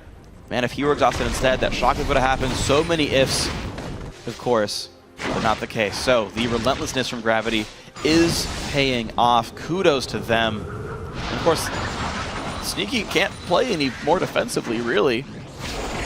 It's still a hyper close game, though. If Sneaky is able to get protected, and his damage is just going to keep getting higher. He's actually not doing an absurd amount of damage yet. He's not full Kog'Maw. and High may have a good fight yet. There was a really nice play by Keen in that last fight, basically going for High when everyone was expecting the focus to be going down onto Sneaky and taking him out of the fight. Cloud9's got to keep up the pressure, though. All right, 6th turret goes down. Cloud9 not flinching from these losses. Zhonya's Hourglass now done on High as well, means now they can focus their attention on Sneaky, because High will not die to a death marker if he plays his cards right. Savish is spotted on the wings. His ulti's back up. In fact, every ultimate is available for Gravity.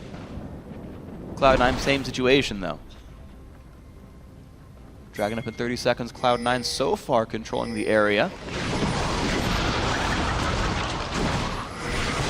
Oof, it'd be a nice boost in damage if they did get it. Those 2 ults and an auto, I think, to take Keen to half health. Yep. That's Triforce Kog'Maw for you. It's going to do about that much damage. Speaking of that second Dragon buff, giving more damage to turrets. Yeah. Hauntzer was able to do that split push, not only on the Zed, but on the Kassadin. Yes. An even safer split pusher, just not as threatening for speed. And never forget what Cop can do on a Trinity Force AD carry. Those things are very good at killing turrets. But look at this, Cloud9 don't care about the Dragon. They're setting up Baron and daring Gravity to ever try for the Southern objective. I wonder if Gravity would just give up another Baron. Take Dragon number 3, say we'll hold you and fight you if you try and come in. You can tell they're willing to take a few risks with the Baron Pit. They do have that nice ward in the river as Pop solos the Dragon. Very nice. And that's Dragon number 3. More mobility. They can fall into these fights sooner. They're now 12 minutes away from Dragon 5, if that does become the case. Cloud9 can't give that up forever. Yep. And the move speed's going to help them chase down and dive as well. Yeah.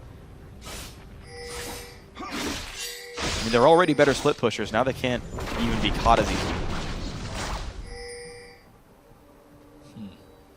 I don't know. Gravity actually in control here. It's very impressive. Putting Cloud9 in a real danger of starting season 0-2. Which would be unthinkable after watching them dominate IEM San Jose. Here they come. Slow on a Sneaky. Will they go in? A rocket lands from Cop. Balls a very large tank. But yeah, he doesn't really feel any pain in this one. Level 15. Frozen Heart and Randuin's here. He's got some nice cooldown reduction, by the way, so a lot of spam available to him. He's actually been a decent damage threat in these fights. Yep. But the fights are so short-lived, it doesn't really matter what kind of damage Balls can deal. So tricky. Balls just needs to find a way to keep people in front of him. It's just Gravity went all in with that last pick Zed. They were going to skip the front line from Cloud9. That seems like their plan. It's been working pretty well. Just running straight for the squishies. So far, so good. See if High can land one good shockwave.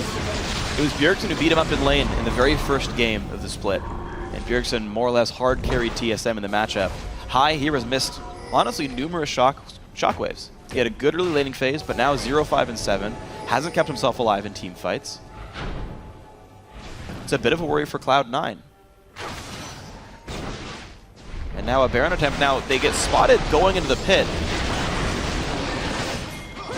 Yeah, this isn't a flank that Gravity would want. They need to get a flank of some kind on and get off that Baron. It slows Meteos is going to get jumped on. He's got very little health. Flashed away. Now Gravity have taken quite a bit of poke themselves. The inside track in the mid lane is here for Cloud9. They could trade an inhibitor for Baron if they went right now. Gravity's got to go back to base right now. Otherwise, Cloud9 could easily take that inhibitor. This forfeits control of the Baron Pit as well. It does smash a giant minion wave on the bot lane, though, and look at this damage output. This could be the 6th turret for Gravity as well. Looks like some of the recalls have gone off. They will defend the base. Bot lane turret does go down as well. So, hey, Gravity got themselves a slow push bot lane, made C9 stick mid, made Balls TP top, got a turret for it. This has turned into an incredibly close game. 3 dragons are the only differentiating factor, really. Even turrets, even gold. Kills are close. Wow. And such great interactions between the team compositions as well. I can't say that enough. Gravity recognizing that Cloud9 had built a lot of peel, and then instead of trying to pivot at the last minute, just went even further into the same direction. Some would say if If you do that, you can dig your own grave. But Gravity has played it properly. They're still in this one. And this Baron is probably theirs. They're going to want to try, though. Baron goes down. It's been picked up. Ball's in the front line anyway, though. In goes Bunny. Flashes in. Looks for high. They're going to break all the shackles, though. Stun on St. Vicious. Now, how will the rest of this fight go? Sneaky. Low on mana. Not much artillery available. Balls and Meteos on the front line. Taking up plenty. No assassinations have yet happened. McKeen has ulti. Goes in and a sneaky. Nice flash over the wall. Haunter. Zonya's off on the side. Gets the kill onto high. 1-for-0 Gravity. And out they go. Down goes Sion. 2-for-0 Gravity. Cloud9 forced to run away. Gravity just seems to be far too mobile for Cloud9 to keep their mitts on. That was as good as Cloud9 is going to get a fight, I think. They had the front line in place, trying to keep as many people back as possible. Zed flash ulted and then got peeled, but the flash away was straight into the midst of a Kassadin, and now with a Baron buff and 2 people dead, Gravity looking to take a big edge. Absolutely massive. Baron buffed up. Inhibitor goes down in the mid lane. 4,000 gold lead in their pockets, and they've got Dragon number 4 only 2 minutes away. What a way to bounce back. I mean, after Gravity got destroyed, steamrolled by Winter Fox, a team that is running with 3 substitutes. It goes to show you how anything can happen in the LCS, and anything will happen in the North American LCS if you wait long enough for it. This is quite a performance here by Gravity, and honestly, some definite miscues by Cloud9. I think the early game team fights, the peeling was done improperly, and it's led to fights like this, where basically the initiation is not clean for Gravity. The front line is actually set up by Cloud9. Meteos and Balls are in the right place, zoning out St. Vicious, keeping them back. Warren can't do anything. But then this back line is too far separated from the front line. High gets nearly blown up by one combo, finished by the second. All the while, people are trying to protect Sneaky. It just becomes too chaotic and too spread out. The conventional team comp from Cloud9 needs to stick closer together, but the mobility from Gravity and the fedness of Kassadin now, despite that lane swapping, getting to Zonya's and Rod of Ages plus the Void Staff, it's just too much now. Kassadin has actually been able to achieve a proper level of farm thanks to the team fights going Gravity's way earlier in the game. And it's just impeccable how they've managed to navigate this game. I think their champions individually are more self-sufficient. You talk about their mobility. I talk about the fact that Cop doesn't need peel. He can do it for himself, and there's no way a Sion threatens a Corki ever in the world of League of Legends. And Sneaky's got to be like, well, there's a Zed on one side, a Kassadin on the other, sits in the middle of the fight, lets High go down, and Gravity makes the fight so split up. It's amazing to watch them play this. Dragon's up now. This will be number 4. I can't imagine Cloud9 contesting this. Definitely looks that way. They still have the Baron buff and an open front door to Cloud9's base with that inhibitor, which would make the flanking somewhat possible. But I'm very curious as to whether Gravity would be willing to dive on top of one of those inhibitor turrets. The amount of punishment that an assassin would take if Cloud9 can hold stronger to these turrets may be enough for a final fight, but Gravity's been very hard to dissuade from initiating in the past. Let's see what happens here. They lose their Baron buff, so it's very hard to siege out. They have very few siege tools, so Corki does really high damage in short bursts, and actually he's not that catchable outside of a flash shockwave like onto Rek'Sai. I think that would actually catch Cop out, but that's kind of the only option I feel they have. And that said, Gravity do not have to play aggressively. In 6 minutes, they get Dragon number 5, and that could be all the siege tools they need. In 4 minutes, Baron respawns. That might be all the siege tools they need. It definitely seems like at this point, they just need to take shots with Bunny Fufu's Dark Binding. And if one of them lands in 5 minutes, maybe they can get a nice turn. If it doesn't, then they go take Dragon 5. Yep. They'll actually overlap. Dragon 5 and Baron will overlap. At least a little bit. Interesting timing. Also, people on Cloud9 had to peel away to kill super minions, so they're getting as much damage out of these turrets as they can without fully committing. Oh, boy, good Black Shield. They took 2/3 of that turret. Doesn't look like Cloud9's going to be able to hold this. Gravity may not have to wait for Dragon number 5. Not with all these waves. Cloud9 can't keep up with the wave management. Not at all. Very nice by Gravity, splitting up, not getting caught out. The more I look at it, there's not a lot of reliable hard engage by Cloud9. Sion can be dodged away from a black shield. Meteor sets a flash on Burrow for a 1-second knockup. And you can just black shield whatever does get caught out here. And while High would love to be able to land a shockwave, if he lets the ball leave his side for a second for protection, he's going to die. As we've seen in a few fights, Hanser just jumps on top and uses a spell combo, takes 3/4 of his health. Very true. And a very large risk. Cobb with a Bloodthirster shield, able to hit inhibitor turrets whenever he wants. Last patch, that been able to hit him. Hanser blows up High, by the way. That is a top lane kill. Yep. How did that happen? The two of them showed up. High didn't see it coming. Zonius wasn't even used in that, though. High having a very rough game. There's a second inhibitor going down. The bot lane still being sieged safely. Completely Gravity's game to lose at this point. And then some. 2 inhibitors, maybe a third on the way because High is gone. And that turret is a few shots from death. This could be a triple inhibitor take by Gravity with ease. Looks like it's going to be Cloud9 seeding that and letting Gravity take that third hit. Now the mid one has just respawned, so do Gravity stay for this? High's up in 10 seconds.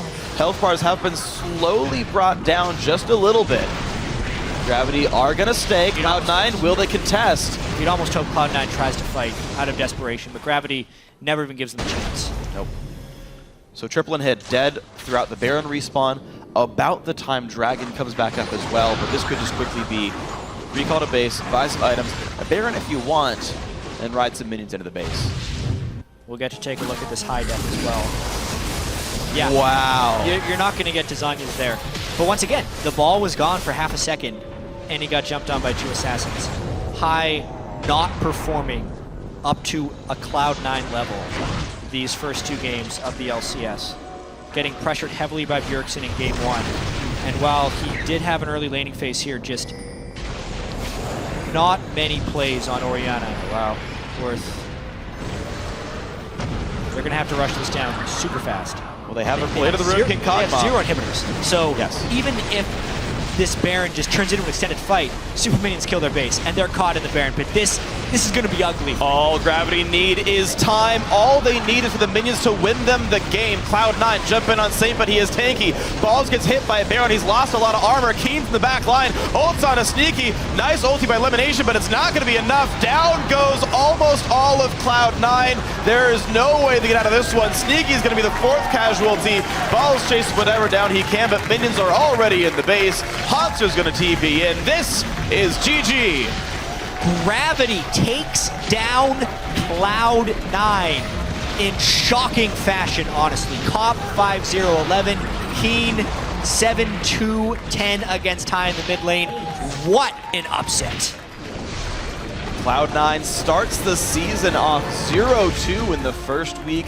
Gravity bounces back from an crushing defeat in game 1, only to take down Cloud9 in their second one. The fan vote was 92% on Twitter earlier on in the game. I bet you the one online may have even been higher because honestly, Gravity, after their loss to Winter Fox yesterday, looked like the worst team in the LCS. And today they showed a high level of coordination. They picked double assassins and a Vi, full dive, against Janna, Orianna, and a strong tank line. Things that don't really seem smart at first glance, but they made it work. I gotta say, these guys picked up a new coach weeks ago. No other support staff. Went for an incredibly ballsy composition where there's no fallback pattern. You've got to be able to just pick fights and win them. They were even down in gold. They were getting pushed in. They lost the lane swap. All of these things that you expect to be inflicted upon you when you face Cloud9. And Gravity did not flinch. 22-8 in kills. I mean, they just stopped dying after a certain point. They really did.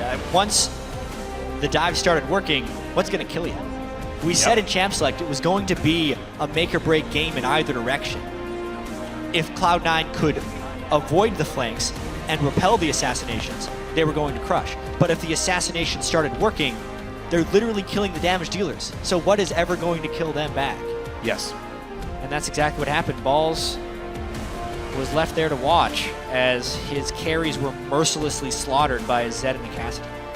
Yep, a team high on mobility, simply split everything up, dive into the back line, kite the tanks as you need. Balls, despite getting a crushing lane couldn't do anything in fights. A 90 CS lead on Kassadin at one point. Yeah, and Kassadin had more to do in that game than Sion did. Yep, it really is. Yeah. He couldn't keep the opponent in front of him, which Sion is one of the most counter-playable champions in League of Legends. Yeah. All of his things are skill shots. Everything is dodgeable. And if you bring a mobile enough team composition and you play it properly, you can make him feel very ineffective. And that's what ended up happening here with Gravity. Kassadin, Zed could fly right past. Vi was able to flank around. Black Shields and Corki. You can just face tank his ult with the Black Shield. You like walk up and say, nice knockup, bro, and then just turn around and walk away. It's so great. Like this was great, and it was fun to see the picks that came out because it reminds me slightly of C9 versus Team 8, where you kind of let C9 get a lot of these highly contested champions. I would say they got COG versus Team 8? And comparing it to this game. Okay. So I feel like Cloud9 got so many of these highly contested champions, the Rek'Sais, right, the Jannas, these champions that everyone wants to play all the time. And I don't feel like Gravity picked as many of those themselves. I could be off in this one. Yeah, People I mean, can it's pretty disagree. much just the Kassadin. Zed is banned occasionally. Kassadin's a high ban, but it's kind of like 1 versus 2 in that sense. Right, and then they said, no, we got the Morgana to counterplay everything you're doing. We're going to play full Assassins to basically deal with the fact that you've got Disengage. Beautiful game by Gravity. Absolutely wonderful win. For more on that game, we're going to send it down to Riv. Thank you very much, gentlemen. Great cast on the game, and a great game it was. Gravity pulling out of the win on Cloud9, which means they're 0-2. Saint, the guys looked good coming into today. What was the deal yesterday? What were the thoughts on yesterday's matchup?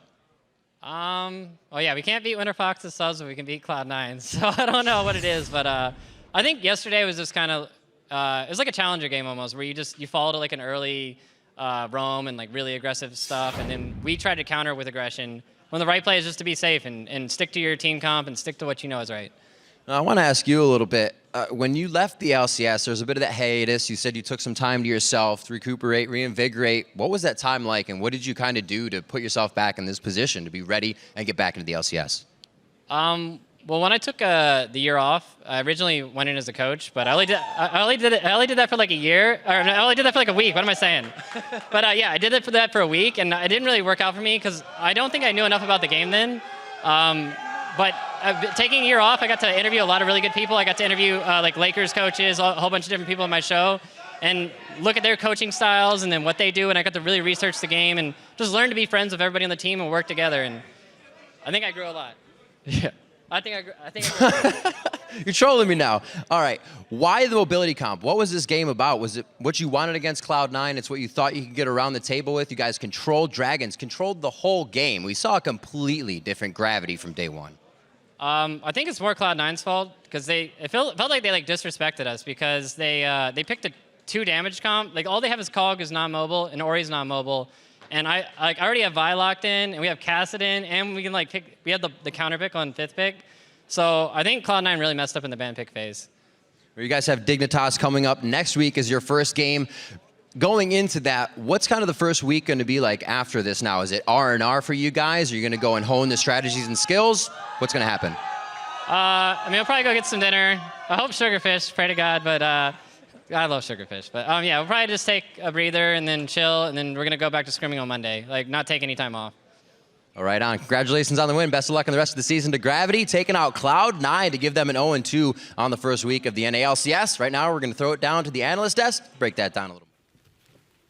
Thank you, Riv. I have to say, I mean, the 0-2 start by Cloud9, uncharacteristic of them. The first time that's ever happened, and I have to agree with Saint in his point that I really feel Cloud9, fumbled there in the champion select. They ban away Jarvan and Gnar on blue side, all to pick Rek'Sai, and then end up with this 2 damage dealing comp that is fairly immobile, like you said.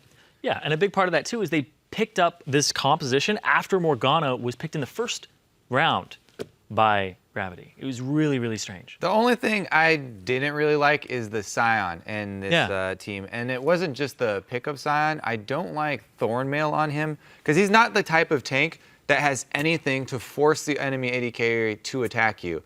He's full tank Sion, like they kept on mentioning. You can dodge all of his abilities. They're fairly slow. And especially if you have a AD carry that's got a built-in jump, it's usually pretty easy to get around him if he is like your main person trying to lock them down. And then he doesn't put out any damage. If you build something like anything else, like even a Tiamat, a Hydra or something, even if your Scion dies, he does way more damage when he dies. So you're looking for Scion players to make their build the reason why their backline has to deal with you. Yeah, have some sort of threat there with that tank, because a tank is all about only as good as, he can either zone the AD carry, which you have to have some CC abilities that are really threatening, or you're going to have some damage that you can deal with them. That situation, he didn't really have either of those. That being said, I love the way that Balls played the early game. He got giant CS lead, crushed it up there, gave away an extra kill just because he was so focused on getting so much CS. Yeah, you're looking for the Iceborne Gauntlet on him.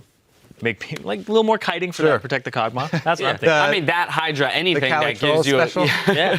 Frozen Mallet, who cares? But that too is also worrisome. The fact that he was up, as Jat said, at 1.90 CS. I mean, early 90 to 45, double the CS that early in the game is just humongous. It is worrisome that Cloud9 is struggling to take these early game advantages that they find themselves with and convert them to victories. Yeah, they did it yesterday too when they had the better lane swap. They come out on top because they're better at freezing lanes and kind of making advantages there. But then when the junglers kind of get in the mix, it seems like the enemy jungler usually is just one step up over Meteos at these times, ganking the mid lane. And that's where we see these advantages coming from in these last two games. I did feel kind of bad for High because he was doing really well in the mid lane, early levels, and then they take that little excursion into the enemy jungle following Meteos that really turned it around, got them in trouble, and that was what, kind of all started the downpour there. Right, immediately following, there was another gank mid. Everyone piled in on top of High.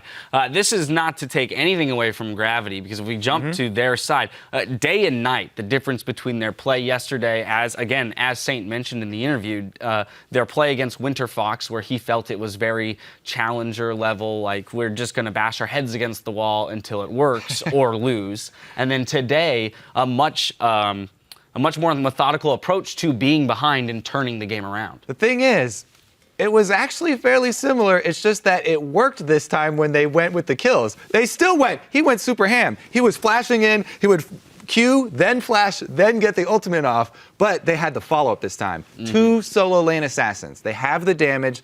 All that Vi has to do is hold down the AD carry for a second. He got to Sneaky. He would either get some summoners or something out. Even if Vi goes down after that, the assassins can easily take him out. And once the assassins start getting fed, that's where the team really shines. This is really just the difference between the aggression when they were too far behind to make it work yesterday, and they actually made the first step this time.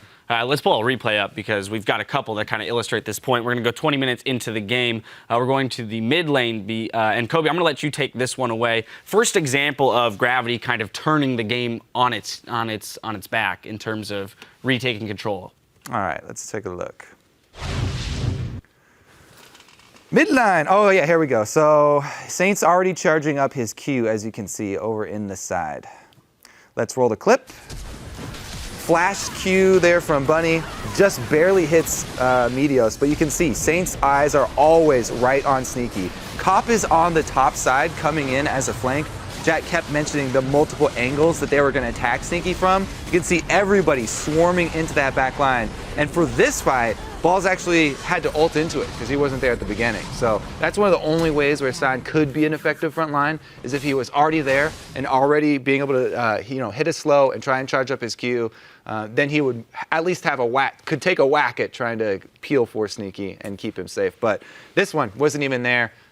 I like the immediate initiation from Gravity, no hesitation there, and they jump on the back line. Yeah, and High ended up missing a shockwave there, only hit Bunny Fufu with it, and then he was completely out of mana and couldn't do anything from that point on. Also, I like how they're assigning their assassins. Keen is putting pressure on High, and then you have Hanser run in to get the slow onto Sneaky, and then he also has their their jungler, St. Vicious, on Sneaky as well. So they're dedicating 2 people to shut down that Kog'Maw, and then nobody really has anywhere to go with their damage threats at that point. And it's so important that they also used Corki as their AD carry because he has the longest range dash as of AD carries, and he was almost a semi-assassin himself. Since Corki builds right into Trinity Force, a little bit more durable, and then he usually builds Blade of the Ruined King right after, so he's a little bit an assassin of AD carries as well. You can see he was fine coming in from a flank himself, that fight. Now we're going to pull up our second replay and get right into it. Zyrene, I know you wanted to take this one away. 25 minutes into the game, mid lane, another great example of the commitment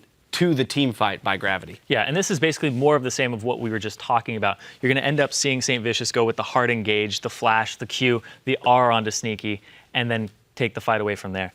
Well, it'll be pulled up on your screens in just a second here. All right, here we go. All right, so we can start rolling the clip right now because Saint is going to come out from Fog of War, flash, Q. Then he's like, well, I'm not done with you, Sneaky. R's in. And then they still assign their assassins in the same way. You're gonna see Keen right onto High. And then High, he gets so much pressure on him, he gets his shockwave off the animation, but it doesn't actually do anything. And then Morgana's in there, Bunny Fufu, everybody's trying to run away, and he's just their extra insurance with the AoE slow. So I love the way they're splitting their assassins and going after the damage threats, and then it's just these tanky, moderately tanky cleanup here. It's incredible how deep St. Vicious went into that fight in the beginning without, you actually notice the backup for that fight didn't come for quite a while. And it is that kind of like that decisiveness, but also how much it caught C9 off guard that prevented them from being able to deal with the initial threat of Vi in the backline. And even so, you notice how close that fight was. And this is later in the game when Gravity are more fed. That fight that Cloud9 were actually set up to defend this one, and they were so close to actually pulling that one out. If the shockwave does go off, and they're able to get that split second of CC on both mid lane assassins, then they would have a much better chance in this one. Sneaky would have been able to take one person down. It almost worked out. I think that the small tip that they needed might have been an exhaust spell from High in the mid lane rather than an ignite. The ignite that he took didn't really help them that much getting any sort of solo kills or anything like that. And when you're against this many assassins, the more exhaust the better, because actually in that fight, Lemon used his on Vi, which didn't block very much damage. May have saved it for Zed, but if they had two, then High could have used it on Yeah, Zed. I completely agree with that. And something else here too for Gravity is they had so many damage threats, but they were all of the hard engage. Cloud9 really had no way to start these fights because of the Scion and against the Morgana, so they were able to secure themselves every dragon because they went up to it and they're just like, all right, if you're going to come in and fight us, we'll peel off dragon, go immediately after you. We saw that when they were trying to contest Baron, that Gravity was in the pit and kept pulling off of it like, all right, Cloud9, you want to go? You want to go? You want to go? And every time Cloud9 was like, well, you know, we have to back off because we're kind of split. And then they do a perfect split on their assassins. Like, I can't praise Gravity enough for the way that they played this composition because it is very hard to do. And one of the only teams that I've seen being able to like pull it off effectively was like CJ Entus, not Frost. One of the Blaze? Blaze. There you go. There you go. They have Flame in the top lane. Yes. And, you know, all right. CJ Entus Blaze. And they no longer exist. So it's CJ Entus Blaze. They pulled it off when they had a Kali, Zed, and Lee Sin, and they had triple assassin. I thought it was absolutely beautiful to watch. And then when I see it here from Gravity, I see little sparks of that. Well, I have to say, a little bit worrisome from Cloud9. Two, you know, fairly solid starts in both of their games, but definitely falling off. You know, and coming out with losses across the week. And then, of course, over on Gravity, I have to commend them for really stepping up their play here on the second day of week one, coming out of the week 1-1. Now we'll see if we're in for any more surprises today. After the break, it's going to be Game 5 versus or Team 8 rather versus TSM. You're watching the NALCS, and we'll be right back. Game 5, Team 8. So many numbers. Continues now. Cloud9 versus Gravity. But there comes the engage. High gonna take a lot of damage. Shockwave will hit, but is it enough? No. St. Vicious picks up one. Bunny Fufu really going in for this one. One kill picked up. Sneaky's gonna be the second one. Wow, the assassins are working. Keen gets High as well. Everybody is dying. Here comes Zed. High takes a bunch of damage, already gone. Bunny Fufu, two-man stun. The follow-through is there. Down goes Sneaky. Meteos the target. He's gonna drop as well. Nice. Nice. Kill him up. Cut. Rek'Sai dead, Rek'Sai. Cut. I'm pushing mid. Nice. Hell yeah. In the game.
Coming from Challenger Series and going to LCS is quite the leap.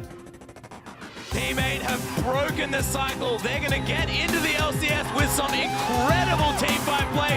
Look at them go. They are so excited. In Challenger Series, we kind of did whatever we wanted to, and we crushed the opponents. The LCS level teams, they punish you a lot for mistakes. It's their systematic use of the game's mechanics. The towers, the grouping, the teleports, all this stuff is a lot more refined. Our strengths are teamwork, our shot calling, and just our stability of our roster. We're just all good friends, and we're all going to work hard. Most of the LCS teams are going through roster changes, which kind of makes their team shaky, but our team is pretty solid.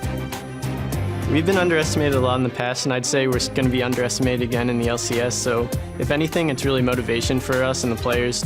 I do know that community is kind of putting us into the last 2 spots, so we definitely need to prove them wrong. Our goal is just to come out strong. If they are underestimating us, they're going to lose. If we come out strong, then that will surprise the other teams and maybe force them to rethink how they stand against us. Welcome back, ladies and gentlemen. We are down to the final game of the weekend for the North American LCS. We're capping it off with Team 8 versus Team Solo Mid. And for the defending champions of TSM, well, they showed that they are still the team to beat, and this crowd pretty excited for them too. Yeah, they're still a fan favorite, as they probably always will be. And yeah, against Cloud9, each team member turned in a solid performance, but it was really Bjergsen that carried them into victory. A throwback to the spring split of last year. And the turnaround began in that game when he killed high in lane 1v1. And after getting knocked out of IEM San Jose by the Unicorns of Love, it does seem like TSM is kind of back on their feet to hit the ground running here in the LCS. Yeah, they're looking pretty good, and I want to see their showdown against Team Liquid next week. But meanwhile, they've got more opponents in front of them. Teammate is going to be looking to rebound after the day 1 loss, and we've seen some rebounds before, but it went really badly. In Champion Select, of course, the team picked themselves into a corner. They gave CLG pretty much a dream composition. They got all the contested picks anyway. And Teammate never fought themselves out of that. Yeah, one of those not-so-good team compositions. The coach did hold himself responsible, though. He actually took to Twitter afterwards saying, quote, "I messed up. No excuses. It won't happen tomorrow." But it's too simple to put all the blame on the picks and bans as well. You also have to look at the play that was shown in that game. Maple Street, despite having Corki, didn't necessarily have a good laning phase. He was down dozens of CS early on in the game to double lift, even with one of the strongest laners in the game against a Trist. So he's got to do better than that in the LCS. I agree. We're going to have to see if these guys can keep themselves going and actually bring themselves back up here in their second game in the LCS. Right now, we're going to check out the starting lineups, though. On the blue side, it is going to be Team 8. Cali Trolls in the top lane, Porpoise Pops in the jungle, Slushy in mid, Maple Street on AD carry, and Dodo on support. And on the red side, it is Team Solo Mid. Dyrus in the top lane, Santorin in the jungle in his second LCS game with the team, Bjergsen in mid lane, Wild Turtle on AD carry, and Lustboy. You can't see me on support. Depends if he's going to play any invisible supports later on. I want to see him just further that. Support LeBlanc? Yes. Hey, you've seen it before. Yeah. There's been a few unconventional supports that have been seen over in the LCK, or the formerly named OGN League, by the Samsung Galaxy team. They've done support Sejuani and support Syndra to not very good effect. But they've tried it. The Syndra I actually do think can be quite good because you do the R into E combo for the AoE stun. Sejuani I just think is like a bad version of Leona as far as supports go. Like I'd rather just beat Leona. It's a Leona who can hop walls. That's As you can fair. see, there's a slight delay. One player had to restart his computer to fix a technical issue, so we should be into the game fairly shortly. But because we're not obviously into picks and bans or anything, it's not one of those pause scenarios. The teams can still freely talk with each other. Yep. Although at this point, I feel like they should know the plan. Yeah, generally speaking, you sit down, you've had like 24 hours to prepare for this game, and Locodogo's like, okay, guys, new plan. Thought of something else. Instead, we're just going to make them give us Gnar, Jarvan, Lissandra, and Janna, and then we're going to win. That'll be, I think, a good team plan for TSM. New plan. Ban Urgot, Veigar, and something else, so we get all the OP champs. Yeah, there you go. Ban Teemo, Syndra, and Maokai so you can spell TSM. That'd be a good way to start picking bans. Before. Yeah. And the other team banned like Sivir, Urgot, Xerath, and then it spelled TSM sucks. Actual thing that happened in a tournament once because they remade their champ select. Yeah, wasn't that back in? It was IPL 5. I think it was CLG versus CG at CLG EU. I think that was the match actually. And they spelled TSM sucks. They because it was a remix, so they rebanned TSM sucks. Rivalry's gonna be back, guys. You got to make sure you cheer for that one next time it happens, of course. So, okay, Teammate have to rebound themselves. They obviously know it wasn't a very good showing. Yep. Again, I liken it back again to Gravity because Gravity looked so abysmal and then said, no, we're just going to fix all those problems. Don't worry about it. And they took down Cloud9. I think it is definitely a possibility for Teammate to do that same thing here. And we love to do it all the time because jumping to conclusions is fun. But it is. You can't obviously jump to conclusions after one day of LCS play, even after 1 week of LCS play. Cloud9 is 0-2. I think they'll be fine. Team Solomid trying to become the second team to have an undefeated opening week. Surprisingly, only Team Liquid is undefeated at the moment. Well, Team Solomid is as well. Yes. But they're the only ones to finish the week. They're the only 2-0 team so far, absolutely. So Solomid looking to get a tie for first or a tie for second. Either way with this game, Team Solomid fans can be happy. Teammate looking to get themselves into a tie for second if they can win here as well. And that'd be a good way to start out your season, I gotta say. Bans coming through pretty quickly. A lot of bans aimed at Porpoise right now. I wonder if they can test this champion pool very well, but overall these are not surprising bans. I want to see something crazy in the top lane today. We know Cali Trolls is usually free with his picks and item choices. He loves Iceborne Gauntlets, so I'm going to say Cali Trolls is going to build Iceborne Gauntlets on something. Likely true. But I want to see Hecarim top from Dyrus. Yeah. He's been playing so much of it in solo queue. And I ran into him earlier. I said, hey, what are you going to play in the top lane? He's like, I don't know. Why don't you check my solo queue? So I did. You did. And he's played a lot of Hecarim. We'll see if he's lying. Hopefully he'll do it. Lysandra goes away. So a lot of conventional top laners banned away. It takes about half the champion pool out of this one. Sorry, half the bans are aimed at that lane to a certain extent. And Teammate get first pick. Now, I think of all the unconventional tops, if you're going to pick one, you save it for later. They grab the Sivir, so there's one off the list. So far, they have checked the box saying, we understand some picks are contested. They do leave up Gnar, though. Yeah, this time, though, Jarvan is already banned away. And it's my opinion that I don't think Cali Trolls is going to play much Gnar this split. They left it up with Jarvan last time. He loves to play the unconventional champions. He's gone on record saying that he wants to make top lane a more exciting lane to watch. Yes. Tank Gnar doesn't really accomplish those goals. I've seen a lot of Nidalee from Bjergsen in the mid lane. Yeah. It was banned yesterday by Cloud9. I don't know if they would pick it early. I feel like that's something they should wait on, especially since they're red side. But they're hovering on it because it is a possibility for probably later. And there is the Gnar hover as well, and I think TSM would be happy to lock this one in. I'll pop the Nidalee. Yeah, okay, sure. Not a big surprise. Teammate are well suited to start a team fight. That said, Gnar will threaten Sivir in those very battles, and that can stymie slightly what the champion's going to do. Morgana Gnar does come in, so the ability to counter-engage very strong already with TSM. Yeah. No Hecarim top from Dyrus. He disappoints me yet again, but we'll see how his Gnar play goes down. Interesting that they were picking the Morgana so soon. Yeah. I feel like they're going to synergize that in with the rest of their composition shortly, because directly against Sivir, trying to Dark Binding into Spell Shields, not that good. Nope. So it's definitely going to be a plan for later. And of course, we did see that Gravity had a great plan with Morgana. It worked out. It made some of their champions unpeelable by Janna. And typically that went quite nicely. Now, the jungle bans do push Porpoise onto Nocturne, a champion he has been happy to play a lot throughout 2014. I think it's one of his best. I kind of do want to see him keep in this one because I think the comfort will help. And it fits what this comp wants to do, by the way. Sivir, Nami, Nocturne, they all press R, you all run forward. And whatever's backing this up is going to be putting out a lot of damage. Nice. And now TSM's got to be willing and ready for that dive to be able to counter it. They show the Nocturne and the intent of their composition fairly quickly. Now, with that being said, when Porpoise was playing Nocturne a lot in the challenger scene, he would build him a variety of ways. True. Whether it be the full tank Nocturne if he was the only one who could go in, or a higher damage Nocturne if he had a friend to pile in with. It's his way of not giving away too much with the Nocturne. All right, Interesting that they do save the rest of their solo lanes though, since you know Nar's top. Like, you don't typically have to save that pick unless it's going to be one of the Cali Troll specials where he brings us something that no one expects to see and it warps the team comp. LeBlanc and Rengar coming in though, no surprises there. I'm a little surprised that they picked them now, as Really? you were saying. The bottom lane is shown by Team 8. So unless I'm really struggling with this one. Well, here's my thought. LeBlanc could be a contestable pick for one. Yes. So Yes. that's the reason you pick LeBlanc. You pick Rengar at this point to hide AD carry.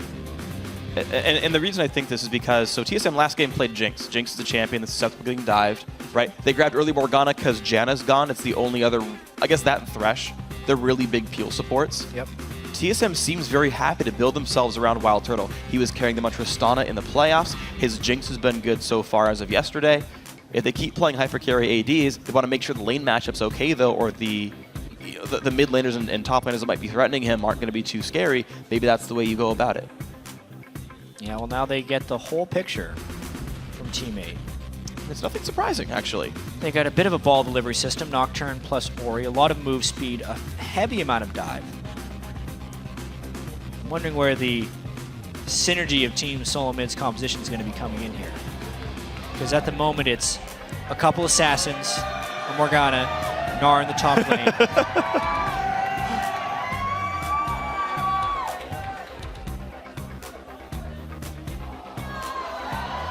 Okay, so some burst.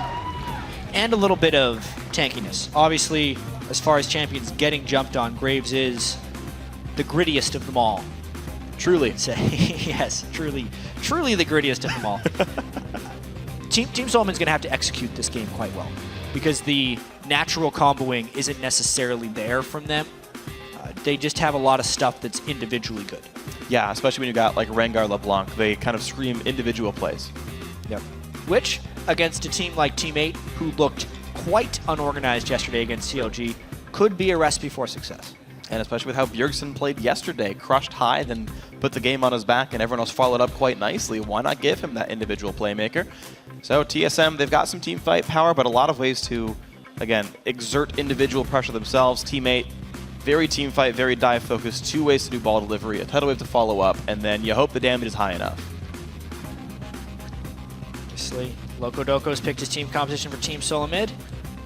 Matthew Schneider has picked it for Team 8. Shake hands. As we're about to close out week 1 of the LCS.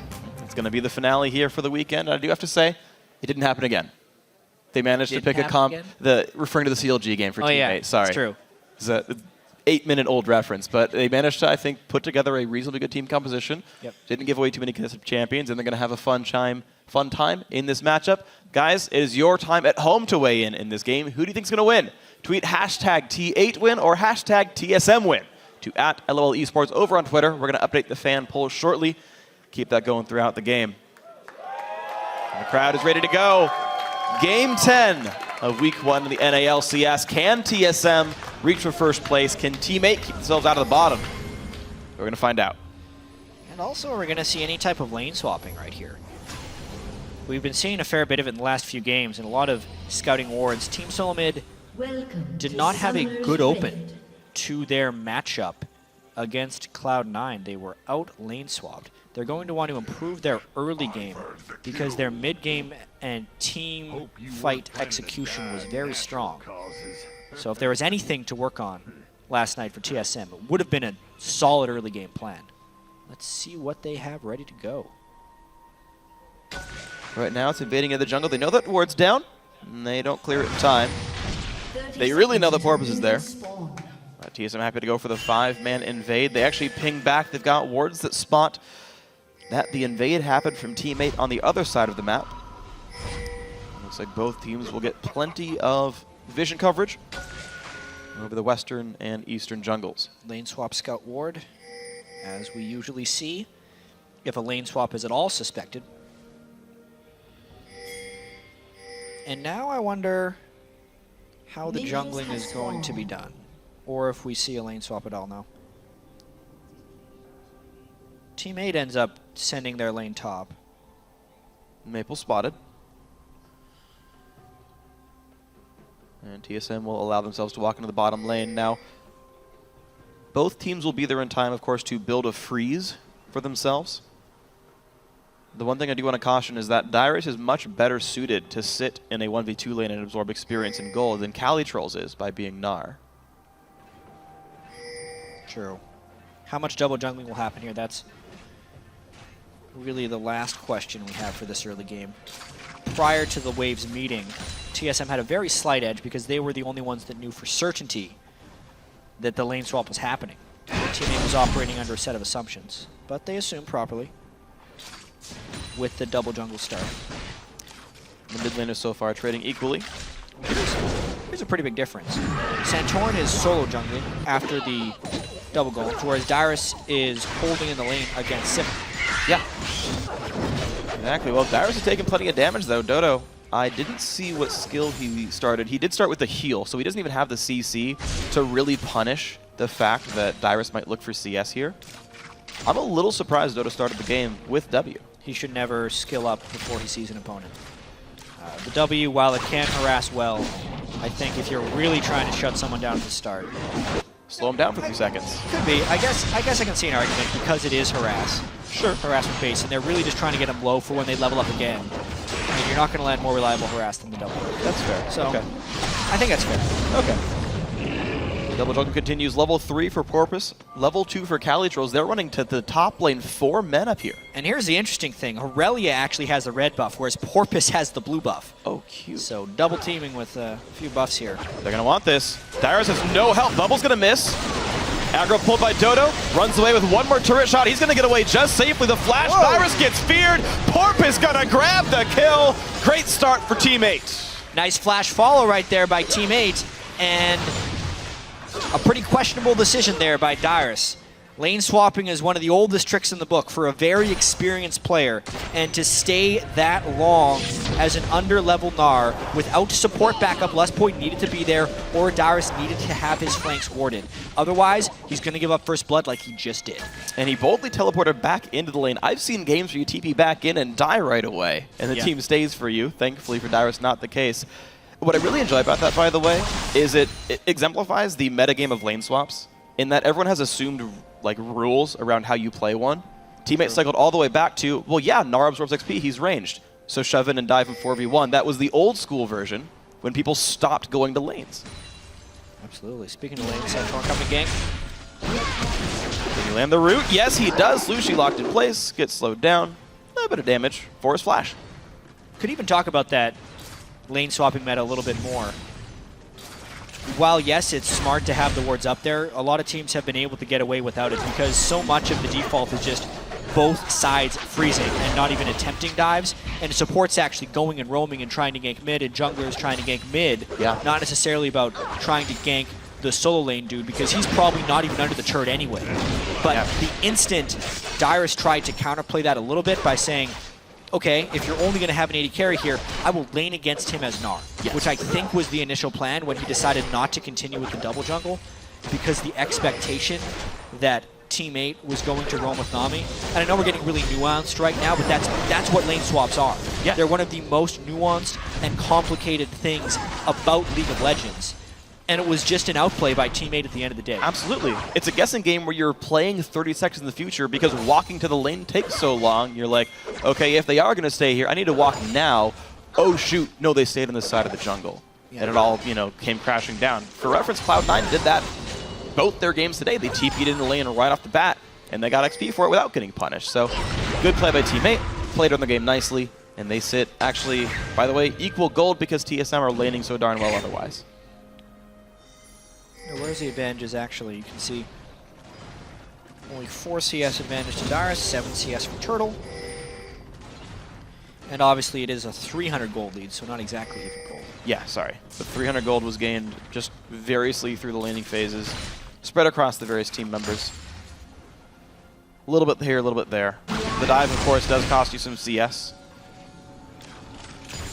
And now we'll see as the game kind of equals back out. We have normal lane matchups, Calitrolls versus Dyrus top lane. Dyrus is without summoner spells, though, so if he has not warded well, there's another gank potential. Ooh, with phase check, though, for Dodo. Heals himself, but gets bursted quite nicely by Graves. You can see there, was an instance of an AD carry having his supports back.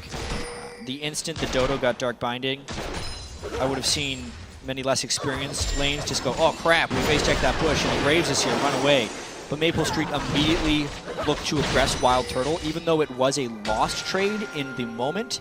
It prevented anything bad from happening, and they could sustain up afterwards on Nami.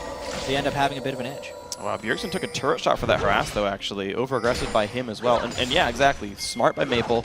Dodo can heal himself when he's got potions. It's not like he really is that much worse for the wear anymore.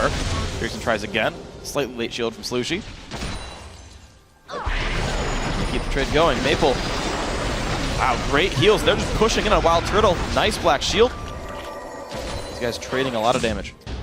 And an unintended consequence of the dive from Team 8 is that Maple Street back without enough gold to necessarily pick up a big damage item. True. So he's actually laning with double Doran's Blade, whereas Wild Turtle had the freedom to choose his own back timing and picked up a pickaxe. Gives him an advantage of, when you look at the total AD, it's 91 on Sivir and 116 on Graves. Ouch. Pretty big. Yeah. A level disparity as well. Ulti is unlocked here for Wild Turtle. Lespoy had, of course, recalled a while back to try to support the top lane for a little bit, giving solo XP to Wild Turtle. That ultimate is going to be a scare for Team 8. Second round of jungle buffs come up, though, and these are going to be uncontested. So far, nothing really being aggressed upon anymore in this game.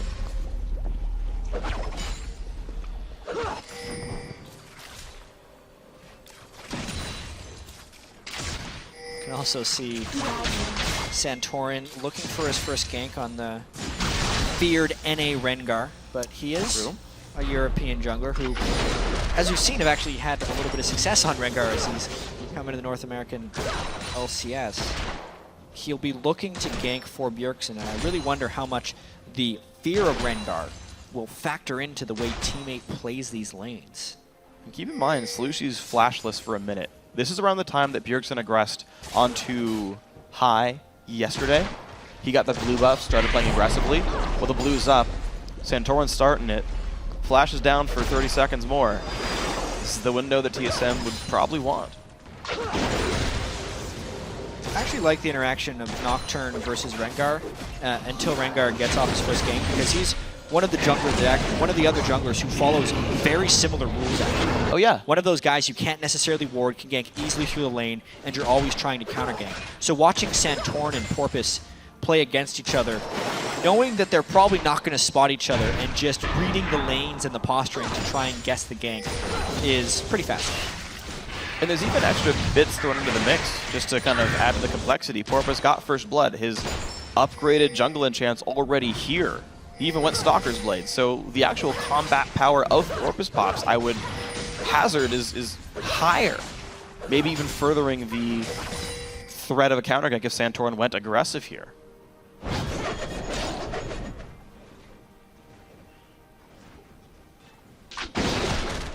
Teammate hold the game at 200 to 300 gold, so the lanes haven't further snowballed away. Calitrolls looks aggressive onto Dyrus. There's no junglers anywhere near. Cali having to do plenty of damage, though. And the re-engage, Dyrus wanted to turn in with Hyper, but Calitroll says, my ultimate's good. Check yourself, misses the boomerang. And that is a very well-won trade. And we've seen a lot of Aurelia versus Nard this weekend. It does seem like Aurelia can usually put a little bit of dominance in the laning phase. Just when the team fights happen is when Aurelia may have a little bit more issues. Flash burned again, not a good syncing there between the two. If Bjergsen was going to be all-inning, you would want Santorin to arrive with the root as Bjergsen flies in.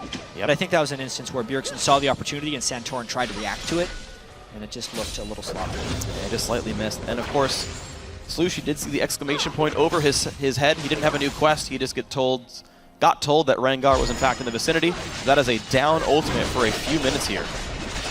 Giving a bit of breather room to I'm wondering Porpoise if Pops. GSM's going to all-in shortly, because they are waiting for it. And there's the attempt, the flash ulti, and they find Dodo. Maple Street breaks the bond, pops the ulti, no stuns at all. Here comes Bjergsen, but where's Nocturne going to come from? The ulti hits almost nothing. Out goes Bjergsen. No counter gank available, though. Yeah, they spell Calitrolls. Hold on. Well there.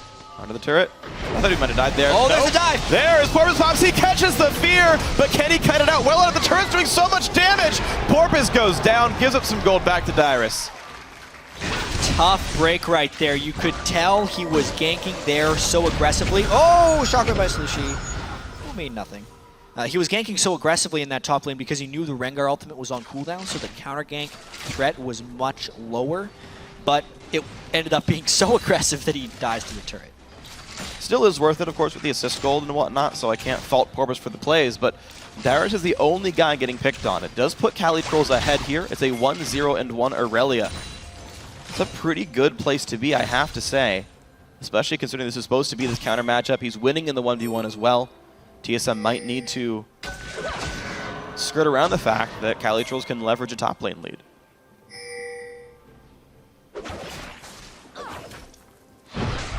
Ooh. I'm surprised that missed. Yeah, definitely another game that could be a potential upset. I was looking at the schedule before the day and saw the last 2 games of the day were Cloud9 versus Gravity, TSM versus Team 8. And you expect that to be, oh man, those are two stomps. Sure. When you're looking at the perceived strength of these guys. But we just saw Gravity take down Cloud9 early on in the game here. Team 8 sticking with TSM very well. Even CS in the mid lane by Slushi against Bjergsen's LeBlanc.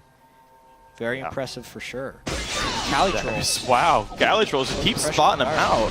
Half health, Dyrus can stun, doesn't want to just yet, hops off the Scuttle Crab. Nice awareness by Dyrus.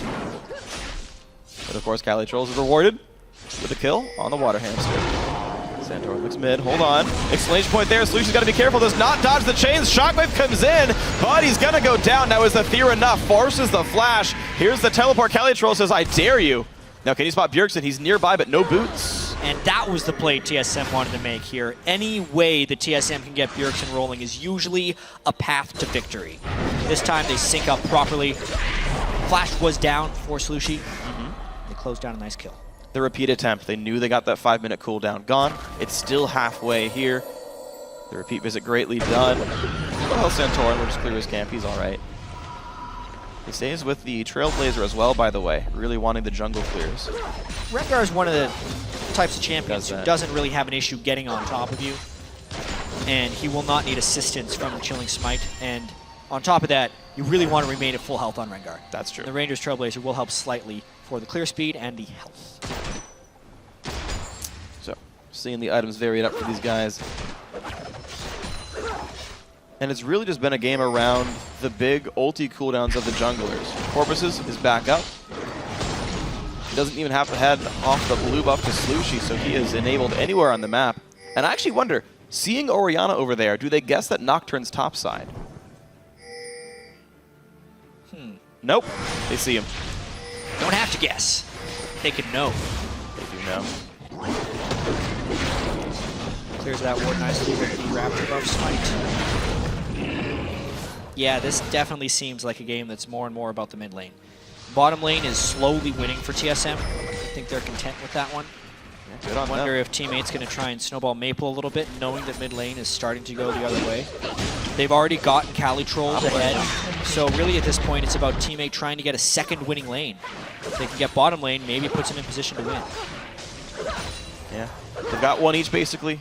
And you're right, the bot lane's just that slight bit ahead for TSM, but not enough to really tilt in the favor too hard.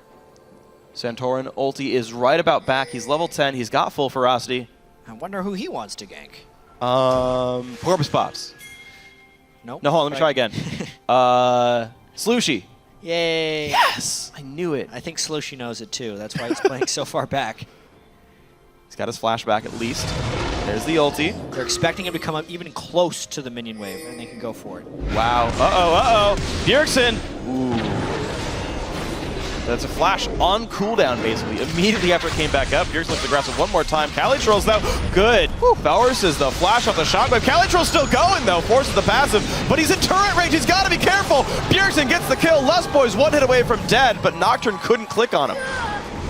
And some over-aggression there by Calitrolls turns a good idea into a bad result. trying to punish Bjergsen after their aggression was a good move. Now they're trying to push mid lane after already losing Cali Trolls. Dyrus, though, taking a bunch of damage. He's got no magic resist, so Slushy putting on the thread. Wow, the damage output. Bjergsen doing nicely. Jumps on in there. Civility forced the Graves kill. Nice by Wild Turtle. Wow, Dyrus, jeez. TSM limping out of each of these fights with kills. Teammate needed to abandon that when they lost Cali Trolls. TSM stuck around, knowing they had the numbers advantage. Bjergsen could find the flank, and eventually Wild Turtle showed up for that execution shot on Graves. And now this mid game is going better and better for TSM. Sivir's corpse now disappears. Maple can head his way back to bot lane. Respawn. Yes. This didn't really disappear. Well, the corpse went away. It's the same person. She just revived. Teleport back. Yeah, it's true. I mean, no one really dies on the rift, truthfully. If I have my lore correctly understood. Yeah, I mean, this was teammate sticking around for too long. Corpus pops way under the turret. He's not even the one that ends up falling, though, because Wild Turtle was able to flash in at the last second. Really smart play there by Turtle to use both of his abilities, even though it looked like one would kill. Because Maple was actually holding onto his heal in the case that someone popped out. Ends up getting the Summer Spell as well as the kill. Yeah, unfortunate for Maple, he had flash up, didn't think he needed to use it. Had the ability to get away.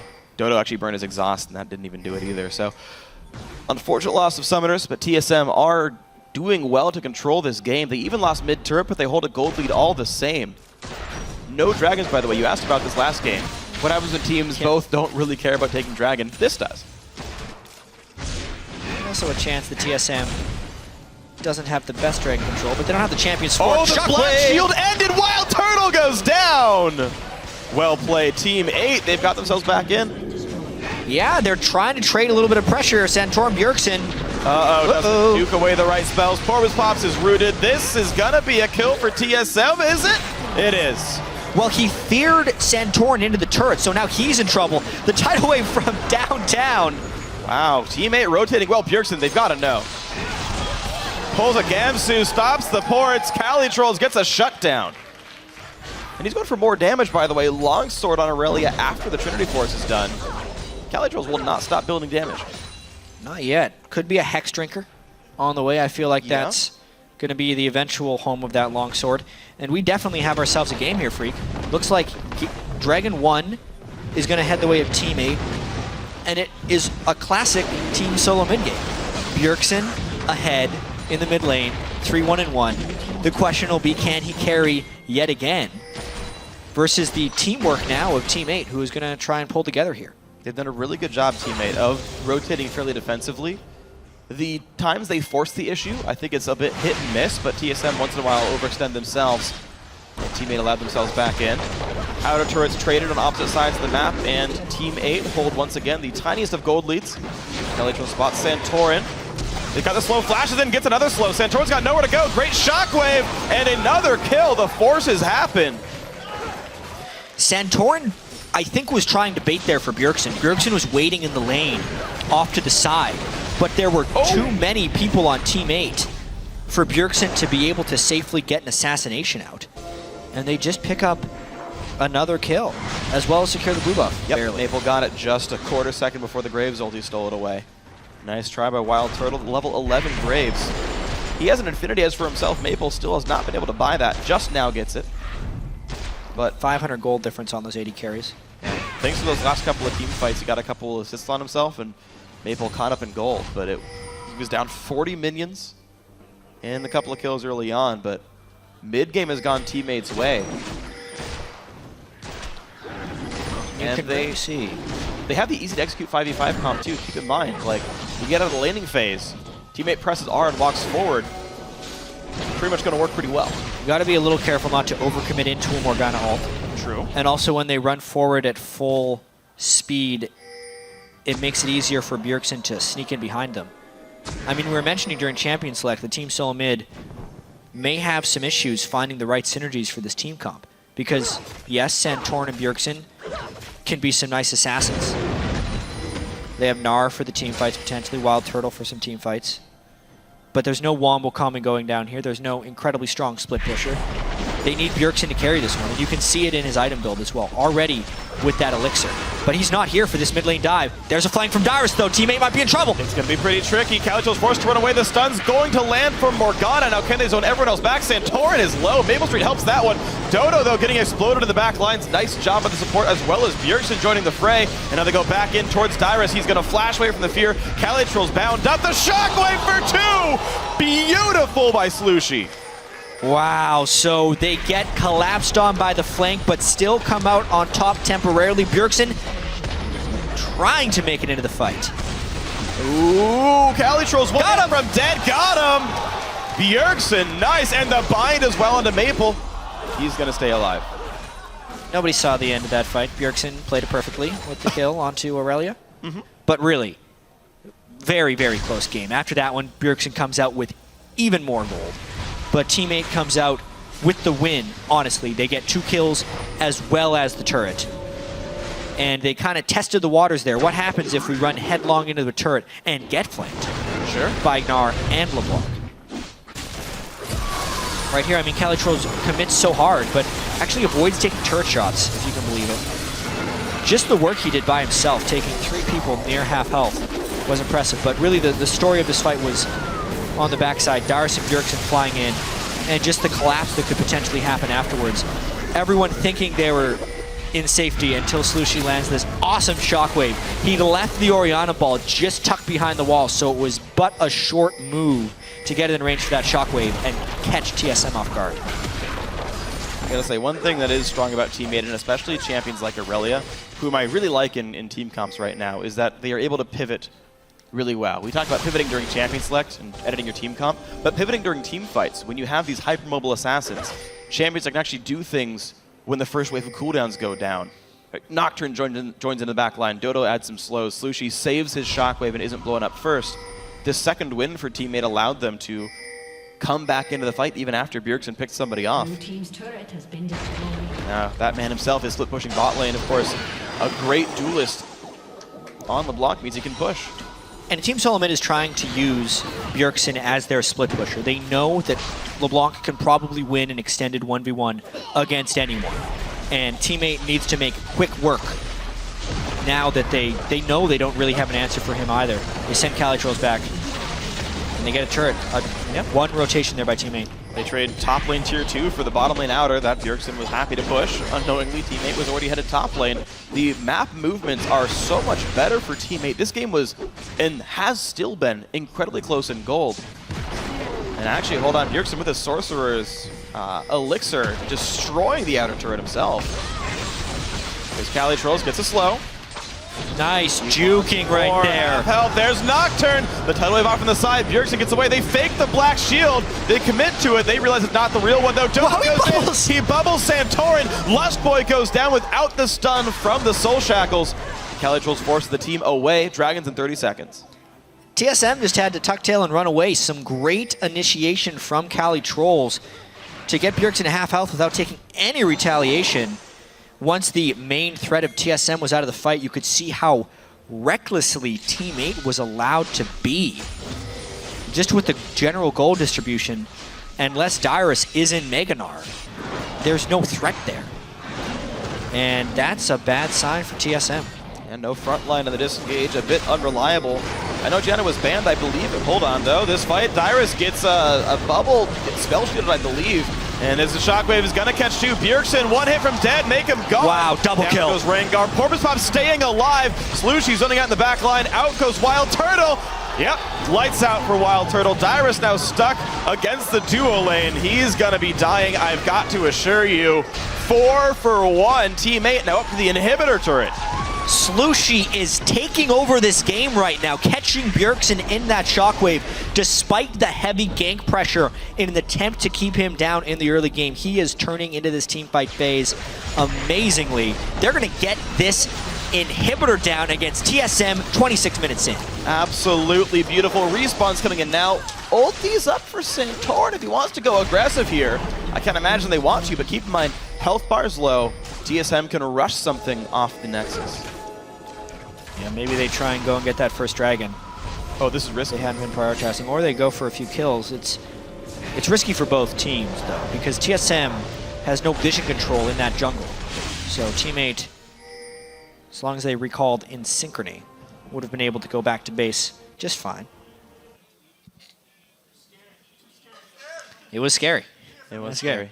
The pause is obviously for a technical issue. We'll get you the word on exactly what that issue is shortly, because the game really just fell into teammates' favor, really, in that last fight. And absolutely did. I mean, this is what's really incredible. And we saw a comp like this, because I keep harkening back to prior games and how they were played before. I believe it was actually Cloud9 versus TSM. Cloud9 running the Sivir team, TSM running a fairly similar comp where they were very mobile. They could kite around. Bjergsen was on Ahri instead of LeBlanc.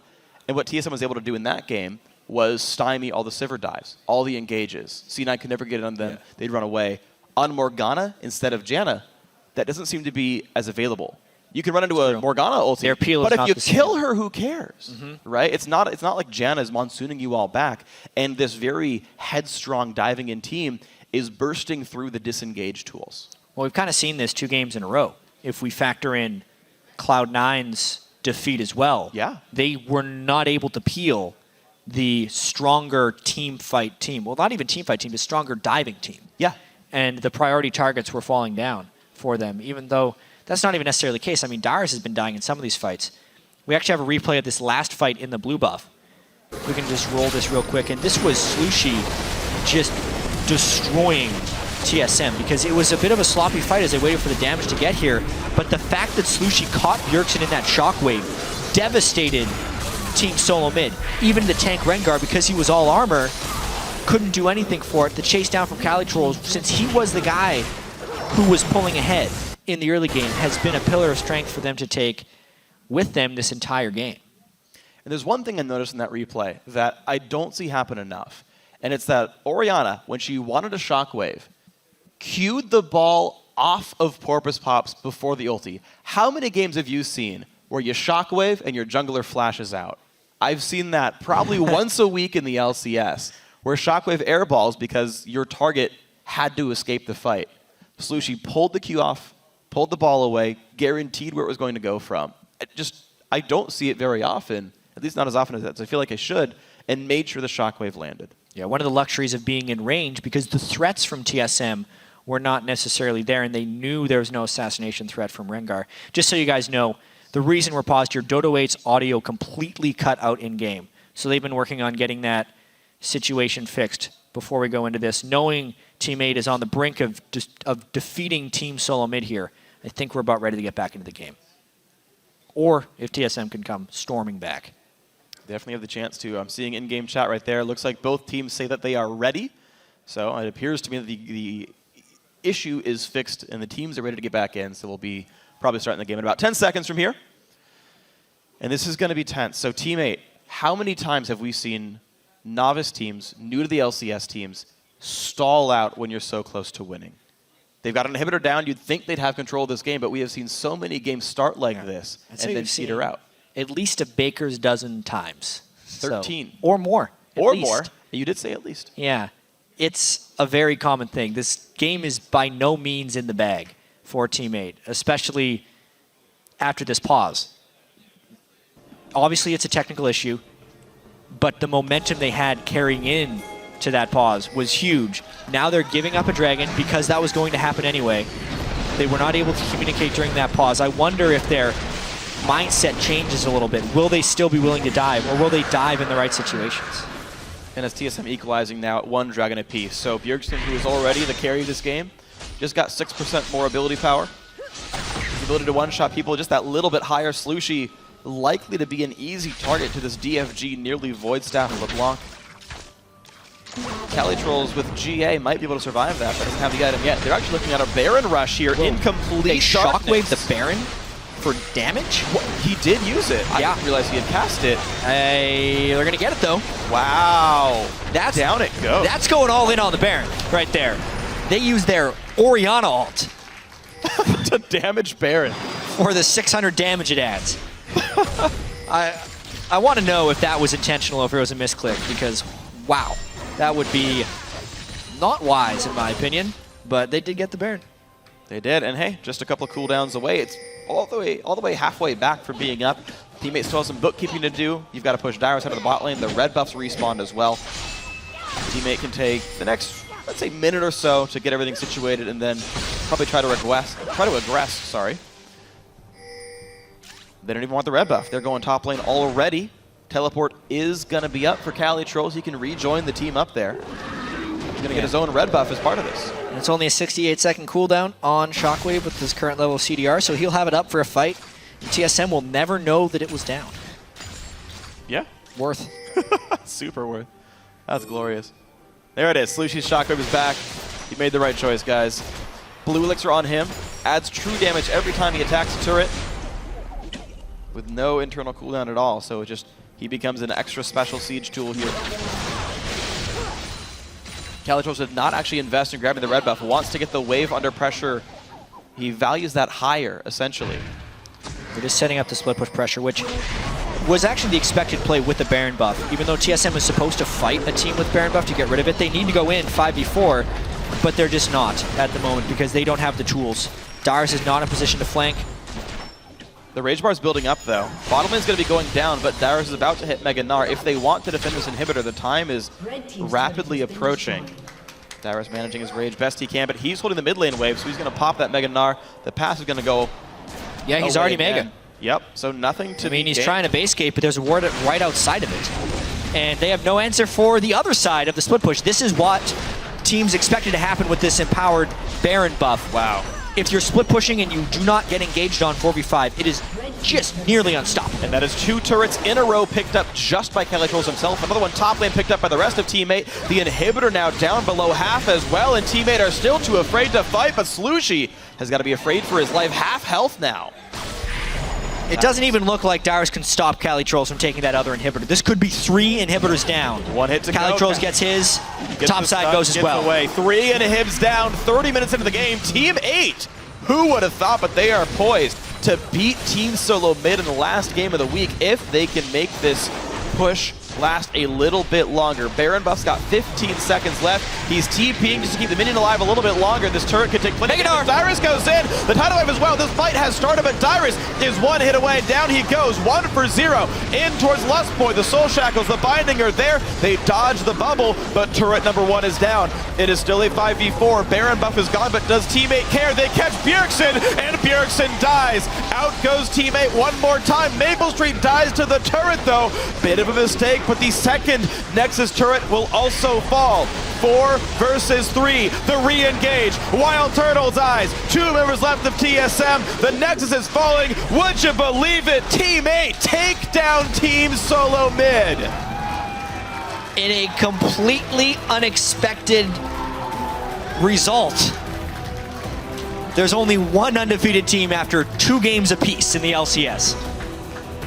Team 8, after falling yesterday to CLG in what they called a very poor pick ban phase, recovers here. Takes down Team Solo Mid in 31 minutes. 8 teams in the North American LCS are 1-1. Yeah. A gigantic 2-way tie, or tie for second, I should say. Team 8 making themselves one of these teams tie for second. Welcome to North American LCS, guys. Everyone can beat everyone else. You may have favorites. Yeah, Teammate mentioned how they, before the game, how they think teamwork is one of their greatest strengths. They showed exemplary teamwork this game. Slushy in particular, just surviving the onslaught from Bjergsen and Santorin, LeBlanc and Rengar trying to gank that mid lane time and time again. But Calitrols was able to use his early lane advantage from the dive over Dyrus, impact the map in the right way. Slushy could get a few shockwaves going. Then, because he was fed on Orianna, could neutralize Bjergsen's LeBlanc. And they just take the move speed and the teamwork to victory. And it was incredibly impressive, I gotta say. I think this was the pick and ban phase that Teammate was looking for when they fought Counter Logic Gaming. Now, to pick specific examples, the Irelia was banned against CLG. Yep. Now they had to bring it out. They let the Gnar get picked, but they wanted to bring Irelia. They wanted to play Sivir. I believe they first picked it. They banned the Janna to make sure the hard engage could work. They've got all these other interesting contested junglers available, but we have Porpoise going for his Nocturne. Yeah, The it worked champion really well. he wants to play specifically in this composition. So much of this worked out. We're seeing one of the only Namis we've seen, the only Nocturne we've seen, one of the very few Orianas we've seen, Teammate bringing out their own composition, these largely uncontested champions. You pick a couple because you want to. It's a good idea to grab a couple of these, but And I think a lot of it they just wanted. it comes down to the in-game play. Yeah. Maple Street, even though he didn't have a great showing in lane, played safe enough, didn't fall behind, did not die to ganks, and then was the supplemental move speed for the rest of the team in those fights, which is the reason you pick Sivir in most situations. Right, 2, 2, and 6. The assists are fine. It's all he wanted to do was get his team in there. They did it. Congratulations, teammate. So another big upset finishes off week 1. Going to throw it down to Riv, who's with our winners, Teammate. Thank you very much, gentlemen. And I am joined by the coach of Teammate. I'm here with Matt. Congratulations on the win. Probably some pretty good adrenaline going through the body right now. You said yesterday that the mistake that happened yesterday would not happen again. There would not be a repeat. What did you do to stop that from happening? Because we absolutely saw the results. Well, so my job as a coach is to put us in the best position to win from champion select, and I feel that I kind of dropped the ball on this yesterday. And today, I spent a lot of time with the team, even with other people that help us, just to go over our pick and ban to make sure we have an idea of what we're going to do and that we execute it in the champ select. You guys definitely show a lot of potential about this, and with the teams like Cloud9 and TSM on top, which you now take games off of, why should people be rooting for Teammate and not thinking they're at the bottom of the pack? Well, if you were to ask Callie this question, I think he'd have the same answer as me, that we go ham. We are always looking to take the fight to them and just win, go ham, stuff like that. How did you guys transition from yesterday to today? What was the team mentality? Obviously, you said you wouldn't make mistakes, but what did you tell the team so they wouldn't just kind of dwell on what happened, the loss, so they could come out with this win? Well, we talked together after the game about what we all thought we did wrong. And I don't think any of us took it too hard. But, we lost before, and we've been in high pressure situations, even in the Challenger Series. So I don't think we ever let losses affect us that bad, and we're always ready to bounce back. And from day to day, even we're able to bounce back just like that easily. Well, you guys have definitely shown it here. Coming up, first game next week is going to be Coast. You guys obviously going to take some R&R or just go back to practicing. What's the transition going to be like going into that? Practice right away? We'll probably review the game tonight, continue to talk about what we think we'll need to do against Coast. So it'll be a mix of improving our own play and thinking about how we're going to play versus Coast. All right, Matt, congratulations. A game off of Team Solo Mid. We're going to go ahead and throw it to the analyst desk to break down the rest of the day. Thank you, Riv. Another unexpected win there from Teammate over TSM. I want to kind of attack just what are the points of success there for Teammate. Sorry. It started in Champion Select too. They first picked the Sivir for Maple, so he was in a good spot. And then they just kind of built this composition that was just comfort champions all around the Nocturne, even though it's not quite in the meta, still going over to Porpoise Pops. So then they camped the top lane, they camped Dyrus, the strong lane for them with Kali trolls in it, got him rolling, and then TSM tried to camp middle, and Slushie just played really safe, flashed away from 2 ethereal chains that didn't land, and they transitioned beautifully into the mid and late game. I really want to highlight the solo laners for Teammate. I thought both of those guys made really good solo plays. Kali Troll is extremely aggressive once he got going on Aurelia, constantly engaging and forcing summoner spells, forcing people to miss position, and then people could follow up because they had Sivir. And then Slushie with the 6 shockwaves out of nowhere, hiding the ball in little nooks and crannies around Summoner's Rift and then popping out for beautiful shockwaves to turn the fights around.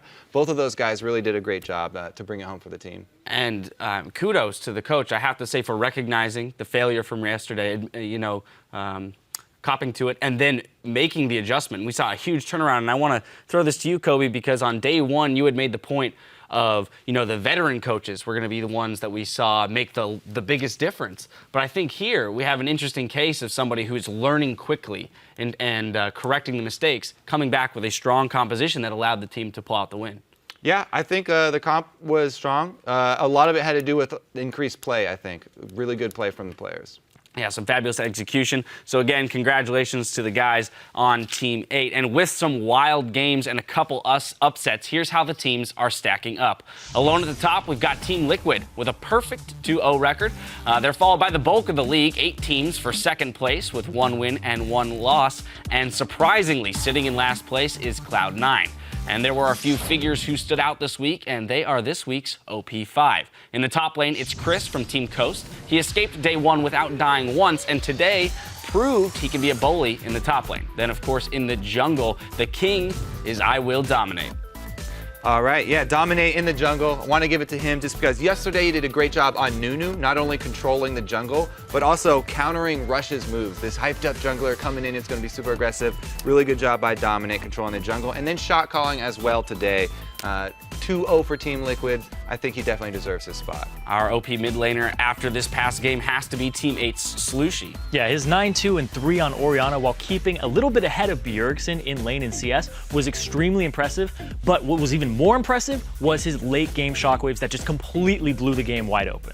And claiming the honors for AD carry is Keith. He stepped into cover for a world champion, was entrusted by his team or his comp built around him by the team, and he delivered. And then finally, our OP support has to go to Xpecial. Yeah, Xpecial did a great job peeling for Keith on that Janna, a substitute player working with him really well in lane as well. And then also the playmaking initiations on Annie today.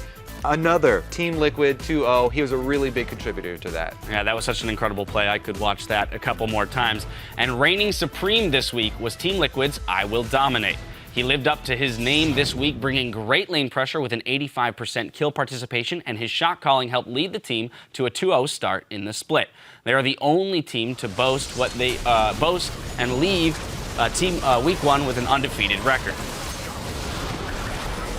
Just his shot calling all throughout this week and the dragon control that Team Liquid was showing in their 2 games was a lot of contribution from Dominate. And I think that this is a really, really strong team, top 4 at least, possibly top 3 this year. And top 1 right now. I know, they're right. number 1 right now. But Cloud9's the lowest they've ever been in the standings too. And I have to love that he gave credit to the coach for a lot of the improvement that he's made, as well as to the rest of his team, and that it really is a team effort for them.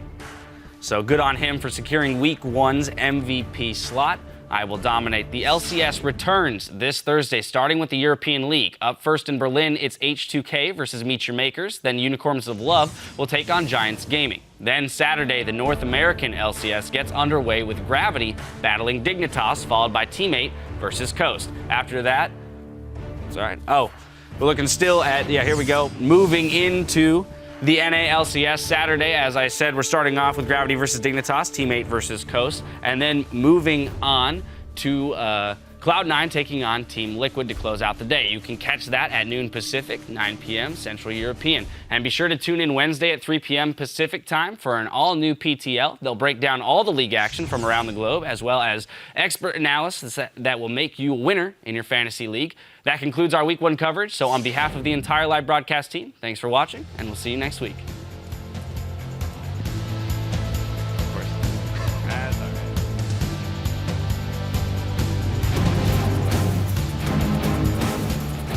We're going to get the day going with our first match, and that's Crumbs against the wall. Just a few more shots. He almost can't move out of this one. A lot of aggression just to save the turret, but they might lose their lives. Congratulations to Team Coast. They do make up for yesterday.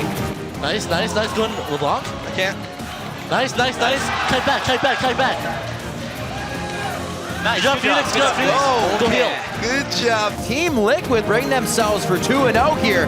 Here comes Zed. High takes a bunch of damage, already gone. Bunny Fufu, 2-man stun. The follow-through is there. Down goes Sneaky. Meteos the target. He's gonna drop as well. Now they go back in towards Dyrus. He's gonna flash away from the fear. Calitro's bound up. The shockwave for 2. Would you believe it? Team 8 take down Team Solo Mid. Group of players that didn't really... Sorry, my HTC phone is ringing. Well, sometimes it happens. Always mute your phone when you're doing an interview.